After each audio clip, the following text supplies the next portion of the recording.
Chapter 533. The weather in the northern citadel was very good. The sun was shining brightly. Unknowingly, it was already the month of May. The gentle sunlight was very comfortable on the ground.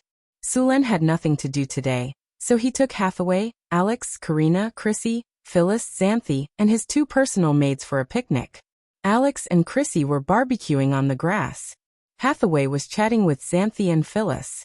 Sulen was lying on Xanthi's soft thighs, taking a nap and enjoying the massage from her soft little hands. Karina was setting up the tableware, and the 2 maids were assisting everyone. Master. I'm done. Do you want to try it? It's delicious, Chrissy said, waving her arms. Sulen waved his hand. He didn't want to be a guinea pig. The barbecue smelled delicious, mainly because of the seasonings made by Frodo. Speaking of which, Frodo's seasonings were getting richer and richer. Even Sulen hadn't seen many of them before. It had to be said that when it came to enjoying life, if the halflings were second, they would be first. Sulen had made all the seasonings he knew in his previous life. Even if he couldn't find the same ones, he would find some that tasted similar. Master, do you want to try it? It's delicious. Chrissy didn't give up. She took the barbecue directly to Sulen. She looked at Sulen with her big eyes. After all, what bad intentions could a succubus have? Among the women in the northern citadel, Hathaway liked to study magic. When she had nothing to do, she would sit on the balcony and make a cup of tea and enjoy the sunshine. Chrissy liked to raise pets. Her 3-headed dog was now the size of a calf. Alex liked to read books, not magic books, but fairy tales and travel books. Phyllis liked to make some snacks. Xanthi liked to follow Phyllis. Perhaps because they were both nobles, the 2 of them liked to have afternoon tea together. Karina often taught the drows all kinds of tricks. The 2 maids liked to eat sweets. Of course, they also liked to make delicious food. Sulen basically didn't care about their little hobbies. As the king of Bayfeng Principality and the owner of this place, he was very easy to talk to. The aroma of barbecued meat filled the air. The little succubus happily raised the meat and handed it to Sulen, looking at him expectantly. Looking at Chris's expression, Sulen couldn't refuse it directly, so he took it and took a bite. It tastes good. Hee, it seems that I have a talent for cooking, the little succubus said happily. So you're using me as a guinea pig? Sulen pretended to be angry. He then reached out and knocked on Chris's head. Not bad. Let me try it too. Hathaway stretched and grabbed a skewer of barbecued meat to taste. It's a little overcooked. It's totally the seasoning for roasted Frodo. But it's the first time I can roast it like this. It's worth encouraging. A huge black shadow suddenly fell from the sky. Hathaway reacted quickly and instantly raised an energy shield around it. As soon as the shield was raised, a large cloud of dust and grass rushed over, and was blocked by the shield. Onyxvia, you did it on purpose. Be careful, or I'll hang you up and beat you. Sulen looked at the huge creature that fell from the sky with disgust. It was the red dragon girl. With a flash of light, the red dragon's huge body disappeared in an instant, and was replaced by a red-haired girl. It was Onyxvia. Master, I didn't do it on purpose. The little red dragon firmly refused to admit it, and ran to Chris to ask for food. This red dragon only knew how to sleep all day long. Often, she would sleep for several days at a time. When she woke up, she would look for food everywhere. Usually, she was nowhere to be seen, so Sulen didn't even have time to ride her. As a mount, you sleep all day long and don't even carry your master. Don't you think that's very dereliction of duty? Sulen said to the little female dragon. At this time, Onyxvia bit the skewer of barbecued meat and gently stroked it in her mouth. The shiny skewer was pulled out. Her movements were very practiced, and she didn't care about her image at all. Master, I'm close to adulthood now. I need to rest and sleep to grow. How can you bear to let a young dragon like me work? Onyxvia said as she ate the skewer. Close to adulthood? Sulen was slightly taken aback. A dragon's adulthood didn't have to be 100 years. In fact, this was just a rough number. It depended on the dragon's nutrition and development. If they lived in an area with abundant elements and abundant food for a long time, they would enter adulthood a few years earlier. Yes. Master, I'm about to reach adulthood. Are you going to prepare a gift for me? Onyxvia said shamelessly. Sulan glanced at her and didn't say anything. Master, as a dragon who is about to reach adulthood, and the most powerful red dragon among the pentashade dragons, if I go out and meet other people, how can I have the nerve to say hello to them? Besides, this will weaken your reputation, won't it? Onyxvia said with a flattering face, but if she could hide the glimmer of gold coins in her eyes, the effect would be better. Haha. Sulan smiled and didn't say anything. Little female dragon, I'm afraid you don't know how much money you owe. The number of treasures in the floating space tower's treasury doesn't match up. Looking at Sulan's eyes, Onyxvia was quickly defeated, and then whispered, so stingy. You're so rich, but you're not willing to help a poor dragon like me. I'm so sad. After the picnic, Sulan returned to the study, and a guard hurried over. Your Majesty, according to the adventurer's report, something suddenly happened outside North City. What happened? Sulan's heart skipped a beat. The guard hesitated and said slowly, recently, adventurers often report that some strange magic beasts have appeared in the north of North City. They look a bit like ordinary beasts, but there are some changes in their appearance. Their eyes are red and they are very aggressive. They don't just attack humans, they don't even let their own kind go. At first, we didn't pay attention to this. We just thought it was a magic beast that had evolved and transformed. But later, we found that many adventurers reported that they had encountered such monsters, and then we discovered the abnormality. The number of these mutant monsters is no less than that of ordinary beasts. This is normal. The number of magic beasts is far less than that of ordinary beasts, but there is a large-scale transformation of beasts here. After discovering this situation, we sent people to investigate, and the data has been collected. Please take a look. Chapter 534. Sulan took a sheepskin scroll and opened it. It was a map of the northern city with some lines drawn on it. Your Majesty, look at this. This is the pine forest north of the city. In the past month, we've found 5 mutated monsters in this forest, and the number is still rising. Further north, near the Sierra de Lotus, there are even more mutated monsters. We've been giving out quests for adventurers to find the cause, but we haven't found anything. The number of mutated monsters is still rising. Hearing the guard's report, Suluan's expression turned serious. Although these mutated monsters hadn't attacked the city yet, if their numbers continued to increase, it wouldn't be long before these monsters overran the city, and even northern Garrison City would be affected. Sulan looked at the statistics and frowned. In just a month or two, the number of mutated monsters had reached 300.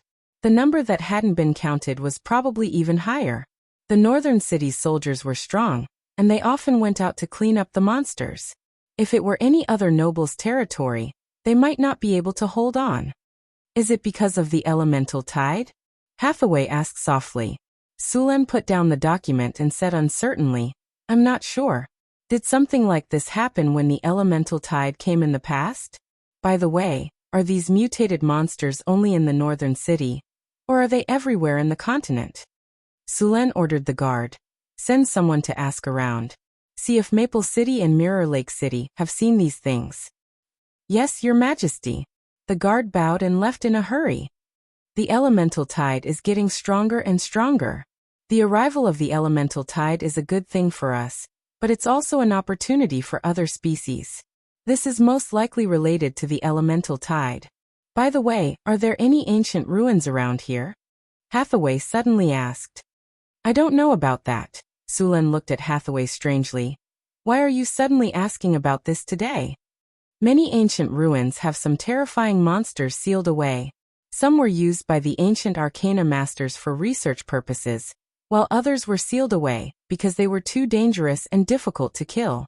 Normally, these things don't have much of an effect. With the passage of time, many creatures will die of exhaustion in the seal. However, there are also some long-lived creatures or monsters with abilities similar to life hiding that will become active again, due to the arrival of the elemental tide. If the ancient seal is damaged, it might not be able to suppress the monsters. If the monster's power leaks out, it might lead to a situation like this. Hathaway said as she adjusted her gold-rimmed glasses. Sulen looked rather awful. I think that's very likely. After all, we've inherited a mysterious realm left by the ancient arcanists. Since there's a mysterious realm here, it's very likely that there's an ancient ruin here. Oh right. Adept Locke and I also reinforced an ancient seal together. Sulen's face changed slightly. He immediately thought, no, I need to arrange people to search the surroundings carefully. Also, ask the city hall to issue a mission to those adventurers. Guards, guards. Sulen yelled outside the door. Soon 2 guards hurried in. Your Majesty, what are your orders? The 2 guards asked respectfully. Send someone to the city hall and ask them to search for the ruins around here. Also, issue a mission to those adventurers. Sulen lowered his voice. Yes, Your Majesty. The 2 guards bowed and quickly left. Hathaway quietly watched Sulen give out his orders. When he was done, she stood up and said, how about I try using astrology? No, if you fail, you'll suffer a backlash. Sulen rejected without thinking. Hathaway smiled. It's fine. I'm a legendary wizard now. Even if I suffer a backlash, it won't do anything to me. Plus, I still have you, right? That won't do. Sulen shook his head. Hathaway walked up to him and poked his head. If we don't use astrology, how long will it take for those adventurers and soldiers to find it? Also, I've just done some research. The number of mutated monsters is constantly increasing. If we don't get rid of them as soon as possible, we'll be in big trouble. Big trouble? What big trouble? Let's see how I'll deal with them. Sulen snorted. If you don't agree, I'll use it secretly. You'll be sad if I get hurt, Hathaway said when she saw Sulen's reaction. You. Sulen glared at Hathaway. He knew he had to agree, so he nodded. All right, you can use astrology, but I have to be by your side. If there's any danger, you have to stop the spell immediately. Okay. Hathaway agreed and pulled Sulen to the astrology platform. I've made a divination crystal on the astrology platform. It can reduce the damage caused by the backlash. Basically, there won't be any problems, Hathaway said as she tidied up her things. As a northern witch, she had mastered divination spells. The northern witches were proficient in divination spells, but Sulen didn't let her use them because he was worried about Hathaway. Fate was a very strange thing, and so was the future. Although the divination spells could see some fragments of the future was not always the same. Using this kind of spell often would cause the line of fate to become chaotic. Just like a good swimmer who was addicted to cheating, using the divination spells recklessly would eventually lead to the fetters of fate. Then it would be troublesome. At the top of the astrology platform, Hathaway's figure was quietly suspended in the air. Her elegant long hair was dancing in the wind, and a beautifully made crystal ball was suspended in front of her. At this time, a powerful wave of magic came from the crystal ball, and the smell of concentration incense in the whole room became stronger. Sulen looked at Hathaway quietly and didn't dare to disturb her. She was now preparing for the divination ceremony. This kind of spell usually took a long time to prepare. The more difficult it was, the longer it would take. Some even required the cooperation of other wizards to hold a grand ceremony. Under the silver moonlight, Hathaway's figure seemed to be covered with a layer of silver gauze. The Lady of Silvermoon also mastered part of the divination priesthood, and many divination spells were performed with the help of the Lady of Silvermoon. At this time, Hathaway's figure suddenly trembled, and then she suddenly opened her eyes. There was a trace of blood at the corner of her mouth. Chapter 535. Asterisk crack. Asterisk a light sound was heard, and a crack appeared on the crystal ball that was floating in front of her. Then with a bang, this high-grade magic item that was worth tens of thousands of gold coins was shattered into countless pieces. Following the shattering of the crystal ball, a strange and cold aura instantly appeared on the astrology platform. Indistinct howls echoed in the surroundings, and countless shadows appeared. The surrounding space distorted, and a powerful evil intent instantly appeared, pouncing towards Hathaway. At this moment, Sulen's body flashed, and he appeared beside Hathaway. He stretched out his arms and grabbed her slender waist. Then a dazzling lightning shot out from his eyes. Get lost. The entire astrology platform seemed to have been struck by a bolt of lightning, and the entire space lit up. In the next second, countless vengeful spirits wailed and scattered in all directions. Countless evil thoughts dissipated in an instant, and at the same time, the eerie feeling also dissipated. How are you? Are your injuries serious? Sulen landed with Hathaway in his arms. With a flash of light, a green energy full of life appeared in his hand, and it instantly merged with Hathaway's body. Physical healing. As the green energy merged with her body, Hathaway's injuries began to improve. This time, Hathaway's injuries were not serious.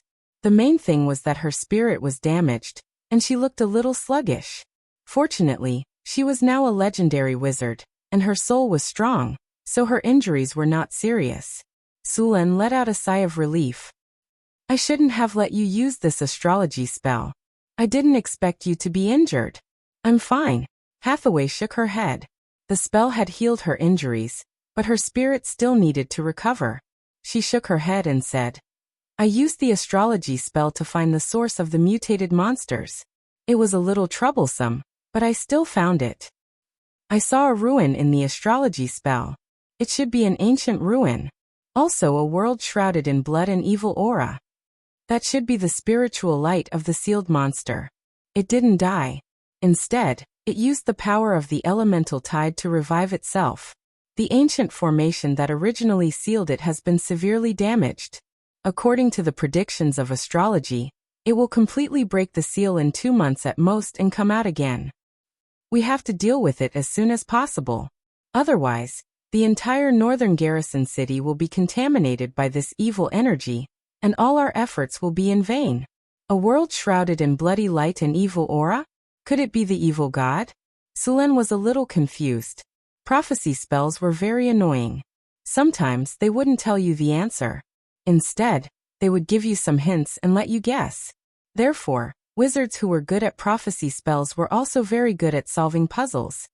I remember the location of the ruins. It's about 30 miles northeast of the city, Hathaway continued. You should rest and recuperate first. I'll send someone to investigate the ruins, Sulen said directly. When the time comes, I'll need your help to deal with that thing. Don't worry. My injuries aren't serious this time. It just looks a little scary.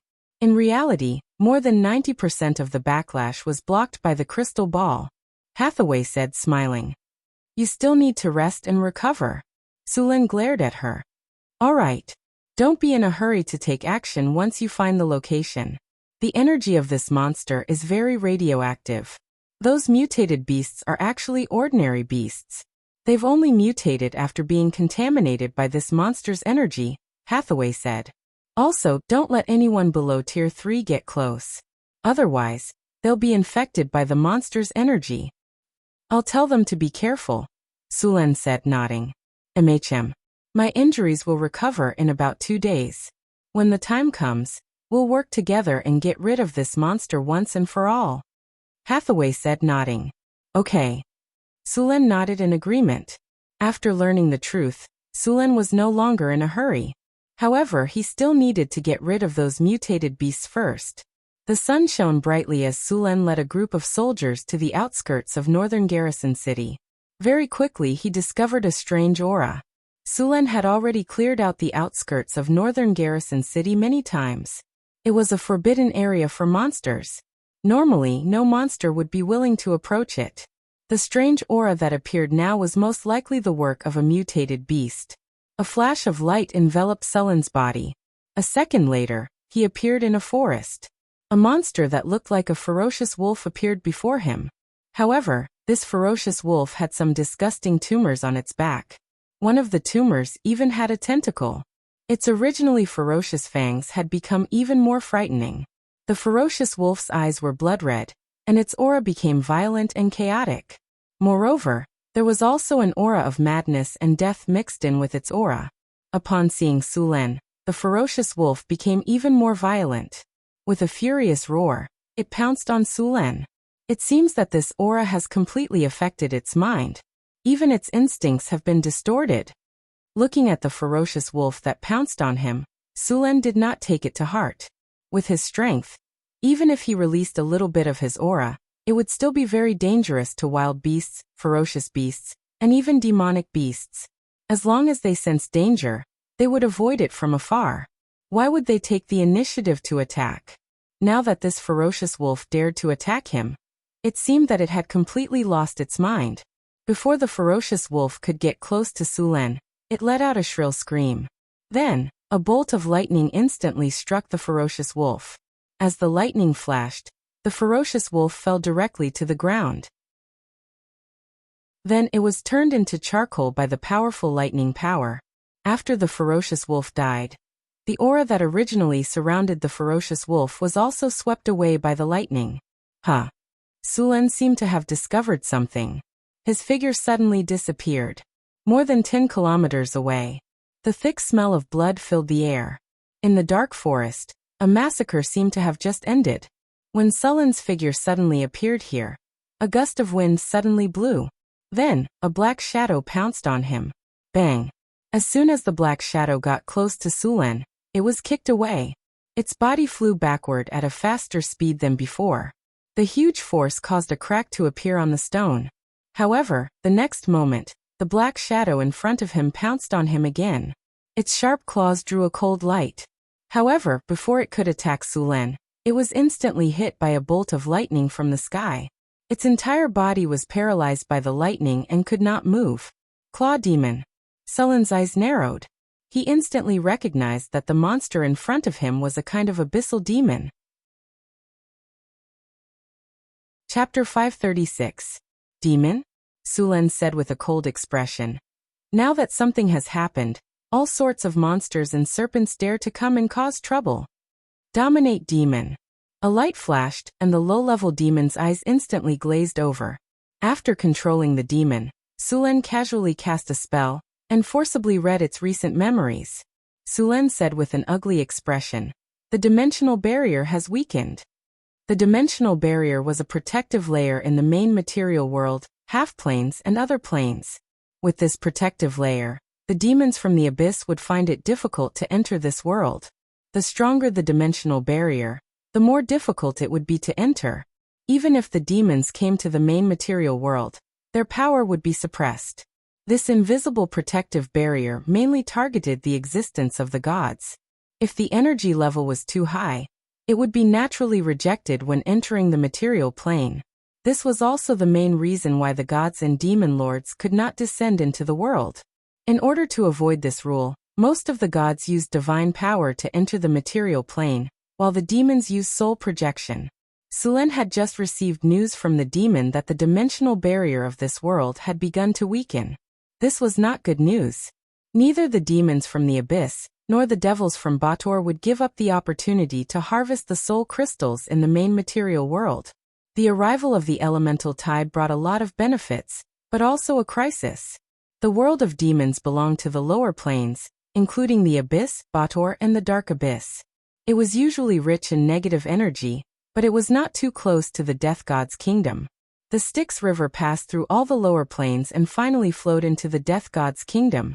In the multiverse, the worst thing demons and devils did was to steal souls from the Styx River. The water of the Styx River was not something that anyone could touch. If one dared to touch the water of the Styx River directly with their physical body, they would be eroded by the water of the Styx River. Even the gods did not dare to touch the water of the Styx River lightly. In the multiverse, only the death god could bathe in the water of the Styx River. The water of the Styx River had many strange abilities. The most frightening thing about it was that it could erase anyone's memories. This was because the water of the Styx River was originally used to cleanse souls. After erasing the memories of the soul, it could be reincarnated through the death god. Without the interference of the gods, the cycle of life and death was dominated by the origin sea. Souls would quickly melt after entering the origin sea, and the birth of life would absorb energy from the origin sea. At the same time, the source sea was the birthplace of all laws. When a life form ascended to legend, their soul would have a chance to approach the source sea to comprehend the laws. The origin sea was a special plane. No, it shouldn't be called a plane. It was a special space in the universe that was connected to all planes. Sorcerers believed that the origin sea was the source of life and energy in the multiverse. All souls of life, including the ancient gods, were born from the origin sea. This was the beginning and the end of the universe. At the same time, the source sea was also a very dangerous place. It was a place where life was reincarnated. All souls that entered this place would be completely crushed like a grinder. This reincarnation method was to crush all souls into countless tiny fragments, and then reconstruct them randomly. The reincarnation presided over by the death god was much simpler. The death god would erase all the memories of the souls, and send them back to reincarnation. Of course, because there were too many souls, the death god would also send most of them to the origin sea. The real task of the death god was to ensure the normal cycle of death, and protect the souls from being stolen or damaged by others. Demons and devils would take the risk to enter the Styx River to steal souls. But now that the elemental tide had arrived and the spatial barrier of the material plane had weakened, those demons would not let go of such a good opportunity. Compared to stealing souls in the Styx River, the difficulty and danger of going to the material plane to collect souls were much lower. Sulen cleaned up the surroundings of his territory and returned to the astrology platform. He was waiting for Hathaway to recover, and at the same time, he was waiting for news about the ruins. The northern wilderness. In the wilderness, a group of vigilant adventurers was hurrying along. Carlos was wearing a fine chainmail and holding a curved sword in his hand, clearing the path in front. As the sharp curved sword was swung rapidly, the surrounding bushes and weeds were quickly cut down, clearing a barely passable path. Surprisingly, there were a few bald men in this group. Judging from their attire, they should be traveling monks. Since the establishment of the northern wilderness, many monks had traveled through this place to travel to the wilderness. Opening a path in this kind of wilderness was very tiring, and they had to be alert at all times. The people in charge of opening the path took turns. Soon, Carlos was replaced by another warrior. Carlos put away his weapon and took out a sheepskin scroll to check. Although paper was very popular now, some important documents were still written with sheepskin in the wilderness. Because of the harsh environment in the wilderness, paper was too easily damaged. "It should be around here," Carlos said as he flipped the scroll. The scroll was a topographic map of the northern wilderness. After Hathaway saw the ruins with her prophecy, Sulen had marked the general location of the ruins, and some of the main features of the ruins, and distributed it to the mercenaries who accepted the mission. "Stay alert. We're close to the ruins. The number of mutated monsters we've encountered along the way has obviously decreased, but don't be careless. I don't want to give your compensation to your wives." "Haha, don't worry, boss. We'll be careful." "Boss, I won't give you the chance." The others in the group all shouted. The originally gloomy group instantly became lively. After seeing the status of the group, Carlos secretly sighed in relief. Traveling for a long time in the wilderness would make people feel irritated and tired, but it seemed like the group was in good condition. "Look over there," someone exclaimed. When the others in the group looked up, they all exclaimed. Not far away, a severely weathered broken stone pillar appeared in the weeds. "Ruins. We found the ruins. We're rich. Haha, we're rich. I can consider retiring when I go back, buy a few acres of land, buy a manor, and become a manor owner." After that, the adventurers began to clear away the surrounding weeds and shrubs. As the weeds were cleared away, more and more ruins appeared before their eyes. There were broken stone pillars, heavily weathered statues, and stones that had long been indistinguishable. Everything here showed that this was a ruin that had existed for a long time. Chapter 537. Carlos looked around. Only a corner of the ruins in front of him could be seen, and most of it seemed to be hidden. There were bushes and lush trees all around. Other than the part they found, there were no other ruins. He had encountered this situation before. Some ruins were protected by a layer of magic, and only by breaking this layer of magic could they enter. It was best to have the help of a spellcaster, or they would not even be able to enter. Some ruins were also protected by magic, but it seemed that the magic had been damaged due to the passage of time or some other reason. These ruins would only appear at a specific time, and when the time passed, they would be covered by magic again. Some ruins were partially exposed, and the other parts were still covered by magic. Of course, most of the ruins were not protected by magic at all, but the valuable things in these ruins had been cleaned out by countless adventurers.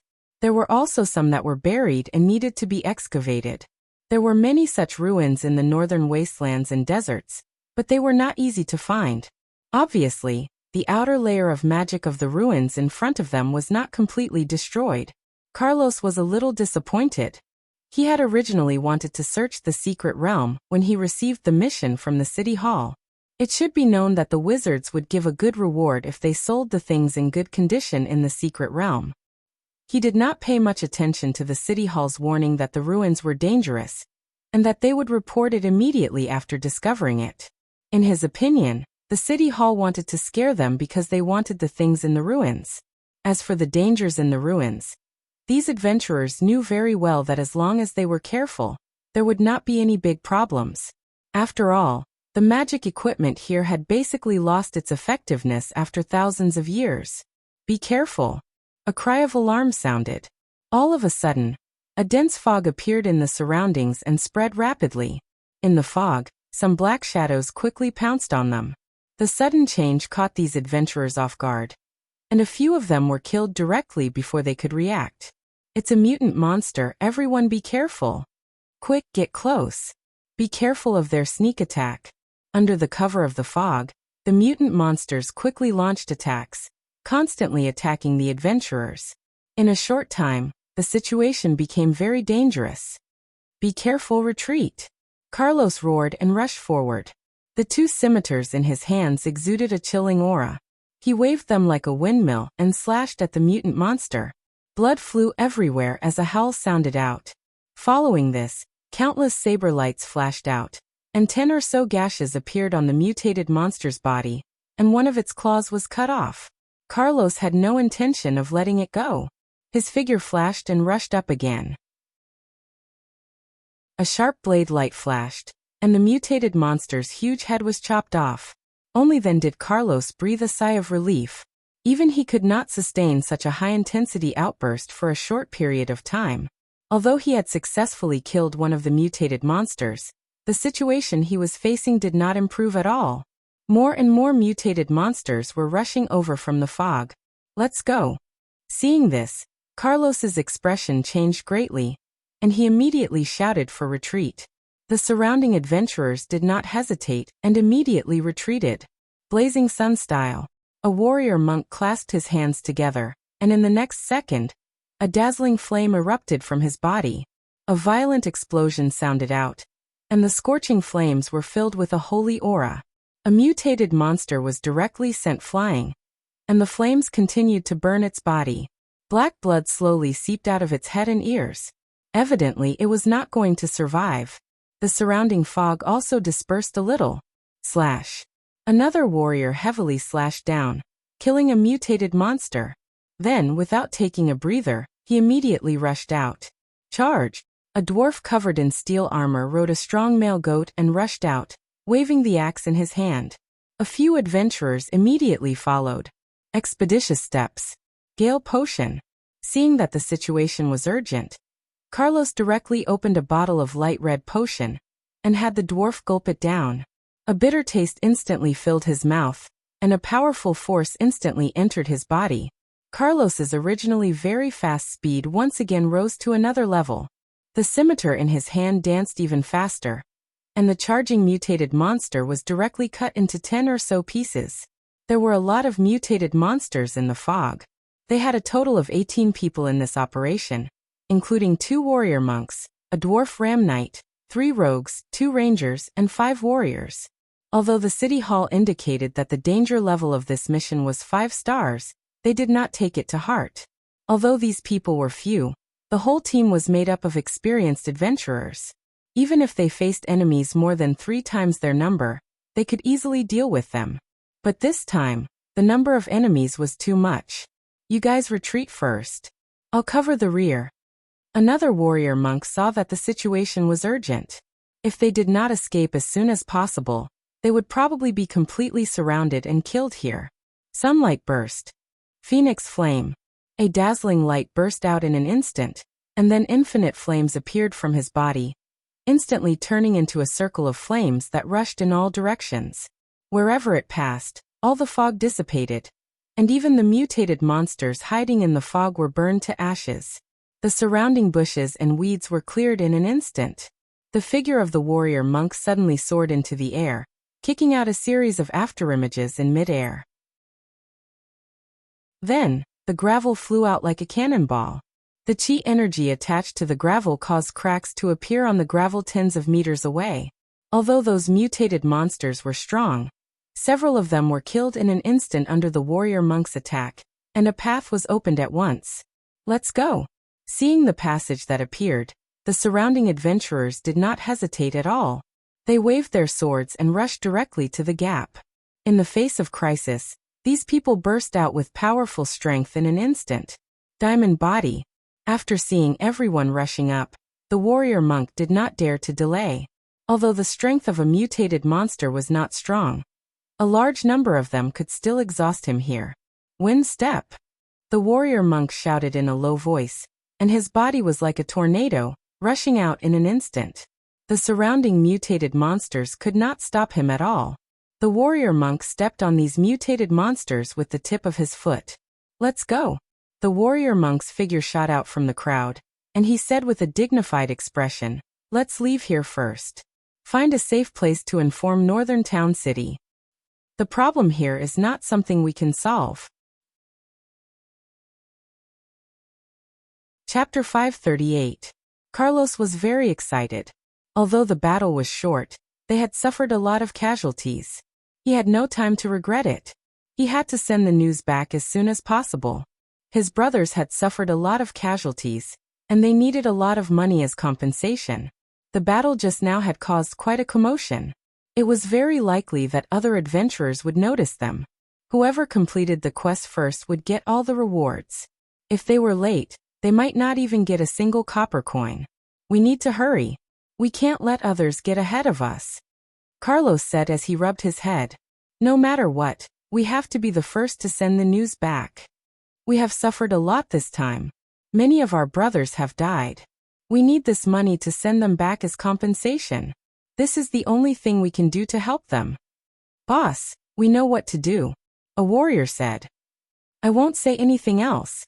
Let's go, Carlos said as he ran towards the northern city. The others looked at each other and followed closely behind.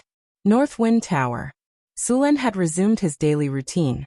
He would patrol the city or Maple City every day and draw some blueprints for the city. In the afternoon he would read books and learn all kinds of magic knowledge. As a wizard, Sulen needed to learn a lot of knowledge. Luckily he had the ability Sage, which allowed him to learn very quickly. Otherwise the knowledge would be enough to give him a headache. The construction of Maple City had been completed. It was now the gateway to the west of the Duchy of North Wind. All the caravans heading to the northern city would go through here. It was a lot safer for caravans to go through Maple City. With the existence of Maple City, the number of bandits and monsters in the wilderness had decreased a lot. At the same time, the road between Maple City and the northern city had been repaired, so it was a lot easier to travel. The road from Northern Town City to Maple City was one of the main roads in Northern Town City. It was more than 50 kilometers long and 4 meters wide. It was wide enough for 2 carriages to travel side by side. The entire road was paved with pebbles. The middle of the road was slightly arched. Camel beasts pulled stone rollers back and forth to grind the pebbles. Even on a rainy day, there would be no puddles or mud on the road. This road was already better than 99% of the roads in other countries. In order to repair this official road, Sulen had used more than 50,000 slaves of all kinds and spent half a year to complete it. This kind of official road was better than other countries in this era. Compared to his previous life, not to mention the main roads in the city, even the roads in the countryside could not compare. In addition to these, Sulen continued to accumulate all kinds of construction materials, preparing to send these things to Deepwater City. At the same time, the port in Northtown City was being expanded. If the trade channel was opened, the small port in Northtown City would not be enough. Sulen had people expand the port by 10 times and added several docks for loading and unloading goods. At the same time, the road leading to the port was being widened and repaired. Sulen attached great importance to this new city. It was likely to be another important source of income for North Town City. In addition to the docks at the port, the shipyard in North Town City also needed to be expanded. Sulen had moved part of the shipyard to Deepwater City, but there also needed to be a shipyard in North Town City. The shipyard in Deepwater City built seagoing ships. The requirements for the ships were very high, and the keel had to be strong. The shipyard in North Town City mainly built inland ships. There was a big difference between inland ships and seagoing ships. The most important thing was that inland ships had flat bottoms, while seagoing ships had V-shaped bottoms. Inland ships could carry more goods because of the flat bottoms, but they were less stable and could easily capsize in big waves. Of course, it was impossible for ships to encounter big waves like the ones in the sea. Seagoing ships had to sail in the sea, and the waves in the sea were completely incomparable to those in inland rivers. The mountain-like waves could easily overturn and smash inland ships. Therefore, in order to stabilize the ship, seagoing ships had to use V-shaped bottoms.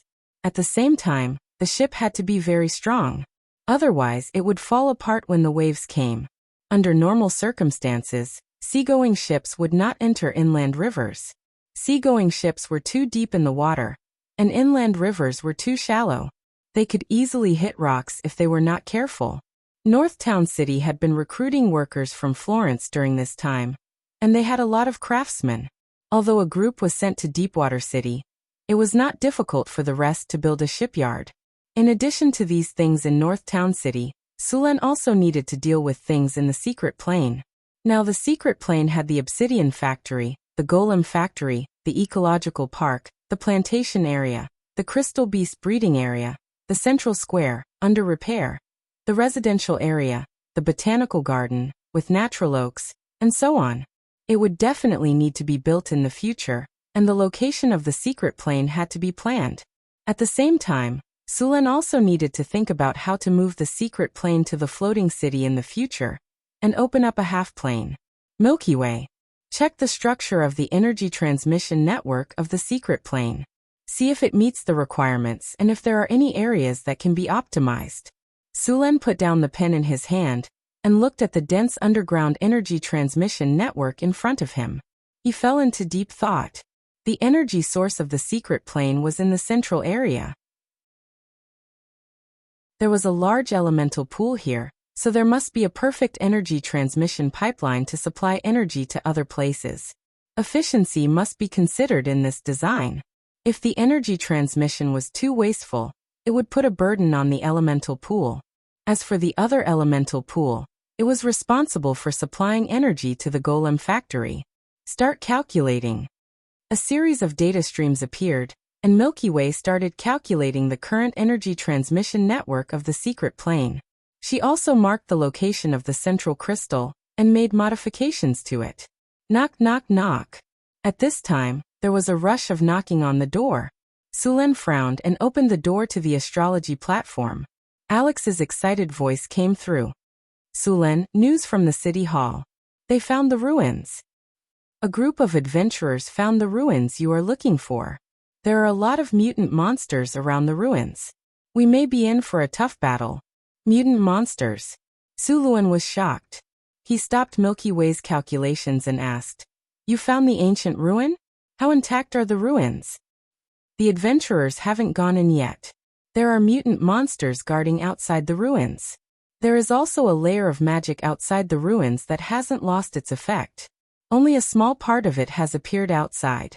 Tell the adventurers that the ruins they found are very damaged." Chapter 539. There's also magic protection. No wonder it hasn't been discovered for so long. It seems that there's still something in this ancient ruin. Sulen's eyes lit up when he heard that there was magic protection. If there was magic protection, it meant that no one had entered the ruin for thousands of years. It was likely that there were many things left behind by the ancient arcanists. If they could find some precious information, it would be a big gain. I don't need to tell you how valuable an undamaged ruin is. Let's go, Alex said impatiently. We still have to be careful. There's a powerful monster in there. Sulen waved his hand. He wasn't impulsive. Besides, many things in the unexcavated ancient ruins could be traced back to the era of the Arcane Empire. Hathaway was the one who had the deepest understanding of the Arcane Empire in North Town City. It was necessary to take Hathaway with him. Okay. That's right, I also met 2 warrior monks this time. Alex suddenly recalled. Monks? Sulen was slightly stunned. What are monks doing in the city hall? They came with the adventurers who found the ruin. They said they wanted to see you, Alex said with a shrug. Sulen was also curious about the monks' arrival. When he heard that the monks came with the adventurers who found the ruin, he seemed to understand something. Monks were a very special profession. In the beginning, this profession was only found in the eastern continent. Later, after the sea route was opened, many people traveled to the eastern continent. This profession gradually spread to the western continent. Martial monks had mastered a type of transcendent power called qi. Although this power was not as powerful as magic, it had a deep impact on other professions. For example, the advanced professions of warriors, weapon masters, and sword masters were all influenced by monks. Among them, the sword master's signature move, Qi Chop, was a special application of qi. Wizards were very interested in the meditation methods of the monks. After combining them with the meditation methods of the monks, the wizards' meditation methods had undergone a huge change. Druids were very interested in the monks' philosophy of the unity of man and nature, so they derived a kind of nature's heart. However, this was not the reason why Sulen paid special attention to monks. It was because they often suppress powerful evil creatures. Monks had a special kind of power. Their spirit power was very strong. Usually, they would suppress ancient monsters in the monastery. Ancient evil creatures were very difficult to kill. Many of them were sealed, and martial monks were responsible for suppressing these monsters. It was said that if all of the ancient evil creatures suppressed by the monk were released, their power could possibly destroy the entire continent. Of course, the monks who could suppress these monsters couldn't be just anyone. They had to be legendary level monks. Part of a monk's power came from cultivation, while the other part came from receiving precepts. The more precepts a monk received, the more powerful they would be. These precepts were very strict, and the strength of a monk was directly related to the number of precepts they received. Under normal circumstances, ordinary monks would receive 2 major precepts and 4 or 5 minor precepts. Only ascetic monks would receive more precepts, and ascetics who were at a higher level than ascetic monks were even more powerful. Every year, many monks would participate in the ascetic test, but in the end, only a few passed. As for becoming an ascetic, it was even more pitiful. Many people couldn't stand the precepts of ascetics and broke them. In the end, they could only become ordinary monks. Let them in. Sulen agreed to meet these monks. Soon 2 monks arrived at the astrology platform. The 2 monks wore shabby hemp clothes. The clothes were a little white, and their faces were solemn. Their arms and legs were exposed, and Sulen could clearly see that there were many old wounds on them. They wore tattered straw sandals, and their hands were full of thick calluses. You are ascetics? Seeing the 2 monks' attire, Sulen's eyes narrowed. Yes, your highness. Hello. The leading monk put his hands together and said, I am Ming Su, and this is my junior brother Ming Tan. We are here for the monsters in the ruins. You are going to suppress the monsters in the ruins? Sulen asked. Yes, your highness, Ming Su said. Sorry, but I want to kill that monster. Sulen shook his head and said, Kill that monster? Ming Su was stunned for a moment, then said, Your highness, you should know that those monsters are difficult to deal with. They can't be killed by normal means. I am going to try. If it doesn't work, then we will talk about it. Sulen shook his head and said, How could he let go of such a monster? This place was too close to the northern citadel, and he didn't feel safe sealing them here. Although Sulen rejected the 2 ascetics' request, he still invited them to go with him to the hidden realm. After all, they were 2 high-grade monks, and their combat strength was quite strong. When Hathaway recovered from her injuries, Sulen had been waiting for a long time. After Hathaway came out of seclusion, he immediately prepared to leave with his people. This time, the people of the northern citadel set off in groups. Sulen, Hathaway, Alex, Karina, and the two monks went directly to the astrology platform. With a flash of light, everyone came to a wasteland very close to the ruins. After coming here, Sulen clearly felt that something was different. Not far ahead, there was an area that was somewhat different from the real world. Although it looked similar, in his perception, it was like a layer of illusion. According to the external factors and the interference of the distorted energy, this should be a magic barrier. What he saw now should be the camouflage of a magic barrier. In Sulen's eyes, this camouflage was about 80% similar to the real world. Basically, many buildings were projected here. This barrier simulated the terrain and environment closest to the real world, which was more than 95% similar. There was also a layer of fog in the surroundings. With this layer of fog, this area looked even more real. After coming here, Sulen saw many monsters hiding in the fog. These were ordinary beasts and violent beasts that had mutated under the power of the hidden realm, and became a new kind of monster. Mutated monster, challenge rating 7. Sulen even felt that there were many more powerful mutated monsters in the fog. These mutated monsters must have mutated under the power of the hidden realm, and become stronger. Chapter 540. Mutated monsters were normal beasts and ferocious beasts that had mutated under the radiation of the secret realm. To be honest, Sulen could kill a monster of this level with one hand. However, it was still very dangerous for normal people. Moreover, there were too many of these monsters. Hathaway looked at the fog around them and frowned slightly. Then, she waved the magic staff in her hand, and a ray of light flashed across her body. Dispel the fog. Powerful mana fluctuations instantly swept over, and the dense fog that had originally shrouded the surroundings quickly dissipated like snow. It only took a few breaths of time for the fog to completely dissipate. As the fog dissipated, the mutated monsters that were hiding in it were immediately exposed. Wild wind blade dance. Alex flapped her wings twice, and a gust of wind elemental energy flew out from her body. This wind elemental energy turned into a gust of wind in the blink of an eye. In the next second, dozens of wind blades spun and flew towards the mutated monsters. As the wind blades swept across the area, corpses were everywhere. All of the mutated monsters were cut into countless pieces. None of them could last more than 3 seconds. In just a few breaths, the mutated monsters around them were all wiped out. It's done. Let's go directly. Alex waved her hand and the wind blades that were wreaking havoc began to slowly dissipate. Soon, they turned into a gust of wind and blew away. Only the large number of corpses on the ground, and the smell of blood in the air reminded everyone that this place was not safe. Sulen looked at the ruins not far away. There was a strange magic energy surrounding the ruins. It was the ancient ruins that they were looking for. Spatial ripples detected. Spatial ripples detected. The system notification rang in Sulen's ears. This is the power of the mystery lock. Hathaway's eyes flashed with a hint of surprise. This secret realm is protected by a layer of mystery lock. You said this is a mystery lock? Then our mission this time? Sulen asked in surprise. As a part-time wizard, he naturally knew how powerful a mystery lock was. If this mystery lock was to stop them, they would have to spend a lot of time. Even dealing with the monsters here would be unpredictable.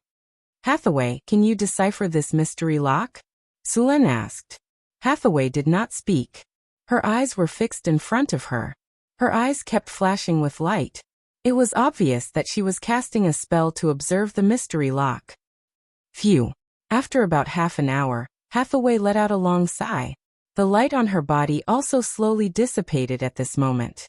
How are you feeling? Do you want to have a rest? Siren stepped forward to support Hathaway. Hathaway shook her head slightly, excitement flashing in her eyes. No need. This is my first time seeing a mystery lock. I'm excited. I can't help but Sulen smiled. This is Northern Battlefront City. Since we've found it, it's ours. You can do whatever you want with it. There's no need to rush. Hathaway shook her head and said, we won't be able to figure out anything about a legendary rune like the Enigma lock in a short time. Let's get rid of the monsters in this ruin first, then we can study it. Whether or not we can install the Enigma lock on our wizard tower depends on this Enigma lock. Speaking of which, we're in luck. Hathaway smiled. This mystery lock in front of us is not an offensive type. I just observed it briefly and found that it's used to suppress the things inside. This mystery lock is good for us. You're saying that this mystery lock is for the sealed monster in the mystery realm. Sullen's eyes flashed with a hint of surprise. At the same time, he raised the danger level of the sealed monster to another level. A monster that made the ancient arcanists so cautious must be very powerful. Yes, the monster we're going to face this time might be something from the legends. Hathaway said seriously. You know, the ancient arcanists even dared to study the gods. I wouldn't be surprised if there's a demon lord sealed in here. A demon lord? That's even better. It's been sealed for thousands of years, and most of its strength must have been wiped out. With the suppression of the plane, it won't be too difficult to kill it completely. By then, the divinity on it will definitely satisfy us. Sulan smiled. I'm just giving an example. In fact, the probability of it being a demon lord is very small. If it's a demon lord's power radiation, it won't be this kind of mutated monster. It should have the characteristics of a demon, Hathaway explained. However, even if it's not a demon lord sealed in here, I still have to be extra careful. Don't worry. Sulan nodded and said in a deep voice. I won't joke with my life. Hathaway continued. The area covered by the mystery of this ancient ruin is not small. On the surface, it looks like it only covers the area in front of us. In fact, this place uses the same technology as the mysterious realm, spatial folding. I estimate that it's at least 30 square kilometers in size or even bigger. The energy waves of this mystery are weak now.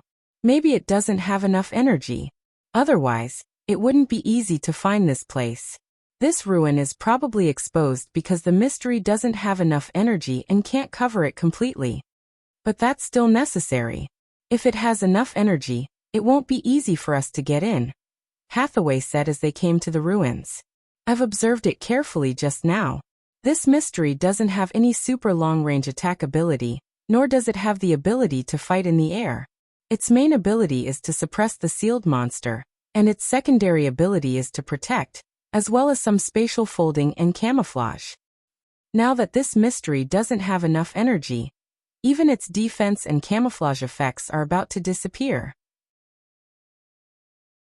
Under normal circumstances, the challenge rating of a mystery was 30+. Of course, this was based on the premise that it had enough energy and was maintained well on a daily basis. The mystery in front of them didn't even have enough energy, let alone daily maintenance. However, the mystery still had a terminal defense system. As long as the mystery was still in operation, there would be a mechanical body as the final defense. Thankfully, the main function of this puzzle lock was to deal with the sealed monster. According to the priority order on the puzzle lock, when they appeared together with the sealed monster, the puzzle lock had to prioritize attacking that monster. Only after the sealed monster was dealt with would it attack them. This way, as long as they were careful, the mystery could be of help to them. Of course, considering the current state of the mystery, the help it could provide was limited. Where do we go in? Sulan asked.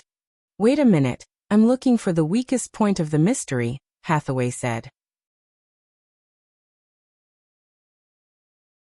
Chapter 541.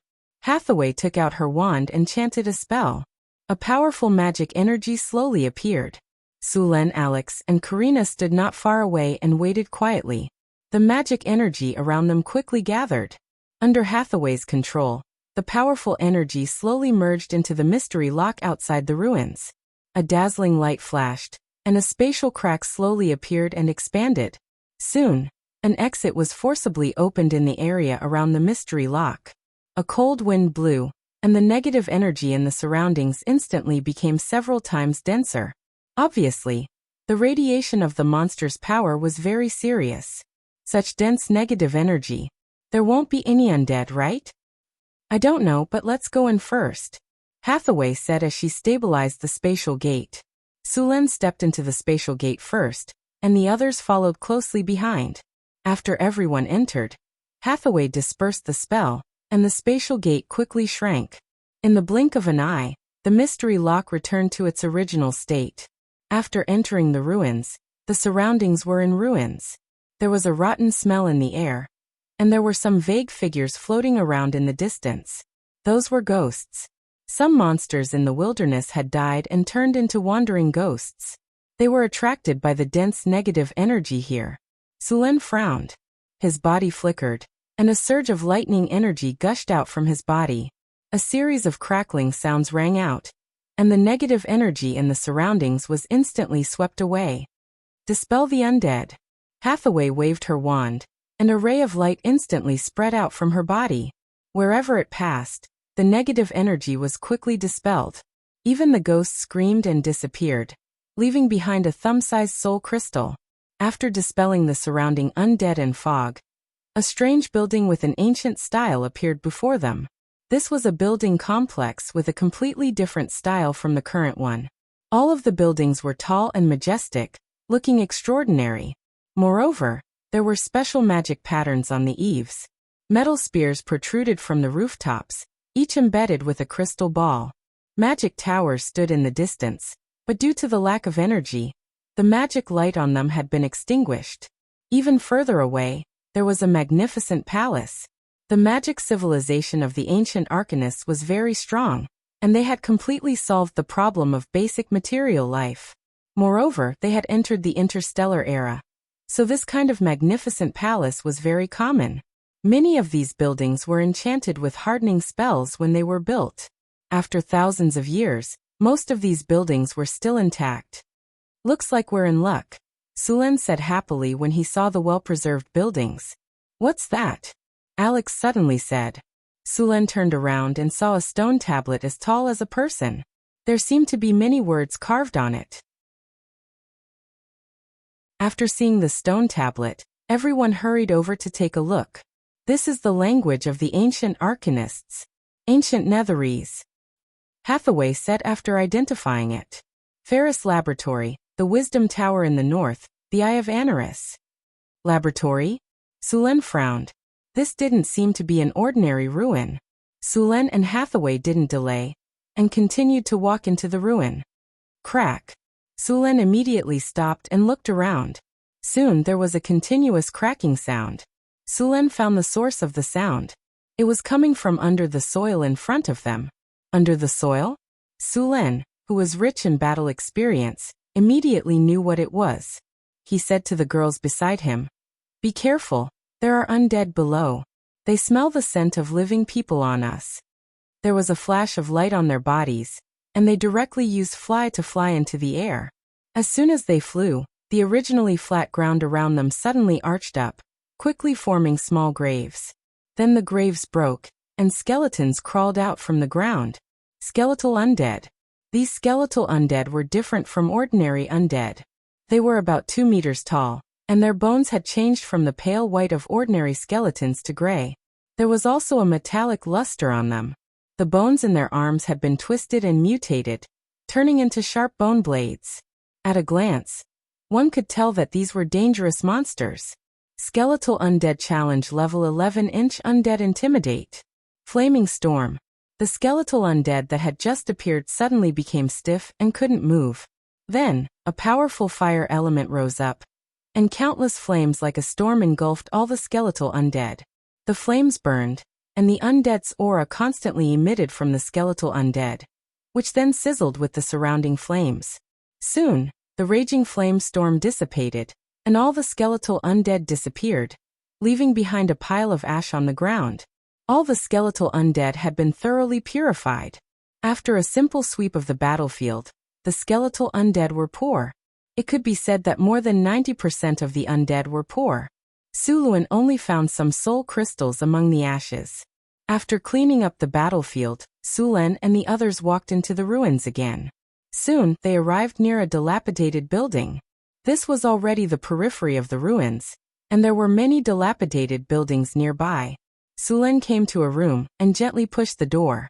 As soon as he touched the door, it turned into ashes. Cough cough. Sulen's body flashed, and a protective shield rose, blocking all the dust. When the dust dissipated, he entered the room, but he was soon disappointed. This was not an important place. There was no magic protection around, and the things inside had long decayed after thousands of years. There was nothing valuable. The group spread out and searched these rooms. Only Alex was lucky enough to find a few magic gems, and then nothing else. After confirming that there was nothing else, the group continued to search the ruins. This ruin was very dilapidated, and most of the things had completely decayed. Only a few things were still preserved. As they continued to go deeper, Sulen came to the wizard tower at the outermost edge. Seeing the wizard tower in front of him, Sulen's heart was burning. These wizard towers should be auxiliary towers of the central wizard tower, about 50 meters tall. This was a common method used by ancient arcanists. After building a main tower, they would build auxiliary towers around it. The auxiliary towers were usually used as energy nodes. They did not have an independent energy network, and they were attached to the energy network of the main tower. Under normal circumstances, they were the residences of arcanists' apprentices, disciples and followers, and areas where they did experiments. They had part of the function of the main wizard tower. Chapter 542. There's no energy here, Hathaway said as she looked at the wizard tower in front of her.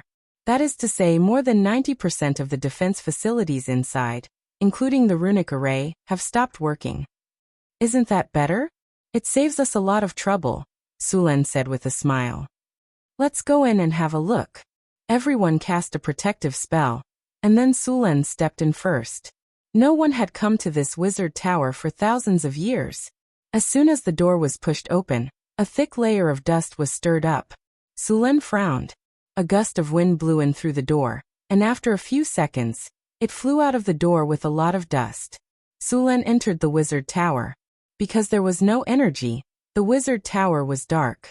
Sulen snapped his fingers, and a soft ball of light appeared, illuminating the whole space.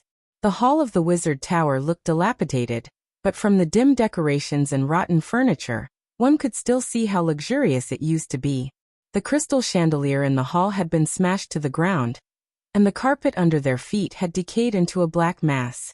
Many glassware had been broken, and the inlaid gold foil had lost its luster.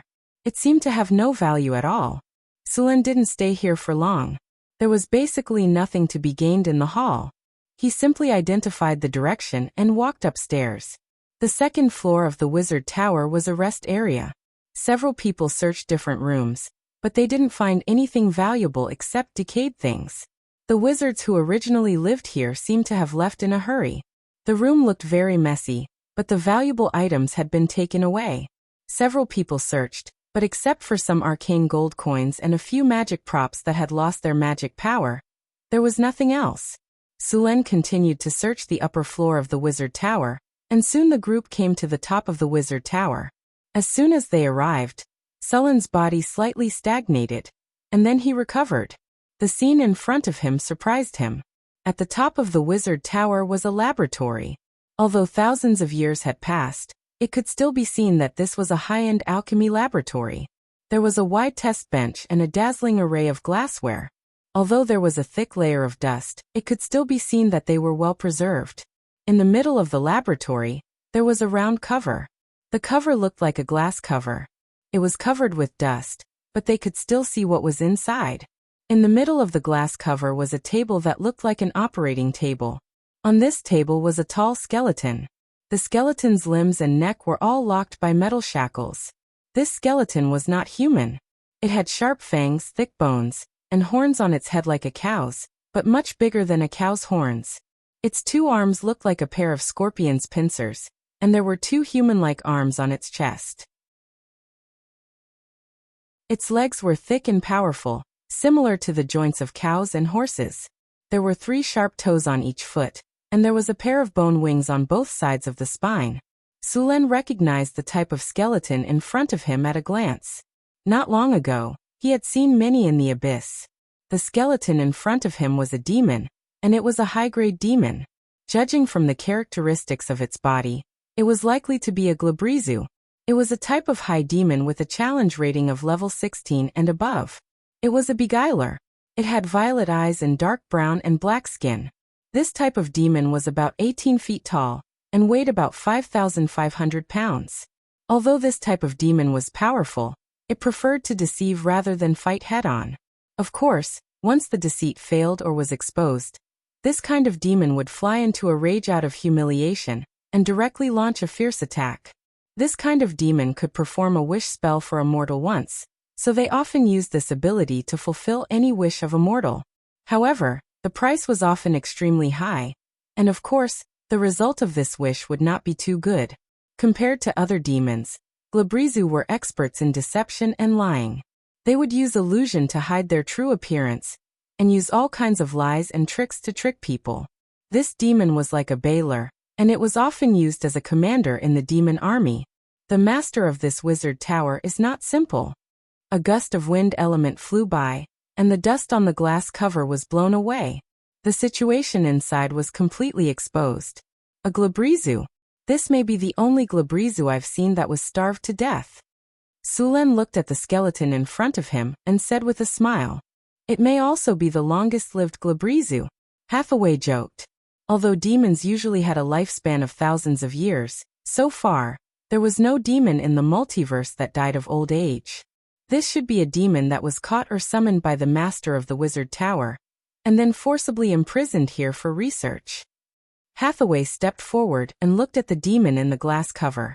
It is said that in the era of the Arcane Empire, the Arcanists even occupied a few layers of the abyss and turned them into their colonies. Maybe this demon was caught and sold here. But no matter what, this shows that the ruins we are in now are very dangerous. Hathaway, can you open this glass cover? Sulen reached out and knocked on the glass cover twice. The glass cover made a knocking sound. The quality of the cover was very good, and it was used by the Arcanists to imprison demons. One could imagine how strong this cover was. Let me look for it. Hathaway looked around for a while and finally found an open button on the experiment table, but after pressing it, the glass cover did not open. Looks like it's not this button. After waiting for a while and nothing happened, Alex shrugged and said, "No, the energy here has long been exhausted, so even if there is an open button, the cover will not open." Sulen observed in front of the glass cover for a while, and then a flash of light flashed on his body. He reached out and slightly exerted force on the glass cover, and a squeaking mechanical sound was heard. This sound was like the sound of a door shaft that had not been lubricated for decades. It was hoarse and unpleasant. Sulen slowly lifted the glass cover in the squeaking sound. With a click, the glass cover was completely opened. Sulen came to the operation table and picked up a demon skeleton to check. It's useless. After a while, Sulen threw away the demon skeleton in his hand with disappointment. It's been too long. The magic on these bones has completely dissipated, and they have become ordinary bones. There is no use at all.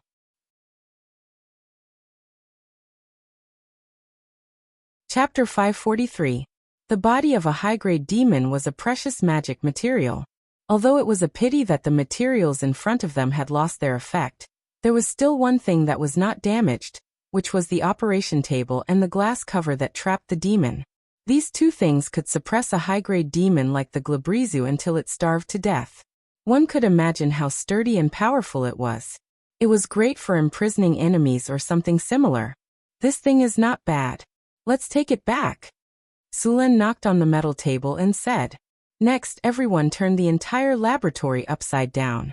Other than a well-preserved experiment record, the only things left were the experimental equipment. The experiment record was a relatively important thing. The paper used was processed parchment. This kind of parchment was expensive and could be stored for a long time. It was a very good recording material. A research report was recorded on it. Research report on the body structure, resistance and bloodline of the Glabrezu. It recorded detailed information about the Glabrezu, as well as their weaknesses, preferences, body structure diagram, blood and so on. Looking at the research report, Sulen looked at the demon that had turned into a skeleton with pity. What a good comrade. He used his life to provide us with such detailed experiment data. You are like a candle, lighting yourself up to illuminate others, paving the way for the research of spells. After spending some time carefully removing the binding table and the glass cover, Sulen and the others continued to leave the wizard tower. Sulen, look over there.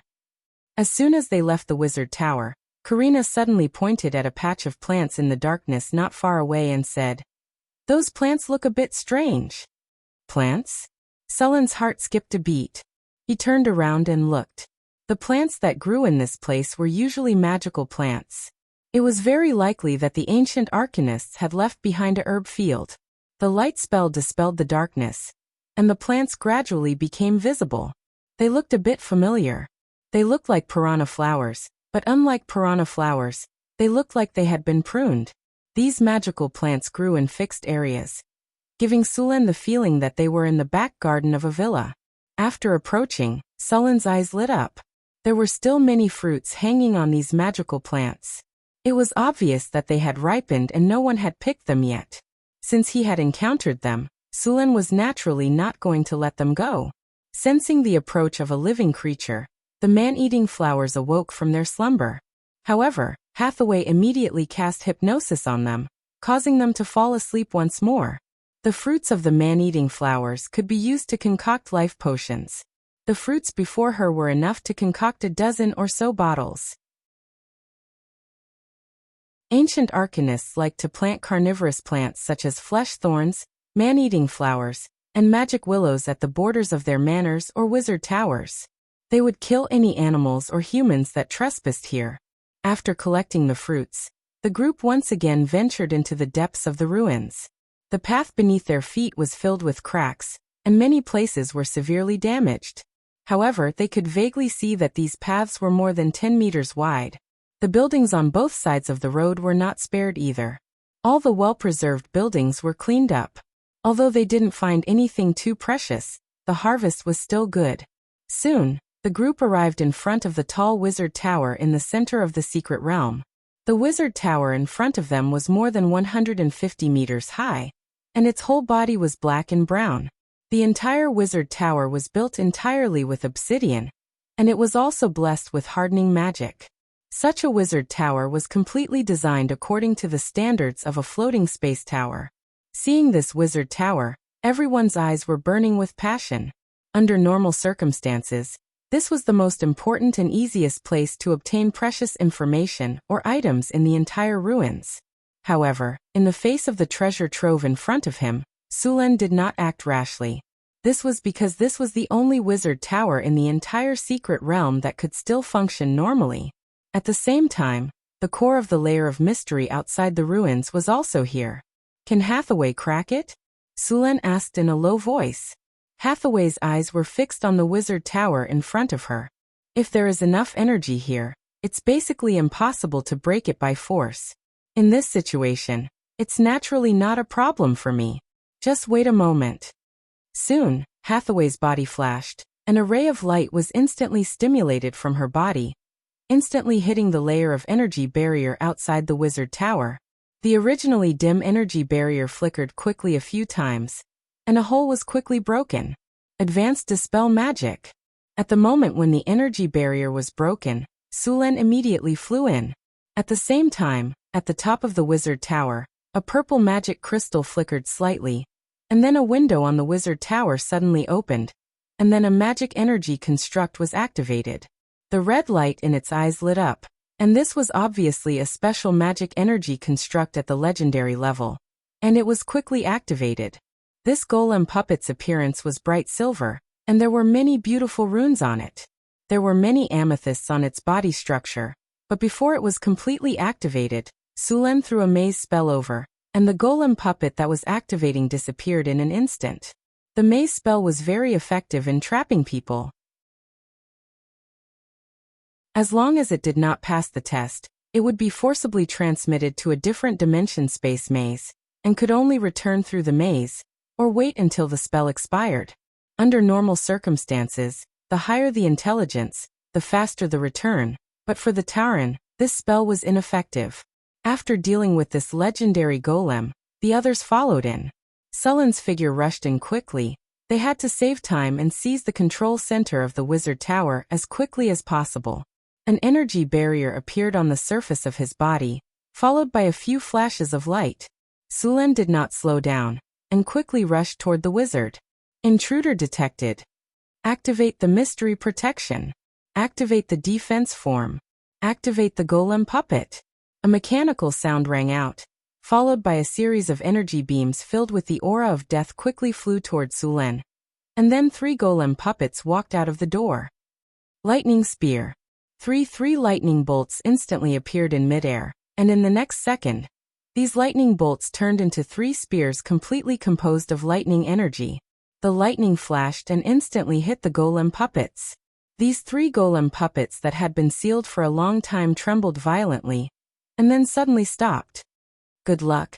There is really no energy here. These golem puppets can't even repair themselves. This ruin had been sealed for thousands of years, and it lacked energy to maintain it. It was a miracle that these golem puppets could still move, and there was no hope for them to perform better.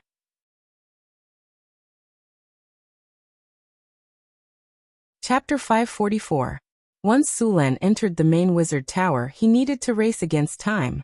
Due to the lack of energy in other parts of the ruins, all kinds of protective spells and golems had been shut down. However, as the most important wizard tower in the ruins, all the energy would be supplied here first. Sulen's actions would make the wizard tower's spirit think that the wizard tower was invaded. The wizard tower's combat mode would be activated, and the golems in the wizard tower would be awakened. This was not good news for Sulen. How many golems were there in a wizard tower? This was directly proportional to the wealth of the wizard tower's owner. Just like the wizard tower in the ruins, the entire ruins belonged to him. With such a large secret realm, it was obvious that the owner of this wizard tower was very rich. Sulen would not be surprised if there was an entire golem legion sealed in his wizard tower. Many wizards were otakus. They would accumulate all kinds of resources like hamsters, and then make all kinds of items. The number of golems would also increase over time. If you were fighting with others, having an golem legion would be very comfortable. However, if you were facing an golem legion, trust me, run away as soon as possible. After Sulen rushed in, the wizard tower's defense system had been activated. Although there were only a few golems now, as long as they were given a little time, the golems sealed in the wizard tower would soon rush over in large numbers. At that time, they would have to face hundreds of golems of all kinds. With so many golems attacking together, even a legendary master would have to flee. Fortunately, the space in the wizard tower was limited, and to save energy, most of the golems in the wizard tower were in a state of hibernation. As long as Sulen was fast enough, he could shut down the control center in the wizard tower, or take control by force before those golems were all activated. Lightning spears flew out from Sulen's hands and instantly hit those golems that had just been activated. The situation was slightly better than Sulen had imagined. Due to the lack of energy, the golems in the wizard tower were in a state of hibernation. This state could minimize energy consumption. However, the lack of energy maintenance also caused the structure of these golems to age. Thousands of years had passed, and apart from some precious magic materials, the rest of the magic materials would more or less have some problems. When these golems were struck by the lightning spears, the already fragile components of the golems were easily destroyed by the powerful lightning power. Hathaway, Alex, and Karina followed closely behind Sulen. They weren't idle either. Sometimes, when Sulen couldn't deal with a new golem in time, they would immediately attack it with spells. One after another, the steel golems were awakened, and then quickly destroyed by the spells. Sulen and the others were very fast. As high-grade wizards, they had all mastered combat spellcasting. They could cast spells while moving quickly without worrying about being interrupted. Even the weaker ones, Alex and Karina, were sorcerers. All right, ladies, don't completely destroy these golems. Sulen couldn't help but exclaim as he watched them cast disintegration and turn the steel golems into piles of scrap metal. These are our spoils of war. After we occupy this place, these golems can still be used after some repairs. After using disintegration, these things will become scrap metal. Alex, you wastrel. Seeing another steel golem being hit by a ray of light and turned into a pile of scrap metal, Sulen reached out and knocked Alex's head. Sorry Sulen, I'm used to it. Alex laughed. Alright, be careful next time. Sulen casually cast a chain of lightning and destroyed a golem that had just appeared. Although he hadn't completely occupied this place, Sulen already saw it as his own. Host, please pay attention. Domain energy fluctuations detected. A powerful energy instantly spread out from the wizard tower. Sulen only felt that the originally smooth spells had become jerky, as if he had fallen into a quagmire in an instant. This is energy confinement. The enigma has been activated. Sulen's eyes lit up. It seemed that the tower spirit had sensed the danger. Energy confinement was an ability of the enigma, but it required a lot of energy to use this ability. For a wizard tower that lacked energy, the tower spirit would not activate this ability unless it was absolutely necessary. A ray of lightning flashed, and a powerful lightning energy was instantly released from Sulen's body. A domain that was not inferior to before spread out from his body, and the few women who were originally imprisoned instantly regained control of their magic. After activating the domain, Sulen's power was even more powerful. Soon, the group of people arrived in front of the wizard tower's gate. This gate was made of a silver-white metal. Although it had been there for thousands of years, it didn't seem to be damaged at all. Sulen casually threw a lightning spear, but as the lightning flashed and the lightning energy dissipated, the silver-white gate in front of him didn't move at all. There wasn't even a mark on it. Seeing this, a trace of surprise flashed in Sulen's eyes, but in the next second, the storm halberd appeared in his hand. Lightning spear. The dazzling lightning instantly shrouded the storm halberd, and as a large amount of lightning merged, an invisible torrent of energy quickly gathered around Sulen. The storm halberd was originally completely covered by lightning, and the powerful lightning energy spread to the surroundings, forcing Hathaway and the others to move out of the way. Sulen's warrior robe was also propped up by the static electricity, and more lightning energy was injected into the storm halberd.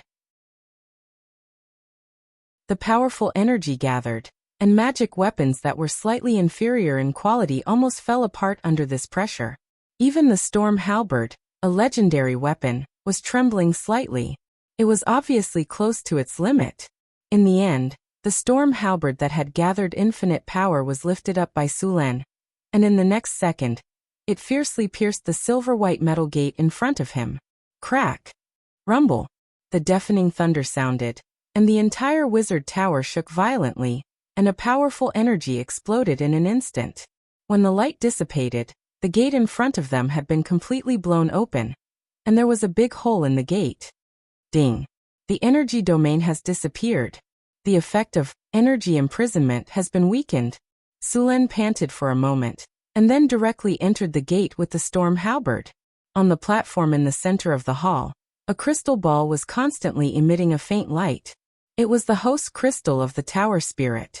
Just as Sulen stepped forward and was about to close it, a huge roar came from the other side of the hall.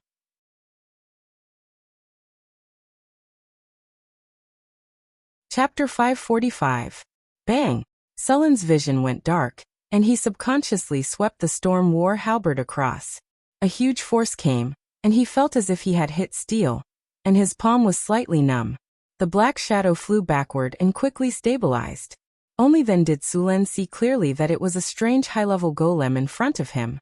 Countless runes were engraved on its body, and the light purple magic patterns were like tattoos all over the golem. The golem was 6 meters tall, and its appearance was similar to that of a human.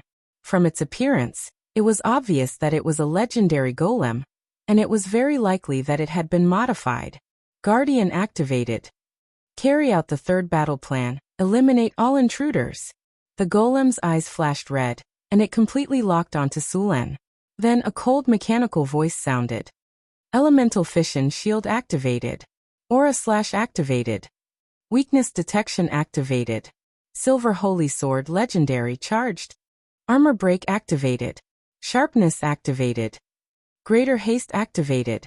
With the cold mechanical voice, a huge beheading sword with a silver glow appeared in the golem's hand. Under Suren's dumbfounded expression, the legendary construct in front of him instantly entered the complete state. Don't interfere. I'll deal with it, Sulen immediately said when he saw the golem. This thing was obviously a high-level legendary golem, a killing machine specially used to guard the core of the wizard tower. Apart from Sulen, no one else could withstand this thing's combat power. Greater haste, maximum spell. Greater displacement force field, maximum spell. Greater bear's toughness, maximum spell. Greater bull's strength, maximum spell. Greater fox's cunning, maximum spell. Legendary mage's armor, maximum spell. Weakness detection. A series of spells rose from Sulen's body. Hathaway, Karina, and Alex quickly cast all kinds of spells on Sulen. A bright sword light illuminated Sulen's eyes, and the 6-meter-tall guardian statue in the tower instantly appeared in front of Sulen. The silver sword instantly chopped towards Sulen's neck. Sulen had several energy barriers in front of him, but they were shattered by the guardian golem's sword beam. Finally, they were blocked by the storm battle halberd. The guardian's speed was very fast, and his tall body was unexpectedly agile. The speed of his sword was so fast that it left behind a series of afterimages, slashing towards Sulen's vital parts. Sulen didn't show any weakness. He kept waving the storm halberd in his hand, and his figure moved quickly like a ghost. Bang bang bang. The storm battle halberd and the silver sacred sword kept colliding, and a series of sparks kept appearing. In a short period of time, Sulen and the guardian golem had exchanged dozens of blows. Powerful energy surged in the surroundings. The energy barriers on Sulen's body were all shattered, and even the legendary mage's armor was damaged. The guardian golem wasn't any better. The energy barriers on the surface of its body had dimmed, and scars from the storm battle halberd appeared on its silver body. Thunder slash. Dazzling lightning instantly erupted from Sulen's body, and the storm battle halberd slashed towards the guardian golem with the power of endless lightning. The dazzling lightning completely enveloped the guardian golem's tall body, and a deafening thunder rumbled. In the next second, the guardian golem's tall figure was sent flying. The elemental fission shield that originally covered its body was completely shattered, and the storm battle halberd left a deep mark on the guardian golem's body. Sulen's figure flashed, and in the next second, he appeared beside the guardian golem. The storm battle halberd waved like a windmill and continuously attacked, forcing the guardian golem, who had just stabilized its body, to retreat. What are you waiting for? Hathaway, go and deal with that tower genie. This legendary golem can't be dealt with in a short time. Okay, you hold it back. I'll go and crack the tower genie's core. Hathaway reacted quickly. Although she was shocked by the battle between Sulen and the golem, she recovered in an instant. Then, while Sulen was holding the golem back, she began to crack the tower genie's core. Bigby's flying palm. A huge palm appeared out of thin air, and then directly sent the golem flying. Before the guardian golem could stand firm, Sulen's attack had come again. High-grade legendary golems were very difficult to deal with. This thing had high attack, high defense, fast speed, and surprisingly high magic resistance. Although Sulen was confident that he could tear it down, it would take a long time. This kind of legendary construct golem could be said to have almost no weaknesses. Sulen didn't want to tear this thing down. After all, not everyone could make a high-level legendary golem. The owner of this wizard tower was at least a high-level legendary existence. A golem of this level could be said to be very precious, and Sulen couldn't bear to break it. Even Suluan could only suppress the guardian golem in front of him. Moreover, this guardian golem was also equipped with the sword saint skills. If an advanced legendary warrior were in his place, the guardian golem would have long since finished him off. If this thing attacked at full strength, it wouldn't be surprising if it killed legendary Sulen in one strike. In fact, the guardian golem hadn't used its full strength yet.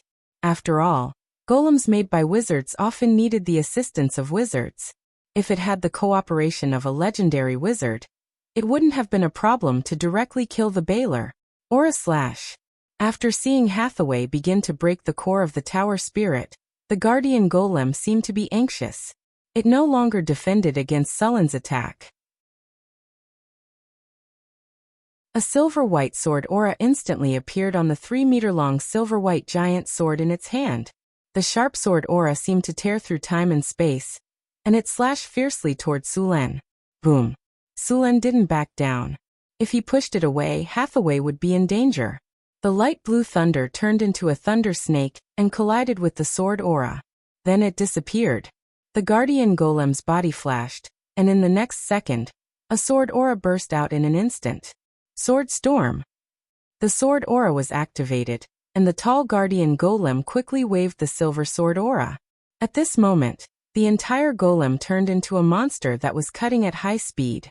Sulen's face changed, and he subconsciously wanted to leave. However, just as his body was about to move, he immediately reacted. The thunder power in his body instantly poured into his body, and endless thunder continued to explode. Lightning flashed in all directions, and the sound of metal clashing rang out. Suluan firmly blocked the guardian golem, but in the face of such a powerful attack, Suluan was in a somewhat sorry state.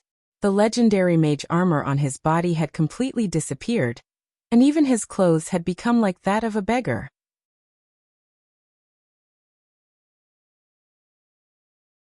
Chapter 546. The golems immediately stopped attacking. The guardian golem that was attacking suddenly stopped, and the red light in its two crystal eyes disappeared. Suluan also breathed a sigh of relief. Hathaway, ask the tower genie where the core of the puzzle is located, Sulen said in a deep voice. Tower genie, where is the core of the puzzle? The core of the puzzle is at the top of the wizard tower, the tower genie said in a cold mechanical voice. Hathaway was a little confused. Isn't this the top of the wizard tower? Master, this is the second floor of the wizard tower. There is another floor above it, the tower genie continued. This place was built with a spatial folding magic circle. I see. Hathaway nodded and asked the tower genie to open the door. They walked directly to the top of the wizard tower. The top of the wizard tower covered a large area. As soon as they arrived, they saw an enlarged puzzle magic circle. Purple arcane crystals floated quietly in the air. There were countless runes engraved on these crystals. A few silver light beams passed through each arcane crystal. These light beams crisscrossed back and forth like a fishing net, and those arcane crystals were the nodes of the net. Countless runes were engraved on the ground. These runes corresponded to the arcane crystals in the air. The top of the room was also engraved with a large number of runes. Purple gems were embedded in the ceiling, looking like twinkling stars in the night sky. In the center of the room was an elemental pool with a diameter of 5 meters. At this time, there was only a shallow layer of energy water left in the elemental pool. Because it had not been maintained for a long time, many of the runes on the elemental pool had been peeled off and damaged. Naturally, the energy extracted from the 4 elemental realms was gradually decreasing. The blue crystal that was originally floating above the elemental pool had also become dim. They could not help but worry about whether it would fall in the next second. The arcane crystals in the air were like a fishing net. In the end, all the silver light beams were connected to the crystal in front of them. This crystal was the core of the puzzle. Apart from Hathaway, Suluan, Alex and Karina were all confused about the riddle. They had no idea how to solve the riddle in front of them. Although Hathaway had mastered the puzzle lock technology, it was her first time seeing a puzzle lock. Fortunately, this puzzle lock had been in operation for thousands of years. No one maintained it. At the same time, its energy had been depleted. Otherwise, it would not be easy to gain control of this puzzle lock. Hathaway stepped forward and a silver glow appeared in her eyes. She tapped the blue crystal gently, and a faint ripple spread out from the crystal. Then, a silver glow rose from Hathaway's body. This silver radiance was the embodiment of Hathaway's soul power. Sulen's soul power was now pale gold, because he had fused with a large amount of divinity. At this time, whether it was Hathaway or Sulen, their souls actually already had some immortal characteristics. The lifespan of a legendary wizard was several times longer than that of a legendary warrior. Apart from the fact that wizards could make potions to increase their lifespan, the biggest reason was their soul power.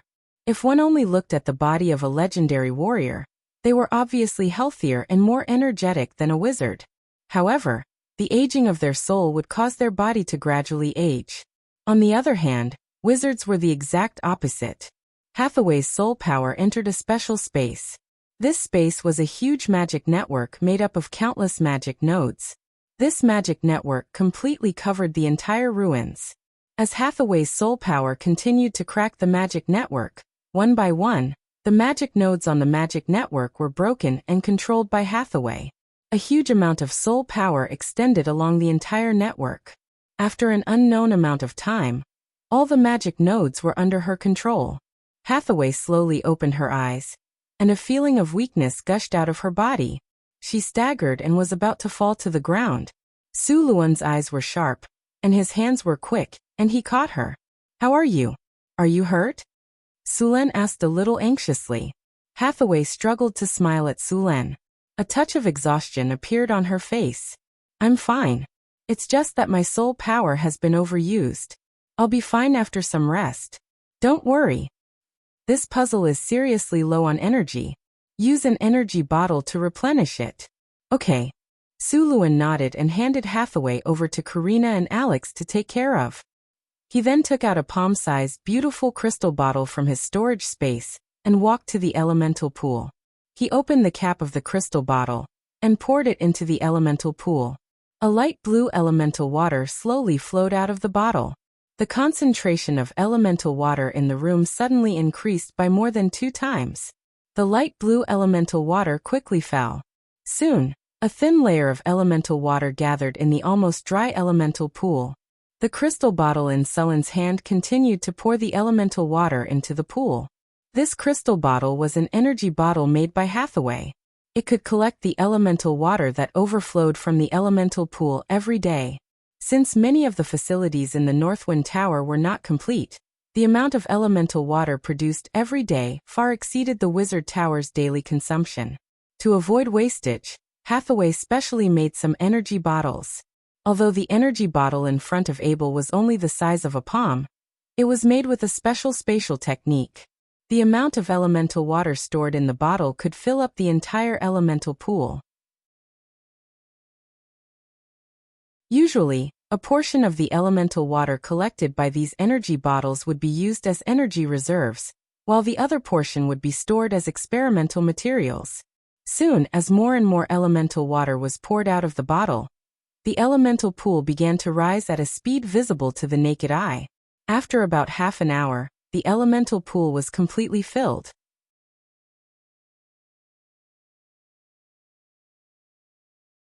Chapter 547. Tower Genie, restore the Enigma state and cancel the energy-saving mode. Hathaway ordered after seeing that the elemental pool was full of energy. Then a ray of spiritual light slowly lit up, and the originally dim purple crystal shone brightly at this moment.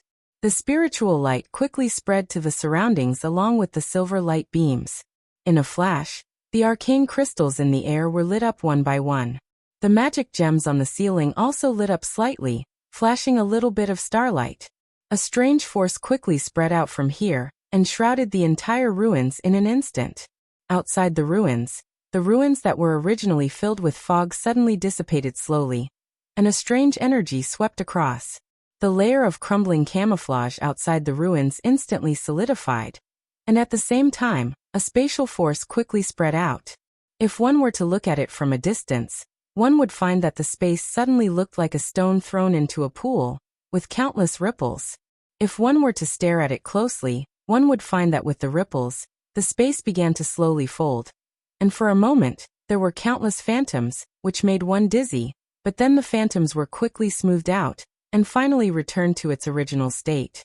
Although it seemed that there was no change, in fact, the secret realm had been completely hidden. It's done. If we don't use the power of the Enigma now, the elemental water in the elemental pool can last for a month. Hathaway was not as tired as before after a short rest. The elemental pool here needs to be repaired as soon as possible, and there are other energy channels and rune inscription problems. The things in the ruins also need to be sorted out and repaired as soon as possible. I think we'll face the consequences of being understaffed for a long time. Why wouldn't you want a wizard tower from the Arcane Empire era? Sulen teased and winked at Hathaway. And it could be a floating space tower. By the way, this wizard tower is indeed built according to the floating space tower. Hathaway's eyes lit up, and she directly asked the Tower Genie, "Tower Genie, This wizard tower can fly. Activate the flight mode. Master, the floating space tower has insufficient energy.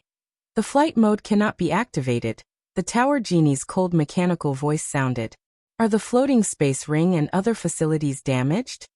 Hearing the tower genie's words, Hathaway's eyes lit up, and she instantly became energetic. She quickly sat up straight on Alex's body, and there was no trace of her previous weak appearance. The wizard tower is the core area of the entire secret realm. The floating space ring is well preserved, and other overall facilities' damage rate is less than 70%. It needs to be repaired before it can fly, the tower genie said coldly. The virtual library of the Sorcerer Tower has the blueprints and information for the construction of the Sorcerer Tower. There is a perfectly preserved floating ring here, Hathaway said in pleasant surprise. The floating space ring was the core component of the floating space tower that could fly. If the floating space city was compared to an airplane, the elemental pool was the fuel tank that provided sufficient energy, and the floating space ring was the engine that provided energy for the airplane. The floating space ring was a glorious achievement of the Arcane Empire era. It could lift the floating space tower, which weighed hundreds of tons, into the sky and fly freely. It could be said to be a very powerful legendary rune. It contained a lot of mathematical Olympiad knowledge. Hathaway only had some incomplete knowledge. Now there was a preserved floating space ring and information, which was good news for Hathaway. Master, you'd better not activate the flight mode, the tower genie suddenly reminded her. Why? Hathaway asked with some surprise. The core command left by the previous master was to suppress the thing sealed under the wizard tower. Once the wizard tower takes off, the enigma won't be able to suppress the seal, and the monster will soon break the seal. Sulen and Hathaway looked at each other, and immediately thought of the future she saw not long ago using astrology. What's sealed here? Sulen asked. The tower genie did not respond to Sulen's question. Seeing that the tower genie ignored him, Sulen was a little embarrassed. Tower genie, adjust Sulen's authority to the highest. Hathaway was like a little fox who had stolen a chicken, and her beautiful big eyes curved into a crescent moon. Yes, master. Recording soul fluctuations, backing up information. Recording complete. Tower genie, what's sealed under the wizard tower? Sulen asked again. Your Excellency, I don't have the authority to know the monster sealed under the wizard tower. According to the 70th resolution of the Supreme Arcane Parliament, this arcane realm is sealed, and the previous master was also imprisoned by the Arcane Parliament. For specific information, you can check the information left by the previous master. Sulen and Hathaway's faces became serious. It was obvious that the monster sealed below was a taboo, and they learned from the tower genie that the previous master was actually imprisoned by the Supreme Arcane Parliament. What did this predecessor do? He actually made the Supreme Arcane Parliament intervene directly. The Supreme Arcane Parliament was the highest ruling core of the Arcane Empire. Although the Arcane Empire was called an empire, it was actually a floating space city that was autonomous. The supreme leader of each floating space city was basically a Grand Arcanist, and each floating space city had a seat in the Supreme Arcane Parliament.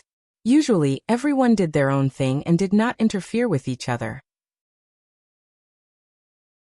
Only when a major event occurred, all the floating space city would convene a meeting of the Supreme Arcane Parliament to discuss and make decisions.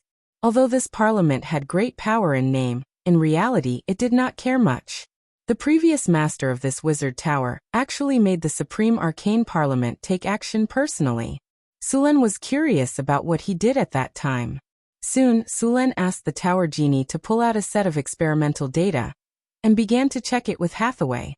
Arcane Calendar, Year 3953, Spring. Some of the items in the laboratory have been exhausted. Last month, I traded with the Dimensional Merchant, and spent a lot of money and resources. Suddenly, I found that the money left was not enough to buy materials this month. Forget it, I'll go to the astral world to collect it myself. Year 3958 of the Arcane Calendar, Spring. My luck is really good. I found an area rich in materials in the astral plane. It only took me 3 days to collect enough materials to last me 2 months. I'm going to finish collecting here before going back. Arcane Calendar, Year 3958, Spring, praise the goddess of luck. Today is my lucky day. I swear, today is more exciting than when I was promoted to legendary. I actually found the body of an ancient god in the astral world. I dare say that this is definitely the greatest discovery in the astral world in the last few hundred years. Divinity, artifact, hahaha, I'm going to become a grand arcanist.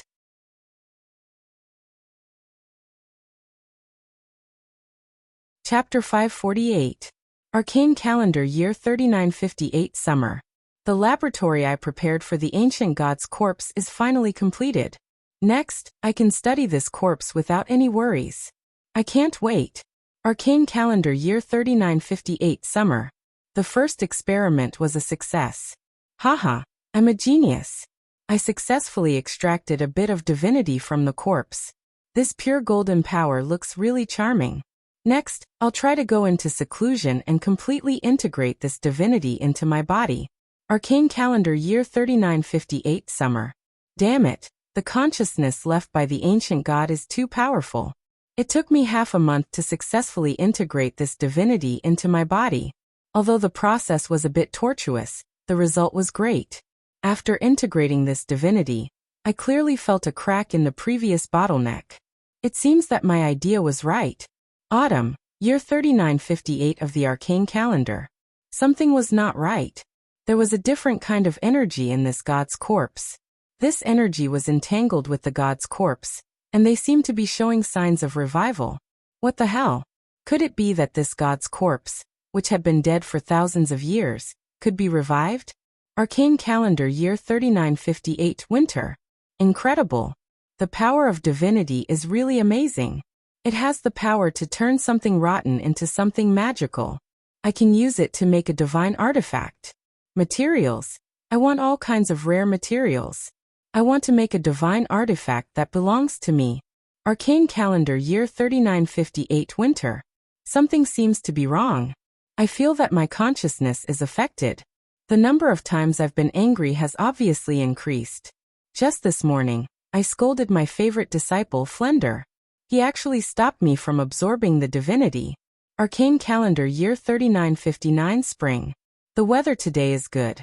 Just now, I successfully broke through level 30 and reached level 31. Now, I'm an astral mage.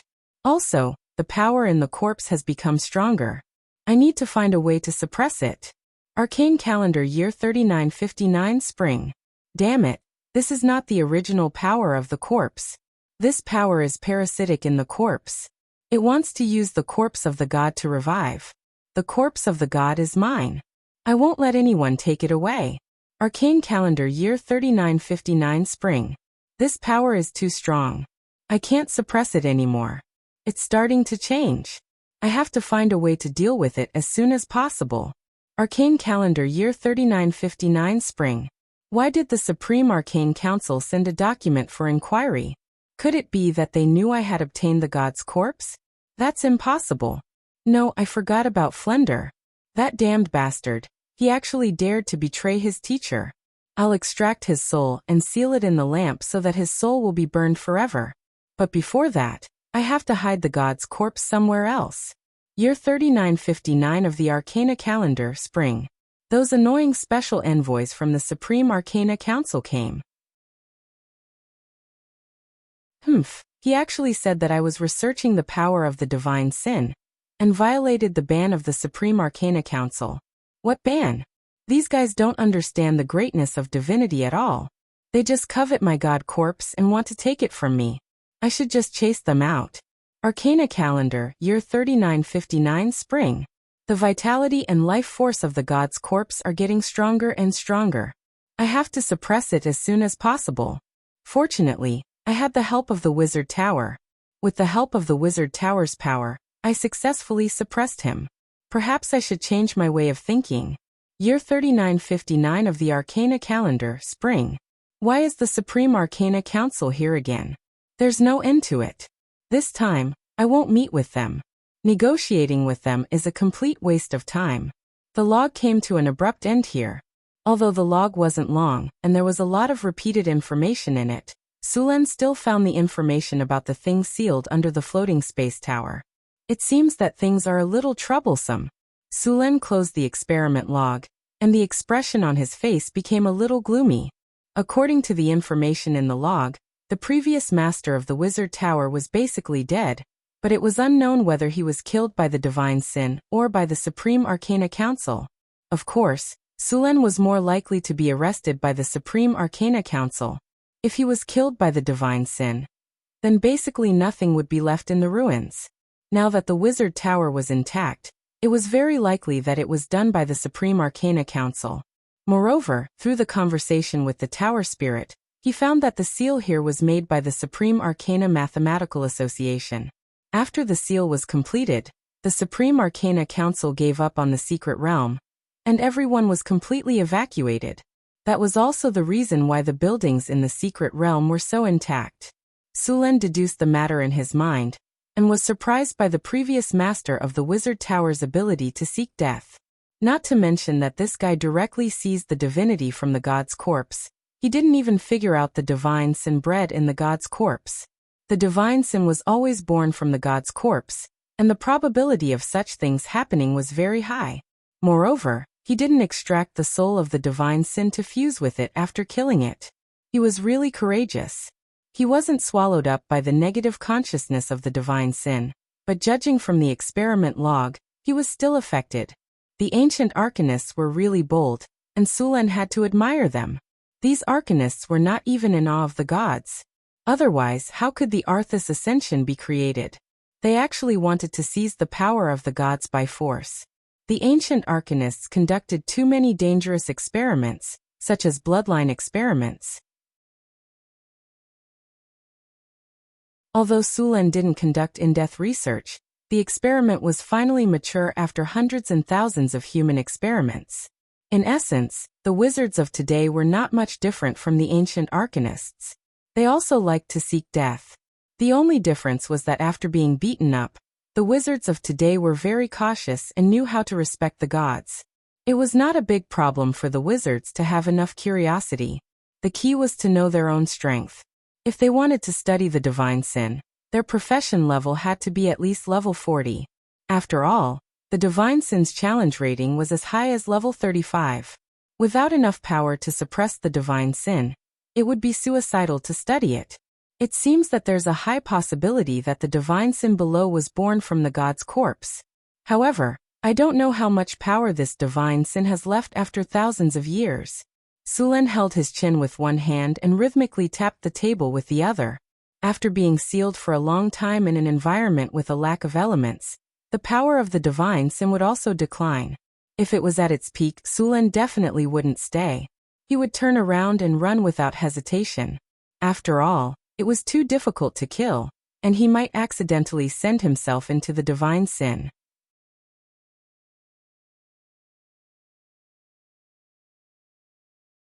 Chapter 549. During the period of the Arcane Empire, the most dangerous monsters in the multiverse were counted. The most dangerous ones were the Archean Hatred, the Dragon of Hatred. However, the number of these Archean Hatred was very small. Many of them were sealed or sleeping in some corner of the multiverse. The second-tier monsters were the Abominations. In fact, some people classified the Abominations and the Archean Hatred together. After all, some Abominations were very powerful. The third-tier monsters were the Archean Villains. Usually, the challenge level of the Archean Villains was above level 25. The first Archean Villains were said to be born from the fusion of evil gods and evil forces. The Archean Villains had great power and were very corrosive, but their consciousness was usually very chaotic. The Abomination. Hathaway said with a solemn expression, "The power he radiated during this period of time has caused the beast to mutate. It means that his power is recovering. The Wizard Tower has been in disrepair for a long time, and is short of energy. He is about to lose control. If we leave him alone and let him recover, it won't take long for this abomination to break free. By then, the whole northern land will be in a disaster." The reason why the Arcane Empire ranked the Abominations and the Archean Hatred at the top was that they had the power to destroy a main material plane.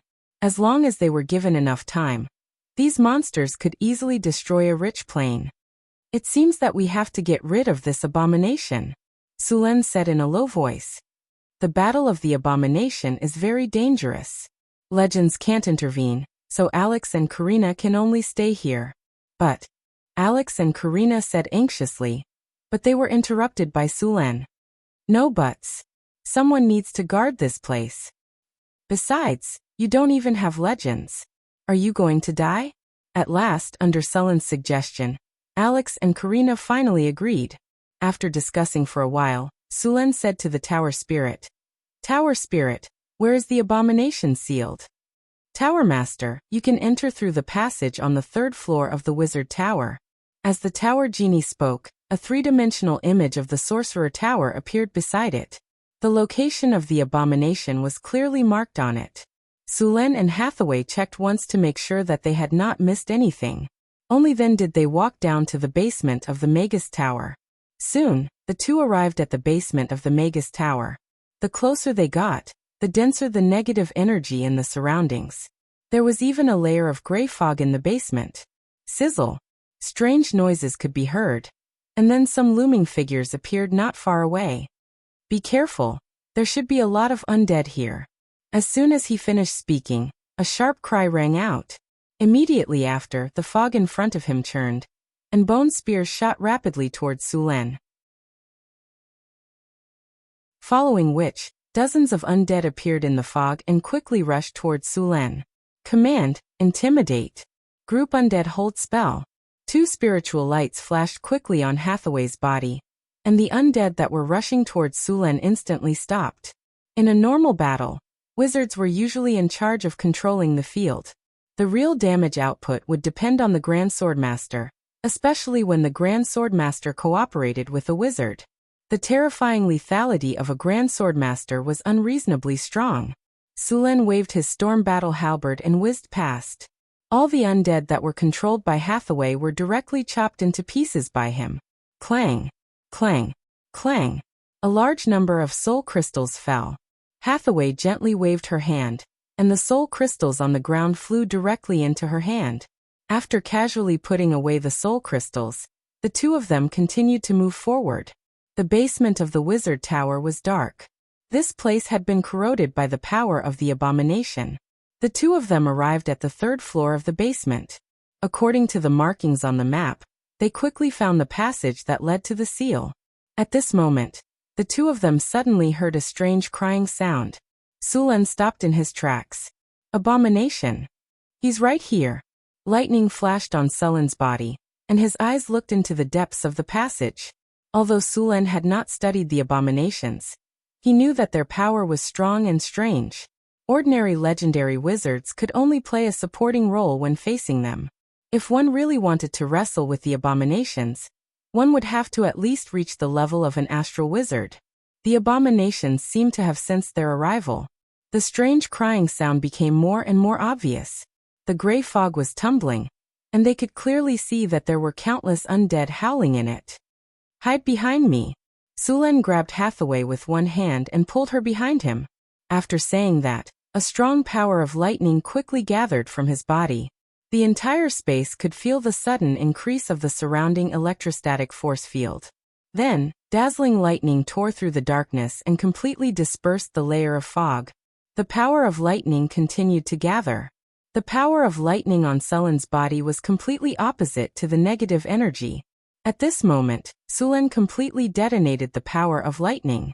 Endless power of lightning exploded at this moment, and the entire space was as bright as day. Countless lightning snakes moved back and forth in the air. The surrounding fog tumbled violently as if it was boiling.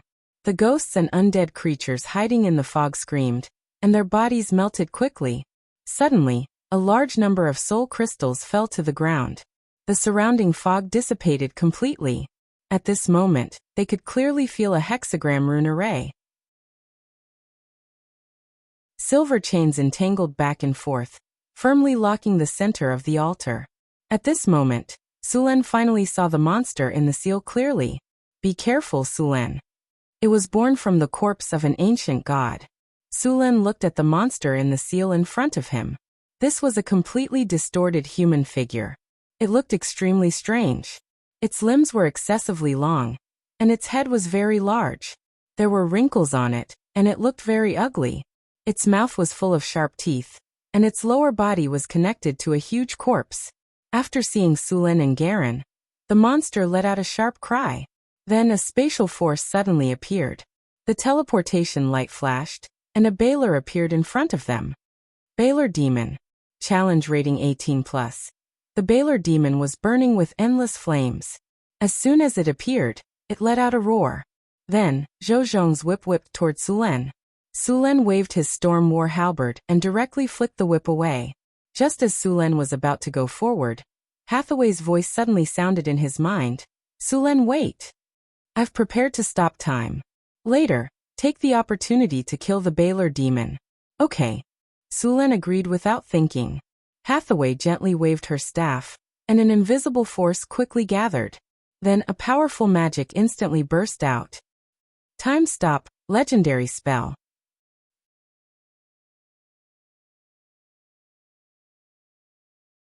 Chapter 550. The entire world seemed to have been paused at this moment.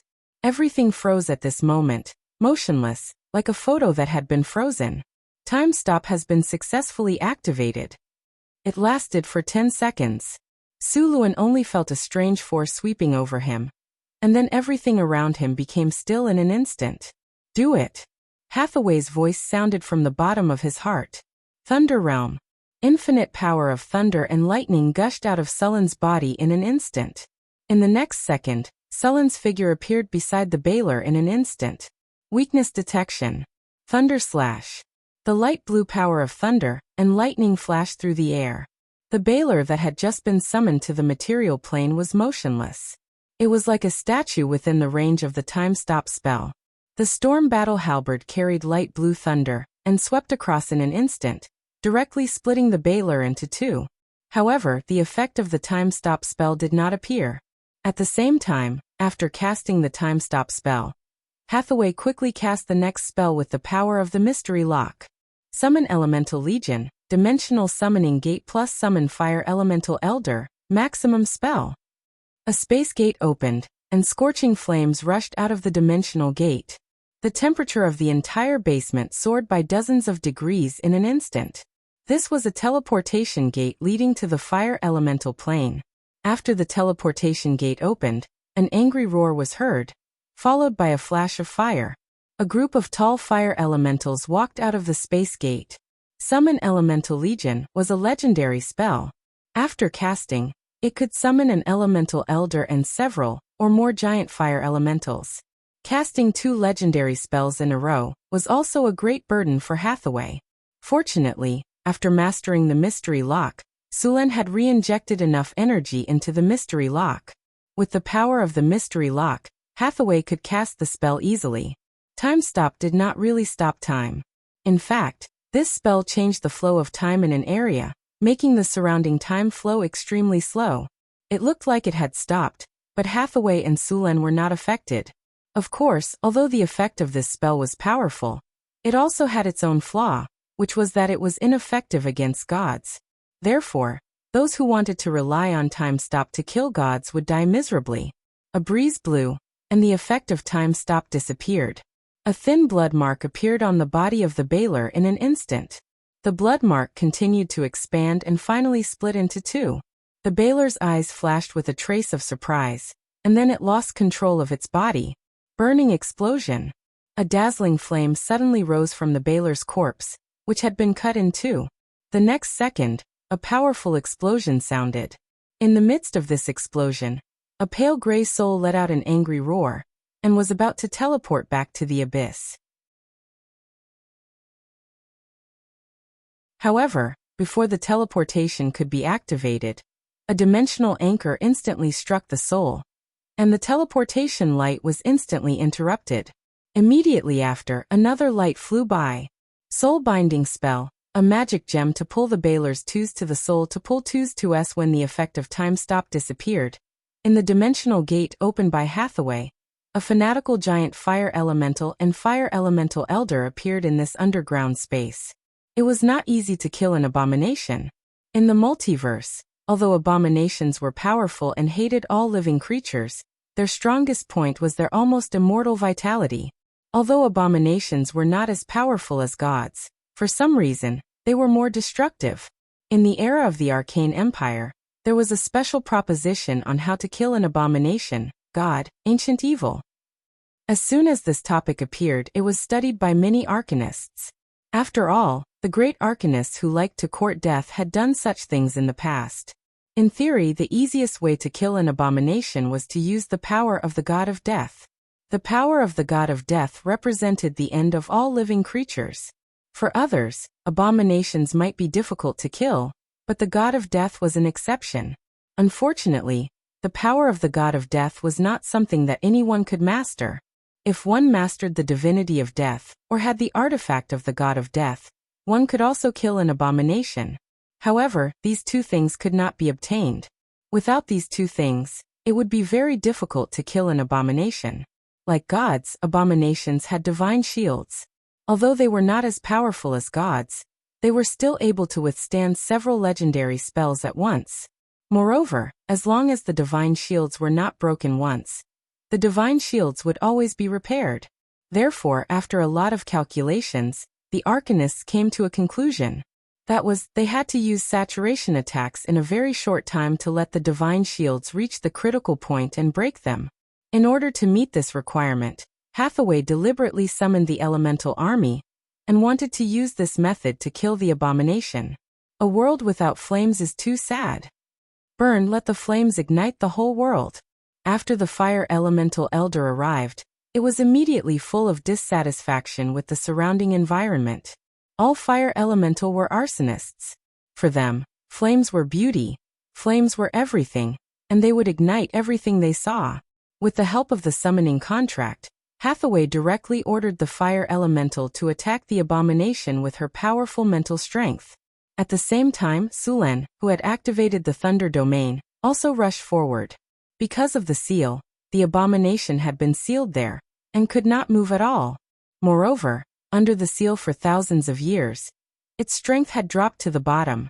Now was the best time to kill it. Endless flames continued to explode.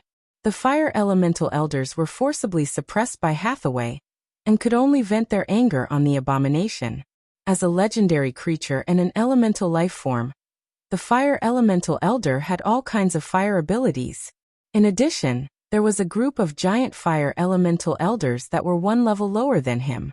The destructive power of these arsonists was very shocking. At the same time, Sulen did not hold back either.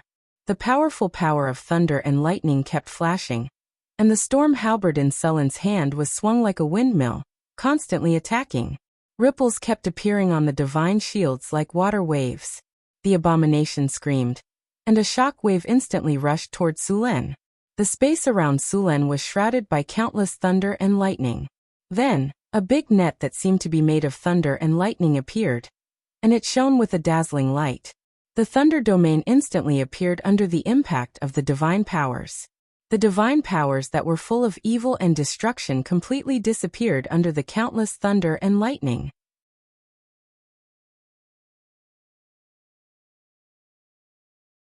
Chapter 551. Heat waves kept surging, and flames kept spreading to the surroundings. The abomination's divine power shield was also on the verge of collapsing. After all, the abomination was not a god, and it did not have the almost endless divine power of the god kingdom as a shield. Thunder slash. The storm battle halberd carried the terrifying power of thunder and lightning and smashed down on the divine power shield. Boom. The power of thunder and lightning and the divine power surged, and countless bolts of lightning burst out in an instant. The entire underground space trembled slightly. The divine power shield, which was already close to its limit, finally could not withstand Sulen's all-out attack. The divine power shield shattered at this moment. Life. Destruction. Kill him.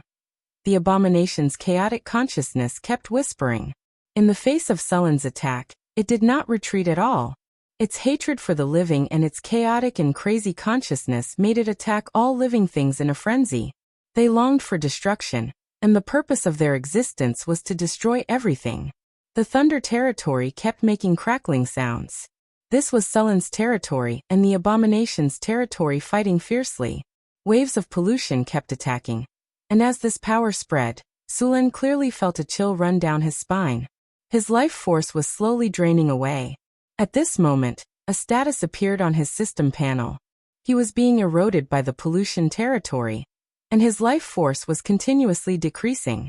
If he did not deal with it, this speed of life force loss could quickly drain an ordinary person. Be careful. Hathaway's voice suddenly sounded. Lightning flashed and Sulan's figure disappeared in an instant. At the same time, where Sulan had been standing, a sharp spike suddenly pierced out from the ground. Looking at the 1-meter-long spike, Sulan was terrified. If he was stabbed by this thing, his butthole would explode. A sharp claw pierced through the void. In the next second, the space behind Sulan cracked open, and the claw scratched at his back. It was as if Suluan had an eye in the back of his head. The storm halberd didn't even bother to look at it. It instantly blocked the claw, and the power of thunder and lightning erupted, completely purifying the evil power on the claw. The abomination roared in pain. Its tone was sharp, and a strange whisper rang out in Sulan's mind. This voice was filled with hatred, unwillingness, madness, and brutality. It made one feel irritable and wanted to destroy everything. This was a power that abominations were born with. These gods, who were born in death and died before they were born, were a curse to all the living. They hated everything in this world. A deformed human monster was frantically struggling to break free from the sealing chains on its body. Silver rune chains were deeply integrated into its flesh. His crazy eyes stared at Sulan, and then another divine power attack followed. Bang! Dazzling lightning burst out, and the power of lightning around Sulan's body kept colliding and dissipating. He couldn't help but step back. At the same time, a sharp claw scratched at his head. Sulan's body flashed with lightning, and he disappeared instantly. At the same time, the surrounding fire elemental elders led many giant fire elementals to attack the abomination crazily. These fire elemental creatures didn't have vital points, and they couldn't dodge the attacks of the abomination. They attacked directly. Under the attacks of the abomination, the energy shield on the surface of Sulan's and Hathaway's bodies kept shattering. Only half of the summoned fire elementals were left. However, the crazy fire elementals didn't care about this at all. Fire elementals were summoned elemental creatures. After they died, they would be resurrected in the fire elemental plane. Devour divinity. The twisted abomination monster suddenly turned into a gray python and pounced on Sulan, trying to swallow him completely. The divinity on Sulan's body was very attractive to it. Thunder Spear. The blue power of lightning gathered in Sulan's hand, and a spear made completely of lightning appeared. In the next second, lightning flashed, and the entire underground space was lit up. The thunder spear hit the gray python with the sound of wind and thunder. The gray python was nailed to the ground in an instant. Endless power of lightning exploded at this moment, and the evil power that formed the gray python was purified instantly. The gray python disappeared completely in the lightning. The gray evil power turned into threads, and was absorbed by the abomination again. Even so, it wasn't easy to bear. Rumble. As the ground trembled, the abominations became more and more berserk. Not being able to kill Suluan made them feel very berserk, and the abominations became more and more dangerous. Apart from their own power, they could also use their divine power. The berserk abominations instantly revealed sharp claws and continuously attacked Suluan. It had the power to control space. Space cracks kept opening, and any part of Sulan's body could be attacked by the abomination. This space ability was very disgusting. Although it was trapped and couldn't move, it could attack the surroundings continuously through these spaces. The target was small and fast, and there was almost no warning. If Sulan hadn't awakened the sixth sense talent, which gave him the ability to predict danger in advance, he would have been caught by the abomination. Although there would be some space fluctuations when space spells were used, the time was too short. Hathaway wanted to use space imprisonment, but it was torn apart by the abomination. The abomination could only tear a small space crack each time, but Hathaway's space imprisonment needed to cover a large area. It was a waste of effort to break the surface. The ferocious claws kept attacking, and sullen storm battle halberd danced quickly to counterattack. Dark devouring claw. The sharp claws were mixed with strong evil power. However, the target wasn't Sulen, but Hathaway, who had been hiding behind. Sullen's body flashed, and the storm battle halberd was waved quickly. Hathaway didn't panic at all in the face of the abomination's attack. Her body flashed, and she disappeared instantly. At the same time, a frightening elemental wave appeared. Hathaway's body appeared on the other side of the abomination, and a gray magic ball with strong elemental waves flew out instantly. Annihilation magic ball. Boom. Roar. The abomination roared in pain, and the annihilation magic ball melted a part of its body. Drops of black blood splattered on the ground. After the attack worked, Hathaway didn't chase after it. Her body flashed and disappeared instantly. The moment she disappeared, a sharp bone spur pierced out from the ground. Thunder slash. Sulen waved the storm battle halberd, and appeared around the abomination. Then he slashed at the abomination's body. Slash. The sharp halberd cut a hideous wound on the abomination's body.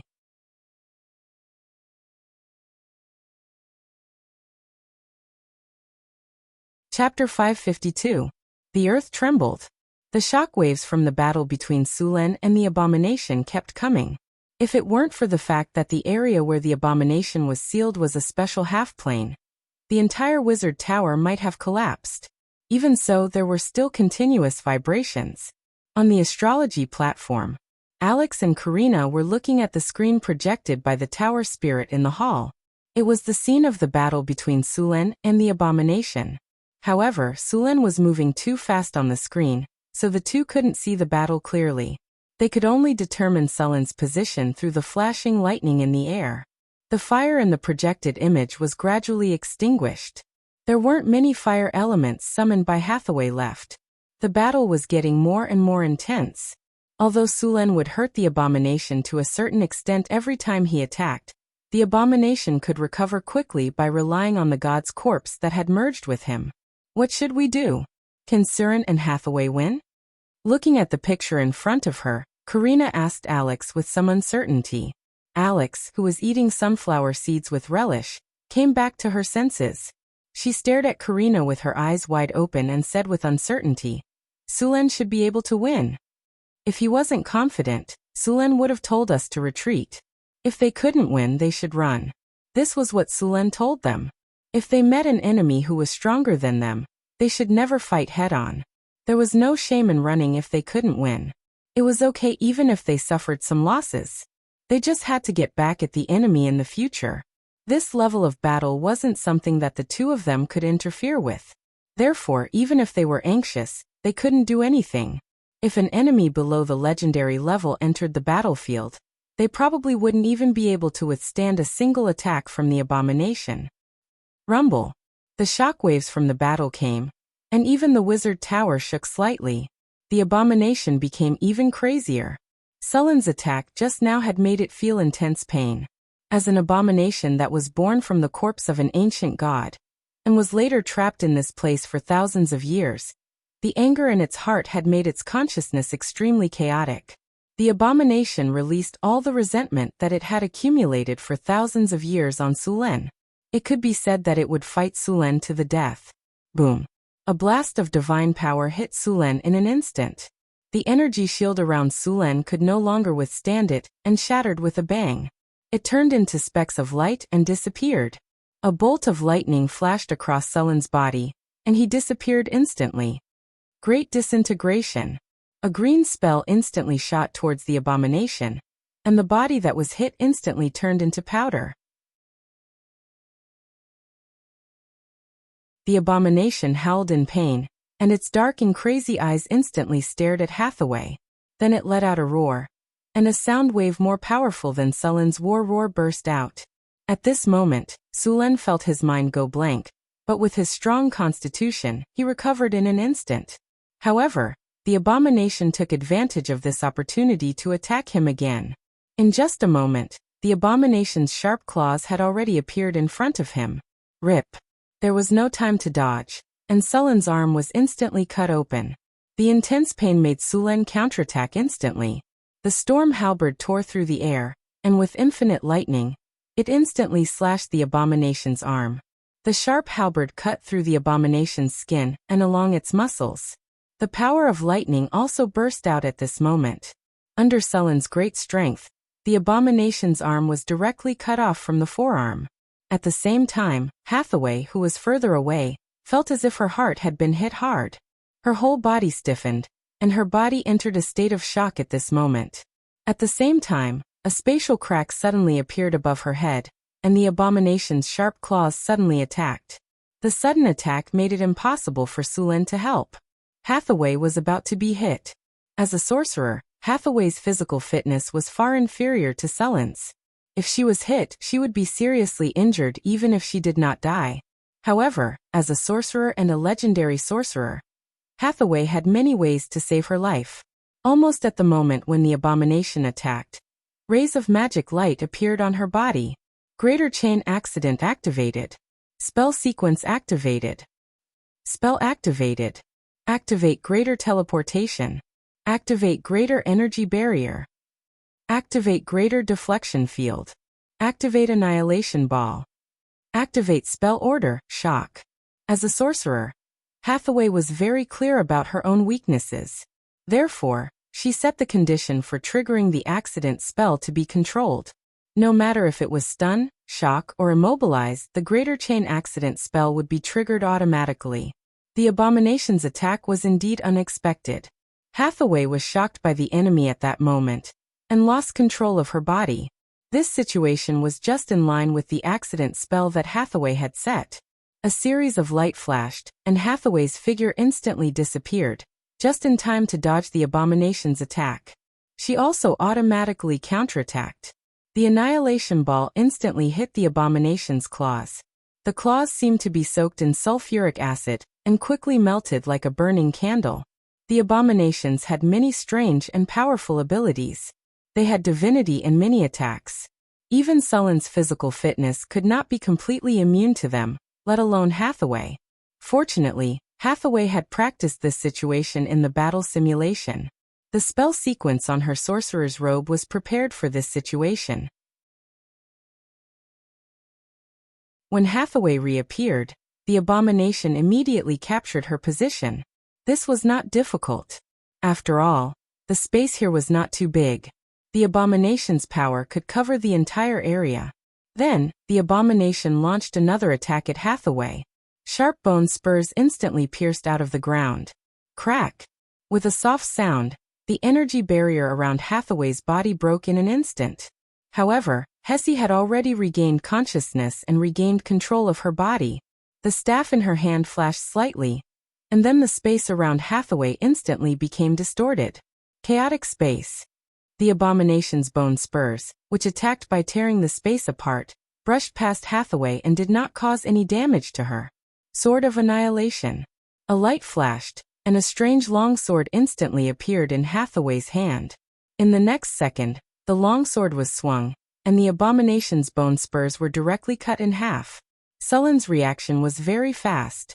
Just as Hathaway was casting the spell, a thunder spear appeared in his hand. Lightning flashed and instantly hit the abomination's body. The powerful thunder power exploded, and the abomination's body trembled at this moment. It's finally paralyzed. After seeing the effect, Suluan cursed inwardly. All this time, his lightning power had been invincible in battle. His super high paralysis effect had been effective time and time again. However, this time, when facing an abomination, his lightning power's paralysis effect was reduced to the bottom.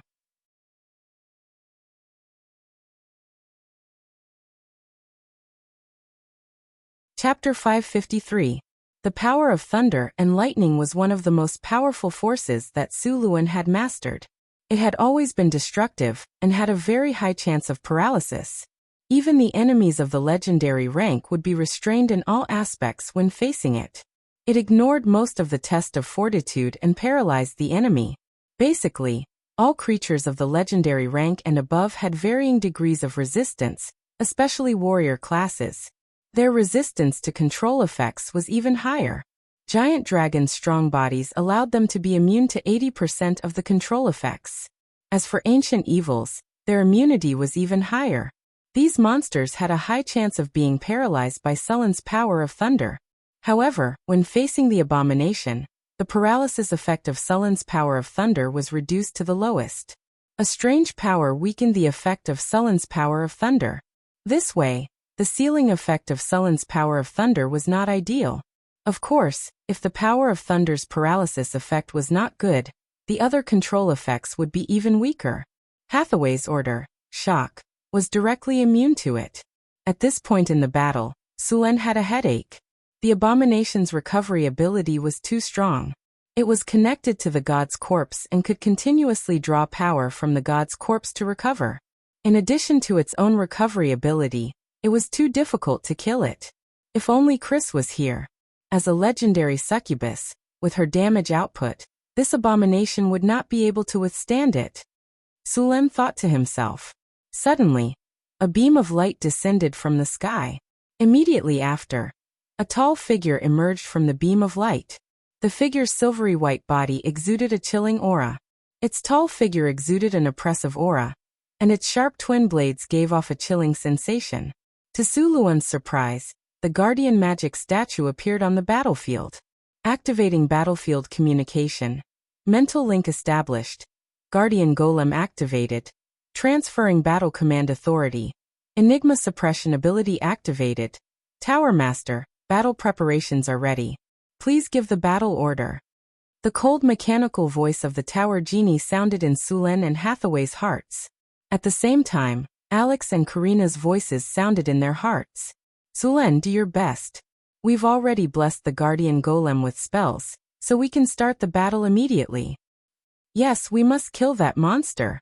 Don't worry, we'll definitely destroy it this time. Sulen said proudly when he saw the Guardian Golem in front of him. The Guardian Golem had fought with Sulen for a long time. Even if it was slightly weaker than Sulen, it still had the combat power of a high-level legendary mage. With the addition of the Guardian Golem, its combat power had completely met the requirements. Activating Elemental Fission Shield. Chi-Raising Chop activated. Weakness Detection activated.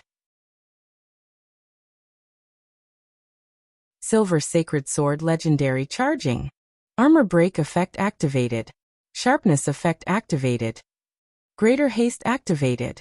Along with the Tower Genie's cold voice, the Guardian Golem instantly went all out. Summoned the undead army. Gusts of chilly wind suddenly blew, and the surrounding fog quickly gathered. Hazy shadows appeared one after another. These vengeful spirits that had been awakened by the abomination emitted a strong aura of death. As soon as they appeared, they pounced on Sulen. Summon evil creatures. A portal appeared, and in the next second, various twisted and ugly monsters appeared. A black mass of monsters surged out from the dimensional portal. Twisted shadows, mutated monsters, petrified lizards, spiked lions, and so on. After sensing danger, the abomination immediately summoned an army of monsters. These monsters in front of him instantly crowded the surrounding space.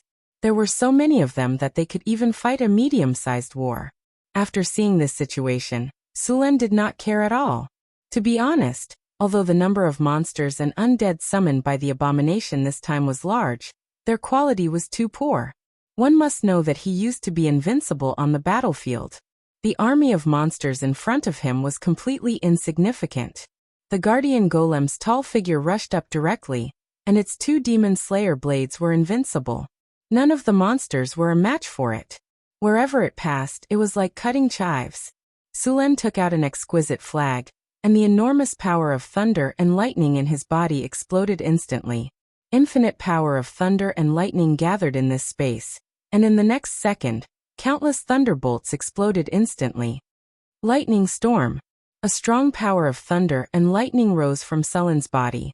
The storm and lightning enveloped the entire space, and countless thunderbolts slithered around like thunder snakes. The originally crazy monsters seemed to be shocked by the scene in front of them. At this time, Sulen looked like the legendary thunder god. Countless thunderbolts appeared under his control, and in the next second, thousands of thunderbolts exploded instantly. The entire world was filled with the sound of thunder and lightning, and for a time, screams could be heard one after another. After activating the thunder domain, and borrowing the power of the wind dragon flag, Sulen once again performed the lightning storm. Although the power of the lightning storm was somewhat weakened because it was in an underground environment and could not borrow the weather, the area of the lightning storm was not very large. As a result, the range of the lightning storm was smaller, and the thunderbolts were more concentrated. The lightning storm enveloped the entire space, and all the monsters had nowhere to hide. Even the abominations could only take this attack head-on. Thunderbolts raged in the underground world, and the summoned undead army had no place to hide under such a saturated attack. The power of thunder and lightning was more harmful to the undead creatures. In just a breath's time, a large number of undead creatures were directly purified by the thunder and lightning. After the lightning storm lasted for more than 10 seconds, all the summoned monsters were wiped out. The ground was filled with corpses that had been electrocuted into talking corpses. Even the abomination had many wounds on its body, but with its powerful recovery ability, these wounds were quickly healed. The power of thunder and lightning dissipated, and a tall figure quickly rushed over. With a flash of cold light, the sharp claws that had just grown out of the abomination were cut off again. The guardian golem, which had been strengthened by the weakness attack, kept attacking the abomination. Facing this kind of golem puppet that could not be controlled, had thick skin, and was immune to all kinds of negative statuses, the abomination did not have a good way to deal with it. Sulen put away the wind dragon flag. He had consumed a lot of energy just now, but in the thunder domain his recovery speed was very fast. With a flash of thunder and lightning, Sulen appeared in front of the abomination with the storm halberd in his hand. The human and the golem were like butterflies flying through flowers, constantly attacking the abomination rapidly. Many wounds appeared, and the abomination roared angrily and attacked crazily, but its counterattack was getting weaker and weaker.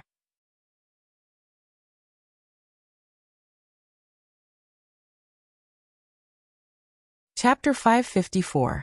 Sulen and the guardian magic statue attacked quickly. The man and the magic statue were like the most brilliant surgeons, cutting the abomination quickly. A large number of wounds quickly appeared on the abomination's body. Under their crazy attacks, the abomination was completely passive. In the battle just now, Sulen discovered a weakness of the abomination that was not a weakness. When Sulen and the rest's attacks exceeded the abomination's recovery speed, the abomination would stop attacking and enter a defensive state, increasing its recovery speed. At this time, the abomination would not take the initiative to attack. Although it could not kill the abomination, it could delay its movements. After discovering this rule, Sulen had already thought of a way to deal with it. The storm halberd was waved quickly, and the magic slaying blade swept across. The abomination's body was now full of holes. Great disintegration spell. A green light flew out from Hathaway's magic staff and hit the abomination's body instantly. The area dissipated like sand. The abomination's recovery ability was suppressed, and its aura became weaker and weaker. Its recovery speed also became slower. After seeing this, Hathaway immediately waved her magic staff and started to cast a spell. Soul Banishment. Rays of silver-white light appeared, and countless runes quickly gathered and merged. Finally, they turned into silver-white chains that pierced the abomination's body instantly. These chains pierced through the abomination's body. Then, as it roared crazily, Hathaway began to slowly drag the abomination's soul out of its body. However, as an abomination, even if Sulen and the guardian magic statue worked together to severely injure it to the brink of death, it was still very difficult to drag its soul out. As Hathaway's magic power continued to deplete, soul shadows were drawn out one by one, wailing. However, these were not the real souls of the abomination. These wailing souls were just pitiful people who had been devoured by the abomination. They were used as consumables by the abomination to resist Hathaway's soul banishment. Damn it! Why are there so many souls? Didn't you say that he was sealed in here? Many souls flew out of the abomination's body, but his soul still didn't appear. Sulen couldn't help but curse. Throwing out a large number of magical gemstones, Sulen casually cast a soul-trapping spell to guide these souls into the gemstones. Seeing that Hathaway and the abomination were in a tug-of-war, Sulen instantly released countless lightning bolts. These lightning bolts quickly gathered in midair, and in the blink of an eye, 9 purple chains that were shining with lightning appeared. Thunder Prison. 9 purple lightning chains instantly pierced through the abomination's body. Together with Hathaway, they tried to drag the abomination's soul out. Astral projection. A golden light suddenly rose from Hathaway's body. In the next second, a translucent figure that looked exactly like Hathaway walked out of her body. The silver soul had a hazy shadow. This was the form of her soul. Countless inscriptions were engraved on her soul. This was the power that Hathaway had added to herself. After activating the astral projection, Hathaway's power increased greatly. The silver chains dragged even harder. Soon, under the combined efforts of Sulen and Hathaway, a dark, twisted, ferocious, and indescribable soul was dragged out of the abomination's body. This wasn't a complete soul in human form. Instead, it was a terrifying soul that was pieced together by countless soul fragments. It looked terrifying and ferocious. The evil energy in the surroundings quickly became denser. An extremely crazy and hateful consciousness began to attack Sulen's mind. He struggled, roared, and tried to escape frantically. He resisted the pulling power of the silver chains and the purple lightning chains. However, it was obvious that the abomination had already lost in this tug-of-war. The abomination struggled frantically, but his soul was still being dragged out bit by bit. What a terrifying monster! Sulen could feel the abomination's desire to destroy everything in front of him. He couldn't help but be shocked. Sulen pulled the lightning chains and bound the abomination's soul tightly. Then endless lightning burst out from his body. "It's time to end this!" Sulen shouted. He raised the storm halberd in his right hand and slashed at the abomination's soul. As a dazzling lightning flashed, the abomination's soul was cut in half. The abomination's soul was cut in half, but it still didn't die. However, its struggle became much weaker. Sulen and Hathaway easily dragged the 2 parts of the abomination's soul over. Although the soul had been pulled out, the abomination still didn't die. It was very difficult to kill a monster of this level. Even if the physical body was killed, as long as the soul escaped, it would be resurrected soon. Sulen wouldn't make such a mistake. Soul suppressor. Hathaway chanted an ancient spell. Her huge soul was like a giant. The silver rune chain emitted a dazzling light and pulled half of the abomination's soul into a high-quality magical gemstone bit by bit. Sulen also took out a high-quality magical gemstone and sealed the other half of the soul. As if sensing danger, the abomination's soul struggled and roared madly, trying to break free. However, at this moment, the abomination was too weak to change the situation. In the end, the soul was split into 2 and was completely sealed in the gemstone as it screamed. The lightning chains shrunk instantly and appeared on the surface of the gemstone like strange patterns. The moment the abomination's soul was sealed in the gemstone, the originally pure gemstone became pitch black. At the same time, it emitted an evil and blasphemous spiritual light. The entire gemstone looked very evil. It had been turned into an evil gemstone by the abomination's soul. If this gemstone fell into the hands of an ordinary person, they would be affected by the abomination's soul and fall into darkness. In the end, they would become the carrier of the abomination's resurrection. Sulen heaved a sigh of relief. He flipped his palm and put the gemstone into his storage space. Although this gemstone was very dangerous, it was also very precious. It contained a lot of divinity. Hathaway's huge figure waved her hand gently, and a spiritual light rose. Demon sealing formation. Runes danced and instantly sealed the gemstone that was emitting evil spiritual energy. Apart from looking a little black, this gemstone looked like an ordinary gemstone. Then, her soul turned into a spiritual light and returned to her body. As the soul was sealed, the abomination's body collapsed. Its power was quickly drained. After a few breaths, the abomination's body deteriorated rapidly. In the end, it became like a dried-up rotten wood.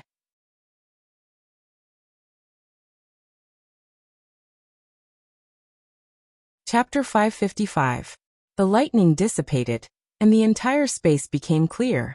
Although Sulen did not carefully check how much divinity there was in the abomination's soul, it was definitely more than the divinity crystals he had obtained before.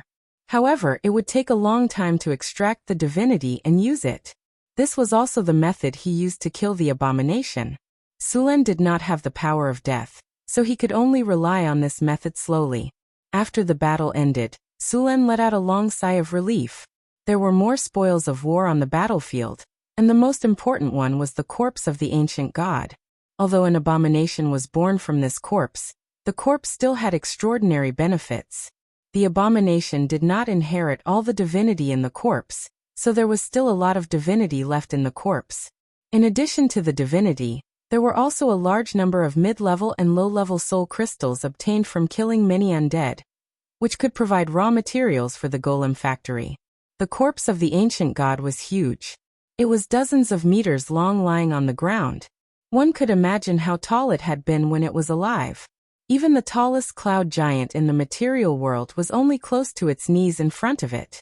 This was a male god, and the corpse was somewhat broken. There was a hideous wound on the head and the heart of the corpse. It was obvious that this was the fatal wound that killed this god. It would be very troublesome to transport such a huge corpse out directly. Moreover, this kind of corpse was full of divinity. Once the news leaked, it would definitely be a disaster. By then, not to mention the legendary masters in the material world, even the gods would not be able to help but send their avatars to fight for it. By then, it was likely to cause a disaster like the time of troubles. After Sulen checked that there was no problem with the corpse, he added another layer of seal. After the abomination's soul was sealed, the corpse was directly separated from the corpse. After a final inspection and cleaning, Sulen and Hathaway were relieved. After sealing the space again, Sulen and Hathaway returned to the wizard tower with the guardian golem. Alex, Karina, I'll leave the rest to you. Hathaway and I need to rest first. If there's nothing important, don't disturb me. After saying that, Sulen directly found a room on the astrology platform and walked in. After getting rid of the abomination that was a ticking time bomb, the entire sorcerer tower could finally relax. Without the threat of the abomination, the restoration of the sorcerer's tower was on the right track. The wizard tower had been sealed off for thousands of years, and many parts of it had been damaged. The repair work was tedious, but the good thing was that the core area wasn't damaged. Alex and Karina could do the job. Sulen came to a room and waved his hand casually.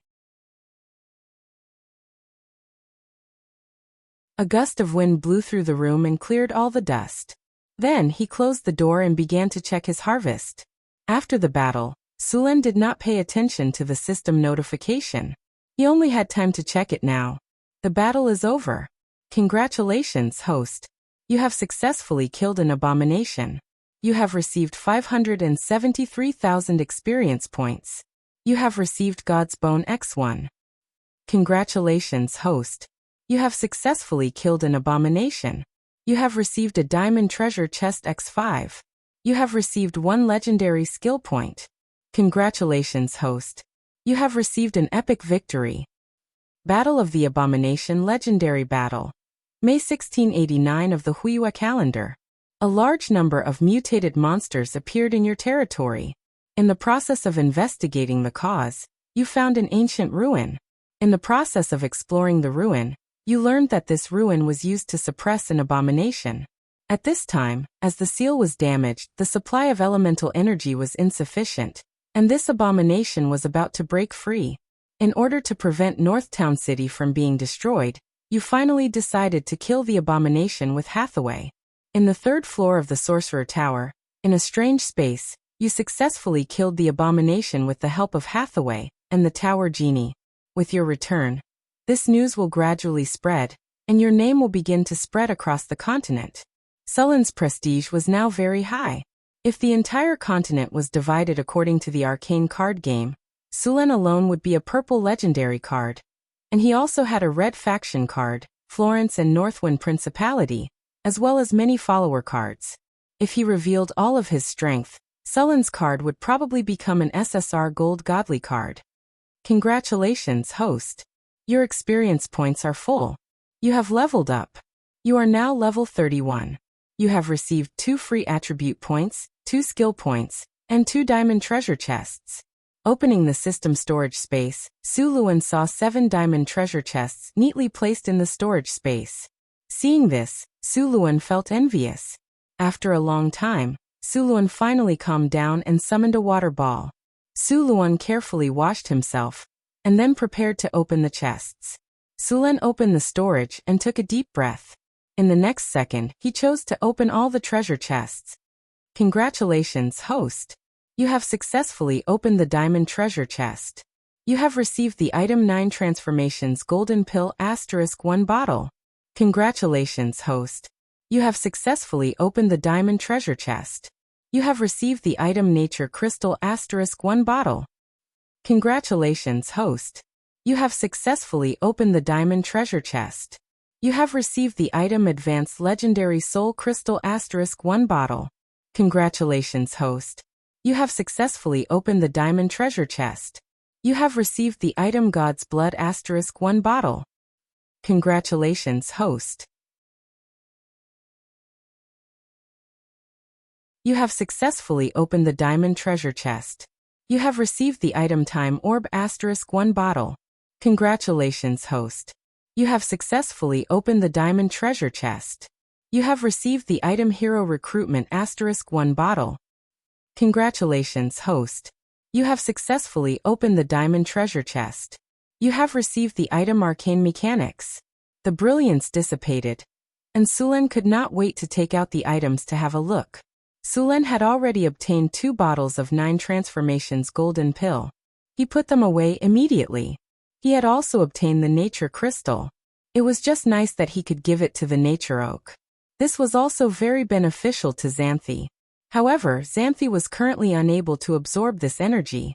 The advanced legendary soul crystal was a good item. This was an important material for creating advanced tower genie and advanced legendary golems. Next, Su Luan picked up a crystal bottle and examined it. This was a red bottle of viscous liquid with a golden glow. It was God's blood. As the crystal bottle shook, a faint golden glow rippled out. Su Luan used appraisal to appraise it. This was a bottle of God's blood. It could be used to create magic potions or create divine artifacts. It was very precious. Su Luan immediately put the crystal bottle away. The time orb was a light blue pearl. It was about the size of a lychee. Its surface was as smooth as jade. After appraisal, it was actually a treasure that contained a trace of the law of time. Its effect was to reduce the difficulty of casting spells such as Time Stop. Unfortunately, Hathaway only knew Time Stop. She could not cast spells such as Time Reversal or Time Banishment.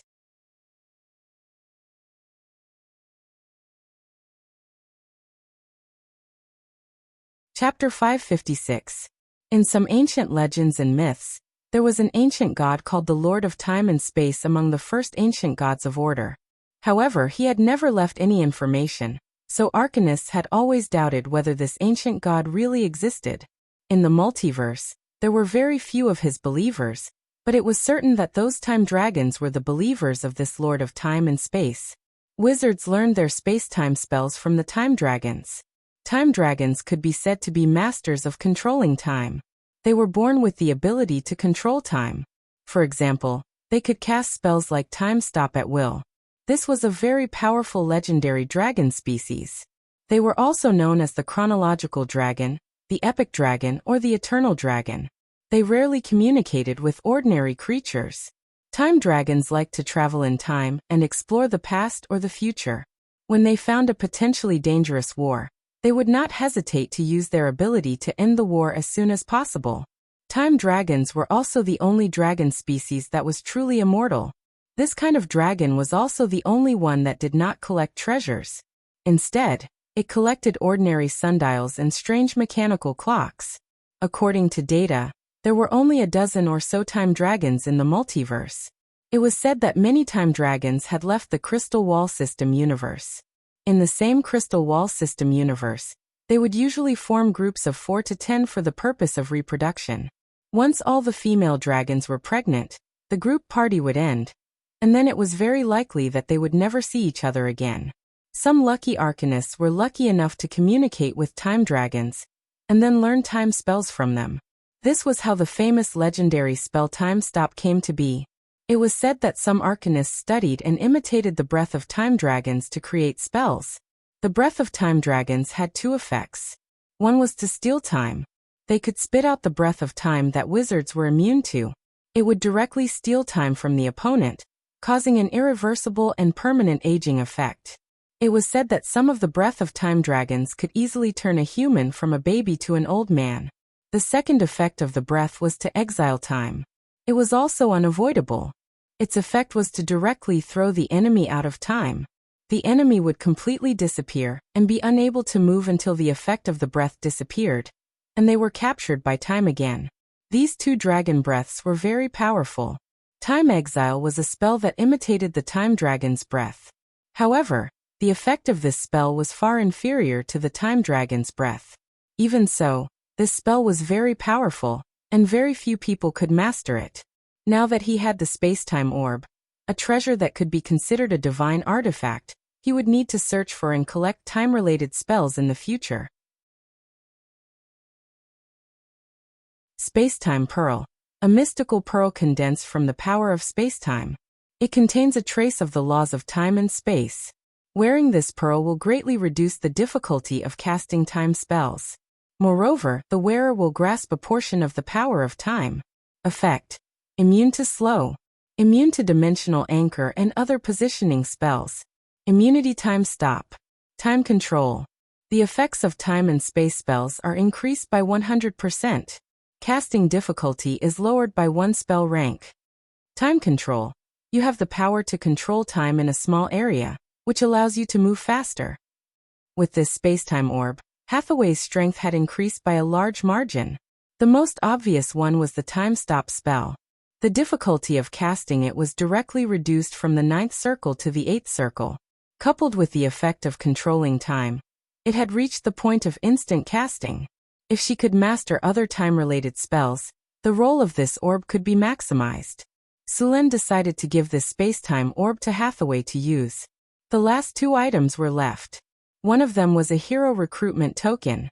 This thing looked very similar to the recruitment token he had obtained before, but there was an additional word, hero, on the token.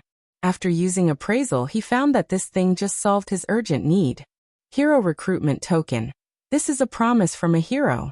After using it, you can recruit 1 to 3 wandering heroes to join your command. Of course, you need to pay the hero's reward. Note: the user's identity will affect the quality of the recruited heroes. Sulen had decided to build Deepwater City some time ago, and was ready to open up sea trade. Originally, he was worried about the lack of manpower, and that there would be no one to manage Deepwater City. As for letting the nobles of the Kingdom of Florence manage it, Sulen did not trust them. Now that he had the hero recruitment token, this problem was solved. Sulen put away the hero recruitment token. He planned to use it when he returned to Northgard City. The last item was a book called Magic Mechanics. Sulen briefly flipped through it. This book recorded a lot of knowledge about magic mechanics. It was all-encompassing and had many applications. For example, it could be used to upgrade golems, the energy channel of wizard towers, the structure of buildings, and even the construction of floating space city needed a lot of knowledge. After putting away these things, Sulen began to check the rewards after this upgrade. After all his attributes had reached 50, if he wanted to increase his attributes, he would need 3 free attribute points to increase 1 attribute point. Sulen was not in a hurry to increase his attributes. His current attributes were already very high, so he did not lack 1 or 2 free attribute points. As for the 9 transformation golden pills, he was going to give some to the others. After all, Alex, Karina, Phyllis, Xanthi, and his 2 personal maids had not reached the legendary level. It would be better to give it to them. Sulen chose to use the 2 normal skill points he had obtained when learning spells. These skill points could speed up the learning of spells. As for the legendary skill point, Sulen planned to use it to upgrade his Iron Will talent. This talent was a little special and very useful. When fighting against high-level monsters, he would often encounter Iron Will. Just like a dragon, ordinary people did not even have the courage to stand beside it, let alone attack it. Iron wool might seem useless, but it was indispensable. After using the legendary skill points to upgrade, Iron Will talent was upgraded to Advanced Iron Will. If he wanted to upgrade it to Legendary, he would need to use one more legendary skill point. In addition to these gains, Sulen also obtained a piece of God's bone. After using Identify, he found that it was a high-grade material. God's bone looked similar to bones, but it was made of jade. There was a trace of golden light on it, and it was very hard. It could be used to make high-grade magic items. It was a very precious material. Sulen wondered if he could try to make a divine item with the God's bone and God's blood. P.S. Read a book. The world enters the Age of Lords. Read it if you like.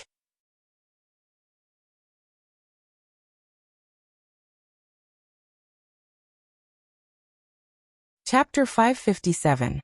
After putting these things away, Sulen checked the divinity crystals that he had just obtained. There were 2 divinity crystals this time. The one in Sulen's hand had about 8 points of divinity. The one in Hathaway's hand should be about the same as the one in his hand. It added up to 16 points of divinity. This abomination had more divinity than many demigods. This was because the great Arcanist had sealed it so that it was not completely born. There was still a part of the divinity in the god's body that had not been absorbed by it. If this abomination broke the seal and absorbed all the divinity, its divinity would probably reach the level of a weak god. Of course, with more divinity, the abomination's strength would also increase. By then, it would be Sulen's turn to be unlucky. Sulen did not mind having more divinity. Although he did not intend to walk the path of a god, it was still good to use divinity to increase his strength. In fact, if Sulen was willing to become a god, he could establish a church and preach. Of course, at this time, he could only be called a false god. The minimum requirement to become a god was to have 30 points of divinity, which was the level of a weak god. At the same time, he needed to master the power of rules and condense it into a divine personality. Sulen was still a little short of this. He could condense the divine personality of the thunder god. As for the clergy, there were many choices. If Sulen chose to become a god, it could be done in about 10 or 20 years. However, he would be trapped in this universe of the crystal wall system, and could not go to other crystal wall systems. Although gods were powerful, there were many restrictions. As a god, he had to fulfill the obligations of his clergy. At the same time, he could not leave the god's kingdom at will. If it was only for 180 years, he could consider it. The key was that as long as he was a god, he had to fulfill this job. This was also the reason why the ancient gods who were tired of it gave their clergy to their descendants or other successors. After becoming a god, Sulen still needed to choose a side. With his current strength, a god with weak divine power could only be regarded as a small role among the gods. He could be regarded as a god under other gods. In the Pantheon Temple, his seat was also the last few. In order to become a big shot or a main god in a god system, one had to be at least mid-level divine power. As for those large god systems, such as the main gods of the Elven god system, they must be at the level of great divine power. The most powerful gods in the Pantheon Temple were great divine powers. The ancient god of death, Jurgil, and Mother Gaia were at this level, but they had already retired. After becoming a god, he would gain allies and enemies at the same time. At that time, he would have to face other hostile gods. Moreover, compared to other gods, the god of thunder's priesthood did not have an advantage. It would not be easy for him to develop and grow. He also needed to be careful of those hostile gods. Perhaps one day, he would be tricked by them. Sulen did not want to live such a life, so instead of becoming a god, it was better to become an astral wanderer. Collecting divinity would not only make him stronger, but it would also give him the essence of immortality. After resting in the room for a day, Sulen recovered to his best state. Then he left the seclusion room. At that time, Hathaway was still in seclusion. She had gained a lot this time and needed some time to organize it. After coming to the astrology platform and eliminating the abomination, the ancient ruins had become sullen spoils of war. It could be said that it was the biggest gain besides the divinity. A well-preserved floating space tower that could fly, and a secret realm. "Welcome back, Tower Master." The voice of the tower genie sounded. Where are Alex and Karina? Sulen looked around. There was no one on the astrology platform, and he did not know where the two of them had gone. Ms. Alex and Ms. Karina are repairing the elemental pool, the tower genie said. As it spoke, it directly displayed a projection image. In the image, Alex and Karina were in the basement of the wizard tower. It seems that they are not slacking off. Sulen nodded. By the way, tower genie, did the former tower master leave any treasures or other magic props in this tower? Sulen suddenly thought of something and asked. I'm sorry, tower master. The previous tower master was arrested for violating the rules of the Supreme Arcane Parliament and conducting dangerous research. When the previous tower master was arrested, all his wealth and magic tools were taken away by the Supreme Arcane Parliament, so there is nothing left here, the tower genie said coldly. Sulen shook his head in disappointment. Sure enough, I was greedy. A floating space tower is worth at least hundreds of millions of kinner.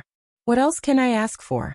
Soon, Sulen sorted out his thoughts and continued to ask the tower genie about the wizard tower and the secret realm. Tower genie, how many golems are there in the wizard tower now? There is a golem legion in the wizard tower, including 2 diamond golems, 2 advanced magic construct golems, 500 steel golems, 1,000 rock golems. So many, I'm rich. After hearing the tower genie's words, Sulen's eyes turned into the shape of Kinner City. A whole golem legion. How many Kinner City would it take to produce this many golems? But before he could get excited, the tower genie's next words made Sulen's mood slowly sink. However, because of the lack of energy and maintenance, now the golem legion has been sealed. Many of the golems have aged and damaged, and some of them have lost the value of repair. Moreover, many of the golems that can fight were destroyed in the Tower Master's attack not long ago. Now about 10% of the golems in the wizard tower are intact. I knew it. Suddenly falling from heaven, Sulen's face was a little gloomy.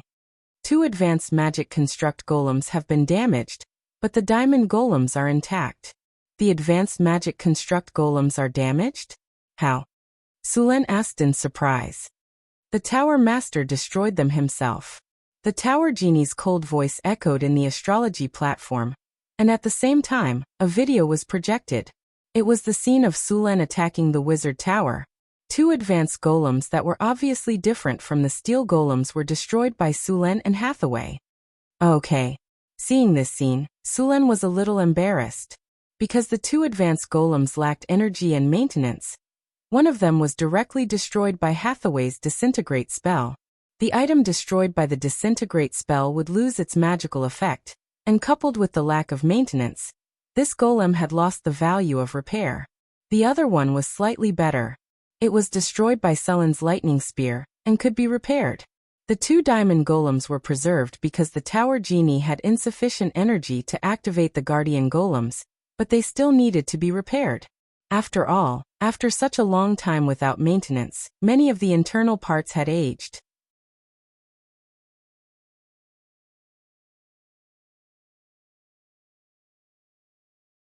Chapter 558.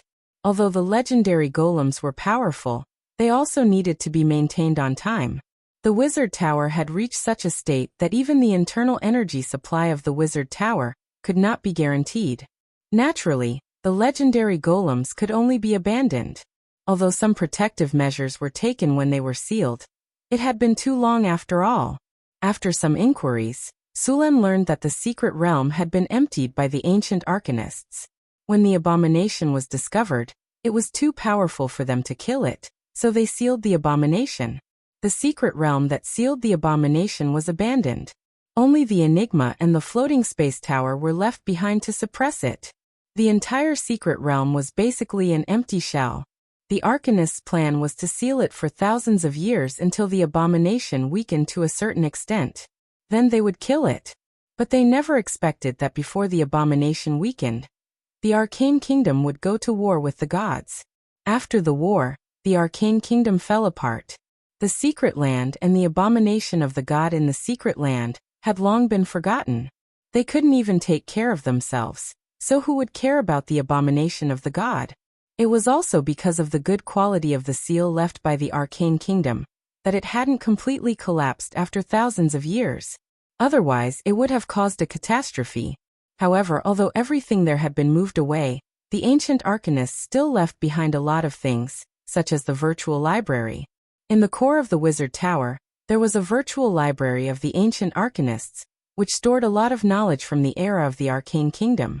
Although it wasn't the best, after all, the owner of the Wizard Tower was only a high-level legendary. He didn't have a floating space city, and he wasn't a great arcanist. The core knowledge of the era of the Arcane Kingdom, such as the floating space city, the neutron star golem, the element fusion reactor, the element annihilation technology, and so on, didn't exist. However, although there wasn't the most core knowledge, the knowledge stored there was still very precious. In the core of the Wizard Tower, there was a complete set of floating space tower construction technology, half-bit wall development technology, the magical particle railgun 2-V generation technology, enigma weaving technology, the legendary golem technology, and so on. These technologies were not top-notch in the era of the Arcane Empire, but they were definitely top-notch in this era. Northern Town City was not as powerful as those old wizard organizations. Even though Sulen had opened a treasure chest and obtained a lot of powerful knowledge, it could only close the gap a little. However, with this virtual library, the Northern Wind Tower's knowledge was immediately filled up. They were not inferior to the most powerful wizard organizations in the world. The problem now was to absorb and fuse this knowledge as soon as possible. Only after absorbing and fusing this knowledge could this foundation be converted into strength. However, the most important thing right now was to repair the Wizard Tower as soon as possible. He checked the damage of the Wizard Tower from the Tower Genie. The most damaged part was the elemental pool. The energy circuit and rune engravings were also damaged. Some parts of the magic steel were severely rusted and needed to be replaced as soon as possible. Originally, if there was enough energy in the Wizard Tower, the Wizard Tower would activate protection. These energy circuits were protected by mana and would not be damaged.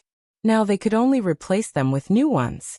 Fortunately, the entire Wizard Tower was built with obsidian and was blessed with a permanent hardening spell. The structure of the entire Wizard Tower was strong enough. They only needed to repair the damaged parts to be able to use it again. A day later, Hathaway finally came out of the closed room.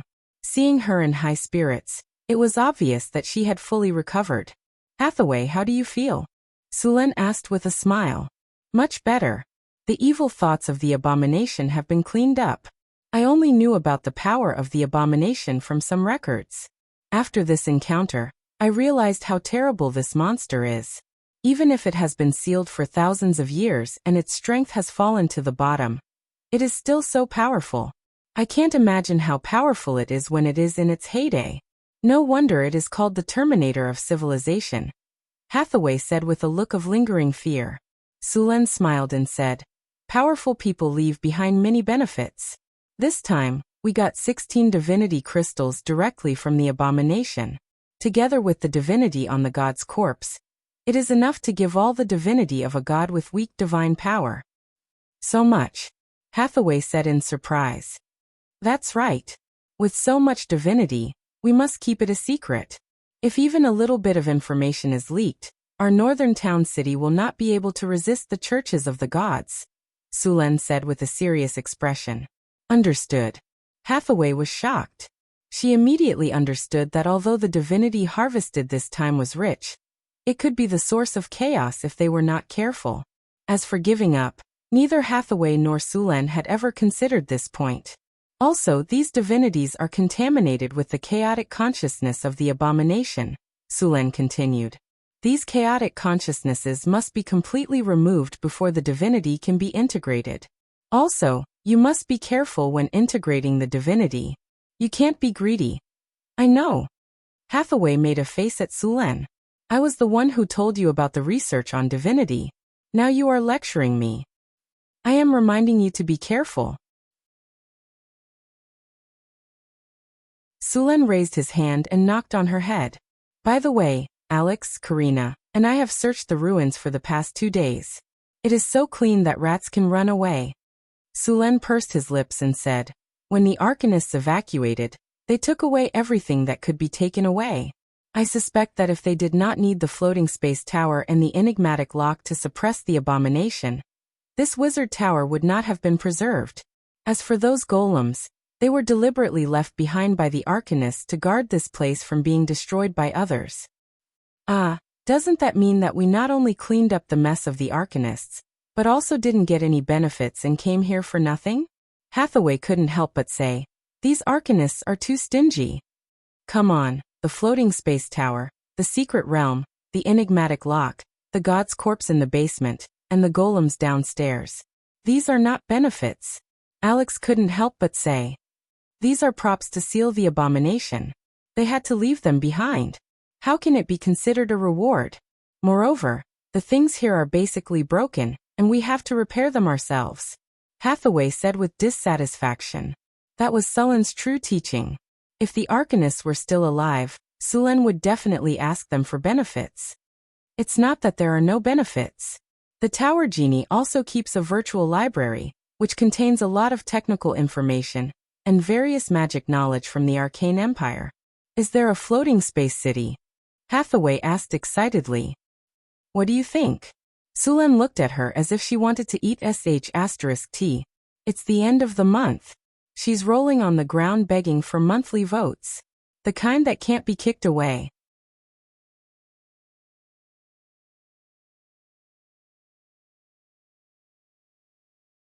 Chapter 559.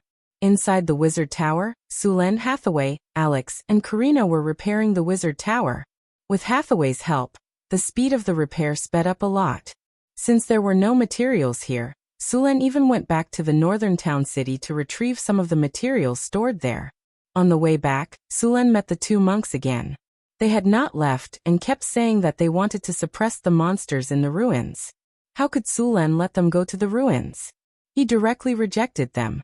After sending the materials to the ruins, Sullen temporarily left. With Hathaway there, he did not need to worry about the ruins. He still needed to take charge of the construction of Deepwater City. During this time, the second batch of construction workers had already gone to Deepwater City. Other than that, the caravan of the northern town city had also gone to the southern countries to recruit craftsmen and sailors to try to build ships. There was also one more thing that he needed to do. He needed to use the hero recruitment token in his hand. After returning to the palace, Sullen took out the token and chose to use it. A light flashed. The hero recruitment token instantly lost its luster. Then it turned into dust and fell from his hand. A breeze blew past, and it disappeared without a trace. Ding. The host has used the hero recruitment token. The effect of the hero recruitment token has been activated. In the next 3 days, 1 to 3 heroes will come to join you. Please accept them. The system's cold mechanical voice sounded in his ears. After hearing the system's reminder, Sullen called for the guards and told them to inform him if anyone came to join him. If he was not there, they had to treat those people well. When he came back, he would then go to the secret border. Sullen also obtained a nature crystal from killing the abomination of God. He planned to continue using it on the nature oak. After arriving at the secret border, Sullen went to the nature oak's small world with ease. After sensing Sullen's arrival, the nature oak gently shook its branches as if it was greeting Sullen. After not seeing each other for a while, the nature oak had grown taller, and its nature aura had become stronger. As soon as he arrived, Sullen saw a wooden house next to the nature oak. Just as Sullen was confused, Xanthi walked out of the wooden house. After seeing Sullen, she ran over excitedly. Sullen, you came to see me. Xanthi ran all the way to Sullen. Sullen reached out and hugged her and spun her around. Xanthi's light body was soft and had a natural floral fragrance. After a while, Sullen put her down. Did you build this wooden house? Grandpa Tree built it for me, Xanthi said excitedly. Grandpa Tree? Sullen was a bit confused. Yes, that's him. Xanthi pointed at the nature oak. You can communicate with the tower? Sullen looked at Xanthi in surprise. Xanthi said shyly, not really, I can only feel some vague thoughts. When did you feel it? Sullen asked. For a while. Xanthi shook her little head. You've awakened your fairy bloodline? Sulen suddenly saw a pointed ear in Xanthi's light blonde hair. When did you awaken? I don't know. I just lived here for a while. That day, I suddenly felt Grandpa Tree. From that day on, I felt some changes in my body, Xanthi said as she hugged Sulen. After a while, my ears grew longer, and I felt that I was much stronger. Oh, I could also use spells. Saying this, Sandy waved her hand towards a plant beside her. Bloom! A green light flashed, and then something surprising happened. The plant immediately began to grow rapidly. In the blink of an eye, a flower bud appeared. Then the flower bud grew rapidly and split open. Soon, a flower bloomed in front of them. Nature spells. Sulen's eyes lit up. Is this your awakened ability? Yes, I can also use some illusion spells, Xanthi said proudly. She looked as if she wanted to be praised. Great. Sulen smiled and rubbed her head. Oh, you can take care of plants, right? Yes, my ability can make plants grow better, reduce pests and diseases, and accelerate their growth. Xanthi nodded. Then from today onwards, you will be the chief planter of the botanical garden. Take some time to check out the magic herbs growing in this secret realm, and give the winged ones some guidance, Sulen said happily. Me. Xanthi was so surprised that she could not close her mouth. I can't. I have never planted any magic herbs before. Moreover, those magic herbs are so precious. If they die in my hands, it's okay. There are many magic herbs. I will take some out for you to experiment. Besides, you have to believe in your talent and trust my judgment, Sulen said with a smile. Then, I will try.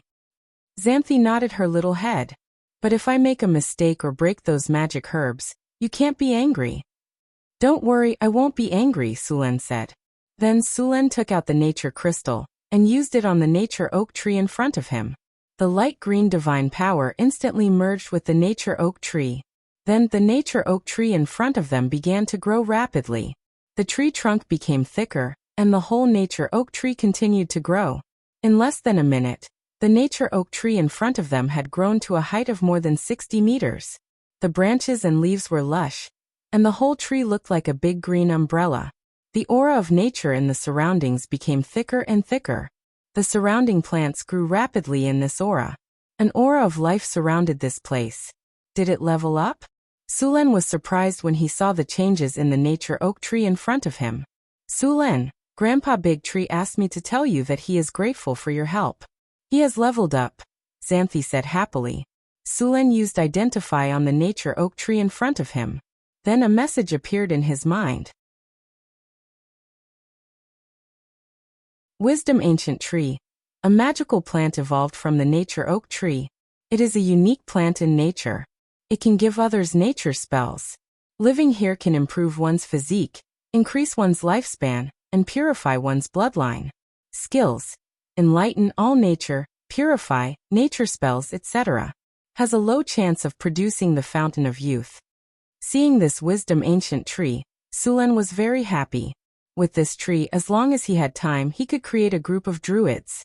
Seeing its abilities, Sulen planned to arrange for his two little maids to live here for a while. He believed that their elven bloodline would become thicker and their strength would increase.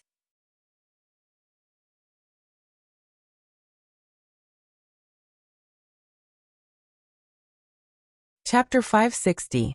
Sulen was a little surprised by the wisdom tree's appearance, but it was also reasonable. After all, it had cost him 2 nature god crystals to complete its evolution. Looking at Xanthi's attributes, Xanthi had directly become a rank 1 creature after awakening her fairy bloodline. There were many types of fairies, but their strength was generally not high. For example, there was a fairy called a fairy that was about 20 centimeters in size. Their strength was generally at rank 1, and they were illusionary.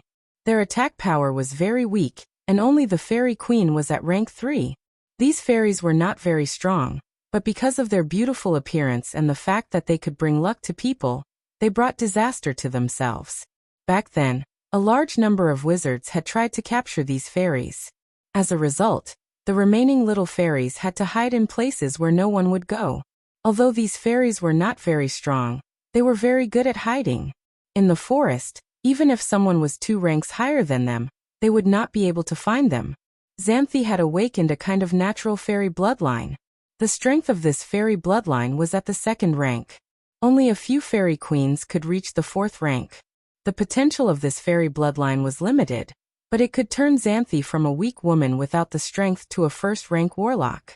This was already very good. The fairy bloodline's potential was limited, but Sulen had divinity. If there was no other way, he could let Xanthi absorb some divinity. Divinity was the most mystical power in the multiverse. It had the effect of turning something rotten into something magical. Breaking through the limits of a species was only one of its effects. The fairy bloodline was about the middle of the bloodline among the warlocks. It could not be compared to the dragon bloodline. However, this bloodline also had its benefits. For example, it had a very long lifespan. Fairies' lifespan was not less than elves, and fairies would not age. They were also very beautiful. So many female warlocks chose the fairy bloodline and became wizards. Sulen left Xanthi a 9-transformation golden pill and a set of books for her to learn from a wizard apprentice to an official wizard. He let her live and learn at the wisdom tree. This time, Sulen gave all the 9 turns golden pills he got to his women. A bottle of 5 pills was not enough.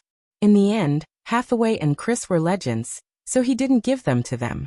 Everyone else got 1 pill each. Sulen gave the time orb to Hathaway to use, and Sulen gave her a little divinity, but this required her to completely integrate the power of the Baylor. Sulen planned to keep the advanced soul crystal to build the advanced legendary golem.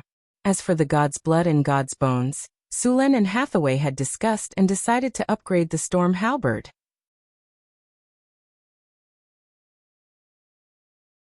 God's blood and god's bones could be used to create divine weapons, but even the lowest grade divine weapons were not easy to create.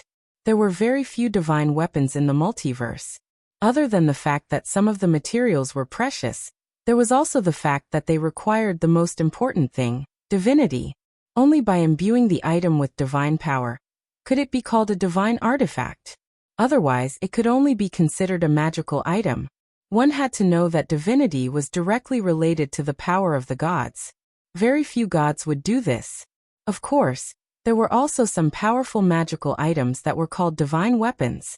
These magical items were far more powerful than other magical items, such as the Lich Ring. It was said that this item was a magical item made by a lich who had lived for an unknown period of time. Although it was not a divine weapon, the power it contained was no less than a divine weapon. For spellcasters, it was even more powerful than a divine weapon. Another point was that although divine weapons were very powerful, they also had restrictions. Generally speaking, divine weapons that belonged to a god had to be used by the god's faction. In order to upgrade the storm halberd to a divine weapon, Sulen had to imbue it with divinity. As for directly using the divinity of the abomination, the chaotic and evil divinity in it would make the weapon something that could only be used by the chaotic and evil faction. Therefore, the best way was to extract the divinity from the abomination. As for upgrading the divine weapon, Hathaway had only made a preliminary plan. It would take some time before it could be carried out. Sulen now needed to absorb the divinity left behind by the abomination. He now had 10 points of divinity in his body, and the power of divinity brought about a qualitative sublimation. First, it was in the physical aspect. His body had become stronger, and had some characteristics of a divine creature. The second was the sublimation of his soul. His soul had become stronger, and had a trace of immortal power. Sulen and Hathaway could only say that their research on divinity was average. According to the existing knowledge, the demigod Lich was the one who had the most in-depth research on divinity. Perhaps the ancient arcanists had a deeper understanding of divinity. After all, those arcanists had fought against the gods in the end. It was impossible for them not to study the power of the gods. Sulen planned to learn more about the power of divinity before making a divine weapon. When Sulen returned to Northern Town, a guard hurriedly came to report that 2 middle-aged men had come to join him. After hearing the guard's report, Sulen knew that these 2 men should be the heroes he had recruited with the hero recruitment token. Sulen was in a good mood as he had recruited 2 heroes with the token. Although he did not directly reach the maximum value, he was not so unlucky as to only recruit 1 hero. Sulen waited in the study for a while, and the servant came in with two middle-aged men.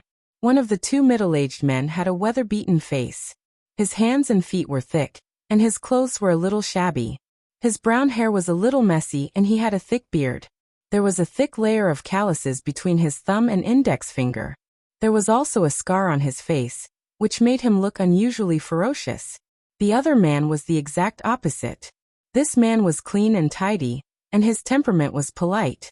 Although his clothes were not luxurious, they were neatly tailored. His blonde hair was also carefully trimmed. He looked like a noble. "Hello, Your Majesty. I am Barbassa. I am willing to fight for you." "Hello, Your Majesty. I, Holland, am willing to serve you." The two men saluted after seeing Sulen. Sulen asked them to sit down, and at the same time he asked the servant to bring some wine and drinks. At the same time he checked their attributes. Unexpectedly, these two heroes were actually Tier 4 powerhouses. It should be known that powerhouses of this level would receive preferential treatment in any organization or country on the continent. The conditions Sulen gave were much worse than the conditions of other kings. One had to admit that the system recruitment token was powerful. After a simple conversation, Sulen learned some information about the two men.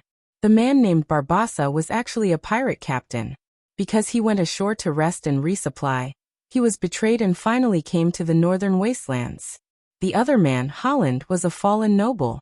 Because the old king died of illness, and the new king took the wrong side during the ascension, he was openly and secretly suppressed. He could only leave and unknowingly came to northern town.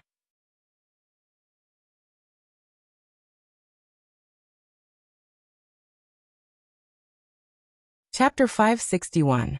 When he was in power, he did not show any mercy to his political enemies. Now that he had lost his power, his political enemies would naturally retaliate. And it would be 10 times or even 100 times the revenge. The Holland family was already in dire straits, and it was because of him that they were able to rise again. Now that he had lost his power, the family had fallen apart. If not for his strength, he would have escaped with his wife and children after seeing that the situation was not good. Grass would have grown on his grave. The arrival of these two heroes could be used to fill in the gaps in Deepwater City. The development of Deepwater City needed someone to preside over it.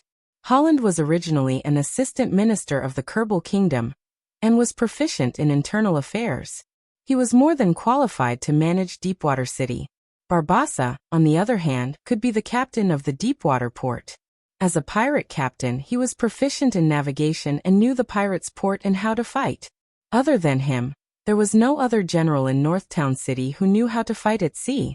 Moreover, although the sea merchants of this era were called merchants, they were actually part-time pirates who often robbed the ships of other countries at sea. Sulen was preparing to engage in maritime trade. A pirate captain would definitely save him a lot of trouble. After understanding the abilities of the two, Sulen announced that Barbassa would be the captain of the Deepwater Port's fleet, in charge of fleet trade and combating pirates, and Holland would be the governor of Deepwater City. After accepting their allegiance, Sulen also saw the degree of their loyalty. Barbassa's loyalty was only 75, while Holland's was 80. Although they were not as good as the other generals under Sulen's command, their loyalty would increase after some time. With 3 legendary powerhouses around, they naturally knew what to choose. Of course, they still had to give the necessary benefits. Kinnar could not be left out. After all, they were all sponsored partnerships. With Holland and Barbassa, the development of Deepwater City began to accelerate. Sulen directly handed the construction of Deepwater City to Holland, and the work of the shipyard to Barbassa. Although Barbassa was a pirate captain, he also had some understanding of shipbuilding. After all, as pirates, they often had to repair their ships themselves. Especially after seizing a ship, they had to modify it. They did not have a shipyard to work for them, so they had to do it themselves. Barbassa was very familiar with the route of the Southern Sea. After all, he was a pirate in the Southern Sea before. He was also familiar with the route to the Eastern continent. After all, they also needed an identity to hide, and they often went to the Eastern Sea route. Sulen was preparing to open up the sea route to the Eastern continent, so he could give it to him.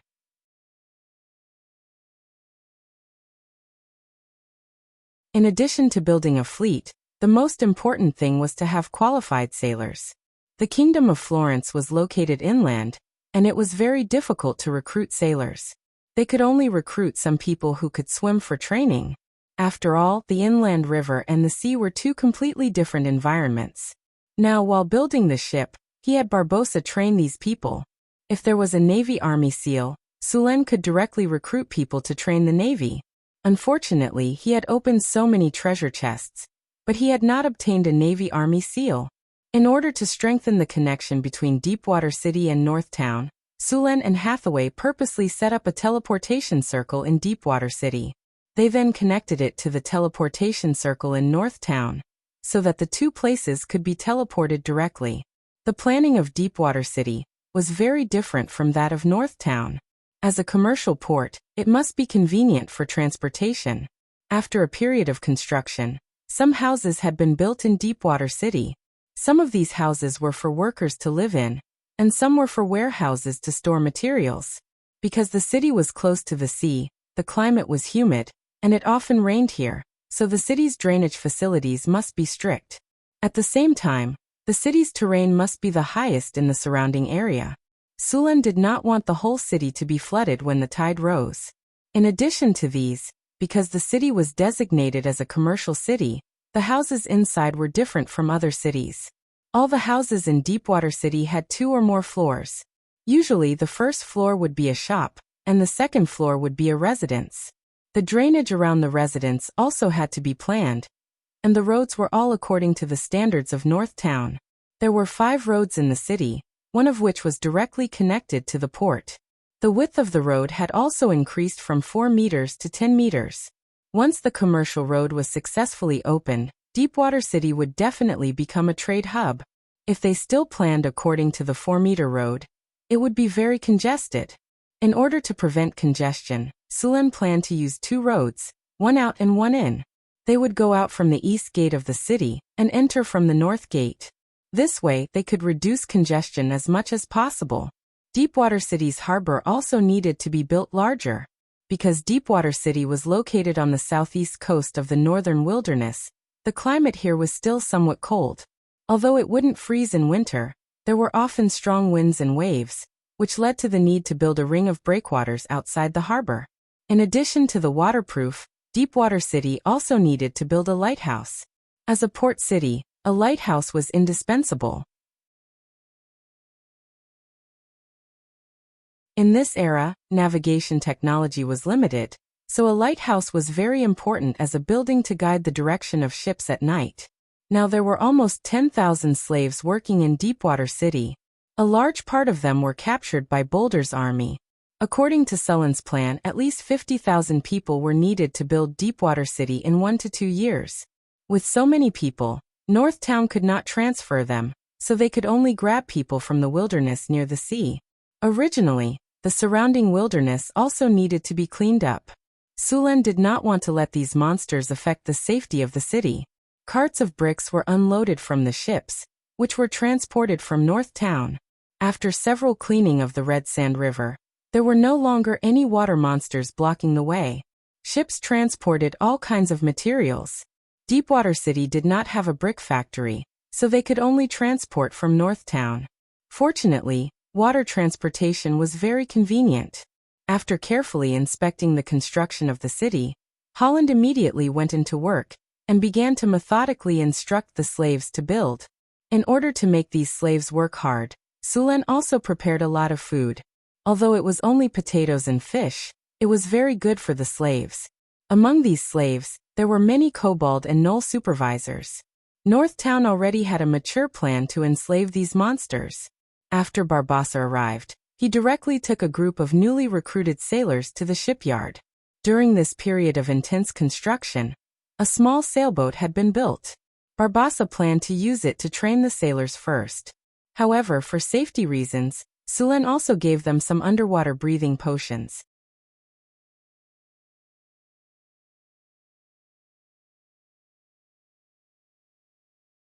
Chapter 562. The construction of Deepwater City proceeded in an orderly manner under Holland's command. Boulder led the army to clear out the various monsters around the city. Barbassa was leading a large group of newbies to practice swimming. Swimming in the sea and swimming in the river were two completely different experiences. The waves in the sea were strong, and those who had not been trained could be hit by a wave and never get back up again. Hurry up, you bunch of weaklings. Weren't you all proud before? How come you've all become soft-footed after a big wave? Barbassa held a bottle of rum in one hand and a rope in the other as he pointed at the sailors on the ship and scolded them. Although the ship was swaying, Barbassa was walking as if it was flat ground and did not sway at all. Get up, don't pretend to be dead. Hurry up and control the sail. If you don't want to go to the bottom of the sea to feed the fishes, then get up and control the ship immediately. The wind and waves rolled, and the entire sea was like a pot of boiling water. A small boat was rolling in the sea, and a 4-meter-tall wave hit it. The entire ship was immediately lifted up and plunged into the water. Just as the ship was about to sink to the bottom of the sea, it was lifted up by the sea in the next second. The ship rocked back and forth in the sea, but it remained standing.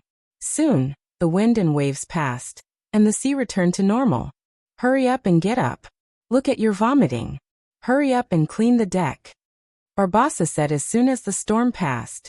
The sailors on the ship were dizzy from the fall, and their vomit was everywhere. Then, under Barbassa's urging, the pale sailors endured the discomfort and cleaned up. Don't think that this is a small matter. When sailing at sea, you must ensure that the ship is clean. If you don't want to get sick, remember to maintain hygiene. Also, you must maintain balance at all times. The enemy will not let you go just because you fell. All right, rookies, this is your first lesson after boarding the ship. More cruel training awaits you in the future. Cherish the good times now. I hope that I can still see you when it's over. Northern Wasteland, Northgard City. An endless stream of merchants entered the city in an orderly fashion. Although Northtown City had only been established for a few years, it had quickly developed into a bustling metropolis due to the local specialties and the continuous influx of immigrants. The Pearl of the Northern region was very famous in the human kingdoms. Almost every merchant knew about this new trading city. Merchants with stout faces could be seen bargaining everywhere. Occasionally, they would even say thank you to Lady Joaquin, and then use their silver tongue to get the other party to lower the price. Northern Battlefront City had become an important trade center in the north.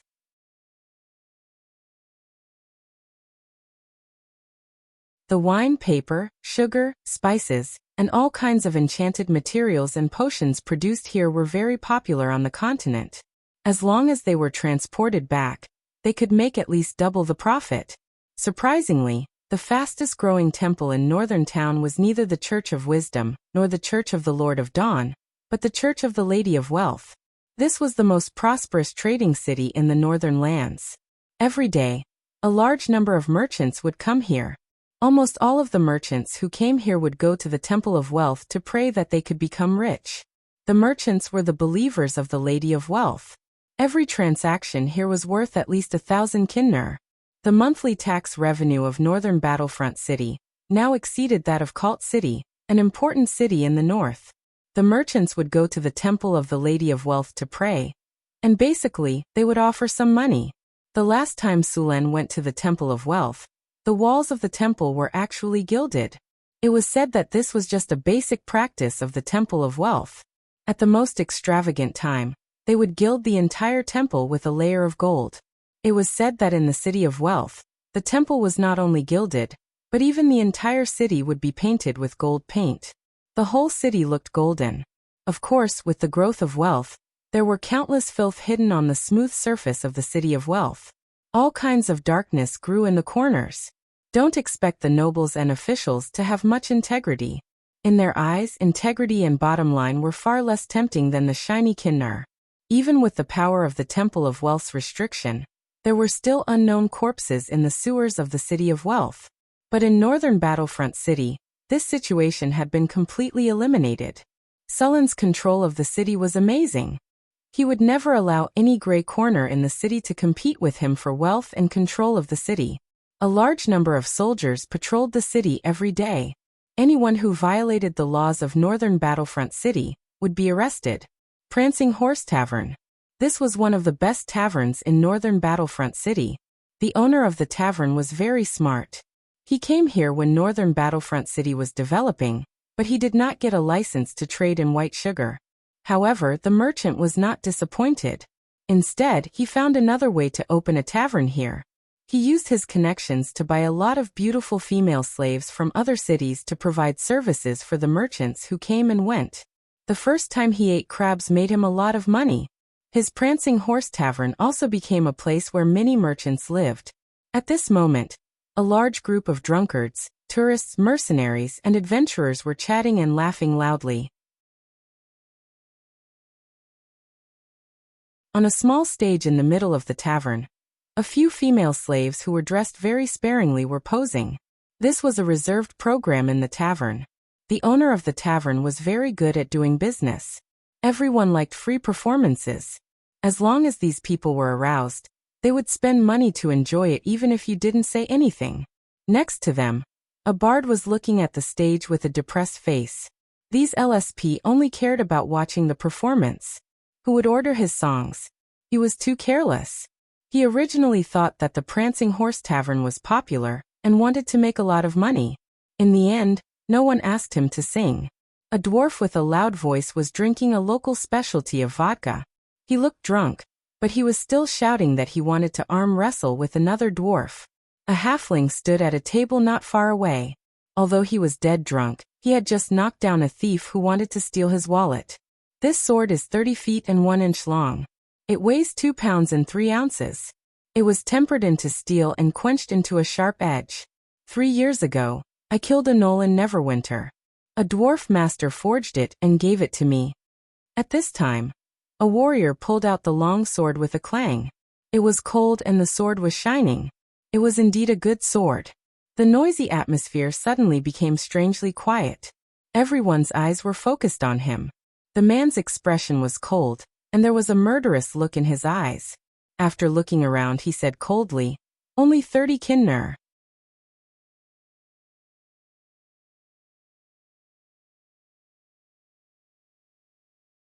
Chapter 563. After a moment of silence, there was a burst of laughter in the tavern. Sulen almost spat out the rum he just drank. A mercenary in the tavern laughed and said to the man, "I thought there was a guy who dared to make a move here, and I thought there would be a good show. In the end, this is what you showed us?" The others around him echoed. For a moment, the whole tavern was noisier than before. However, the adventurer looked indifferent and didn't care about it at all. He looked back and forth in the tavern, but no one was willing to buy it. "You don't know what's good for you." The adventurer sighed secretly. He casually pulled the long sword and sheathed it. Then he sat back on the chair and looked at the dancers on the stage in the center of the tavern.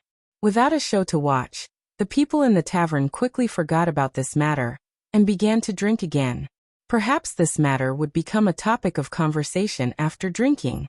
Sulen came back from Deepwater City. The next morning, he went to the city hall to check that everything was normal. Then he went to check that there were no problems with the workshops. In the afternoon, he deliberately came to the most popular tavern in the city to feel the atmosphere. Just as he was thinking about whether he should let Karina have a hot dance after returning to the palace at night, he saw this scene in front of him. He had to admit that this performance was really good. But to be honest, although he was a little far away, Sulen could still see that the long sword in the adventurer's hand was made of good materials and was well forged. It was indeed the work of a dwarf master. 30 kinner was very generous. If it was in the blacksmith shop in the city, it would cost at least 70 or 80 kinner. Sulen thought that this guy was quite interesting. After thinking for a while, Sulen asked someone to call him over. Soon there were a few more people at Sulen's table. In addition to Sulen and the adventurer, the 2 dancers who were dancing on the stage just now were accompanying them. After that, this guy didn't hold back. He hugged a dancer and put his hands all over her body. He even wolfed down the food and drinks on the table, completely like a reincarnated hungry ghost. Sulen quietly watched him eat and flirt. When he was almost done, he asked, "That weapon isn't yours, is it?" "Yes. Of course it's mine." At this time, this adventurer did not have the image of an indifferent expert. His eyes were slightly narrowed, and he hugged the dancer next to him, his face like a pig. Hee, why would an adventurer sell his weapon? Sulan sneered. This is my weapon. If I want to sell it, I'll sell it. What can you do about it? Sulan glanced at him and said, I don't care, but where did you get this weapon? Telepathy. A light flashed in Sulan's eyes, and in the next second, the adventurer told him everything he knew. It was very simple.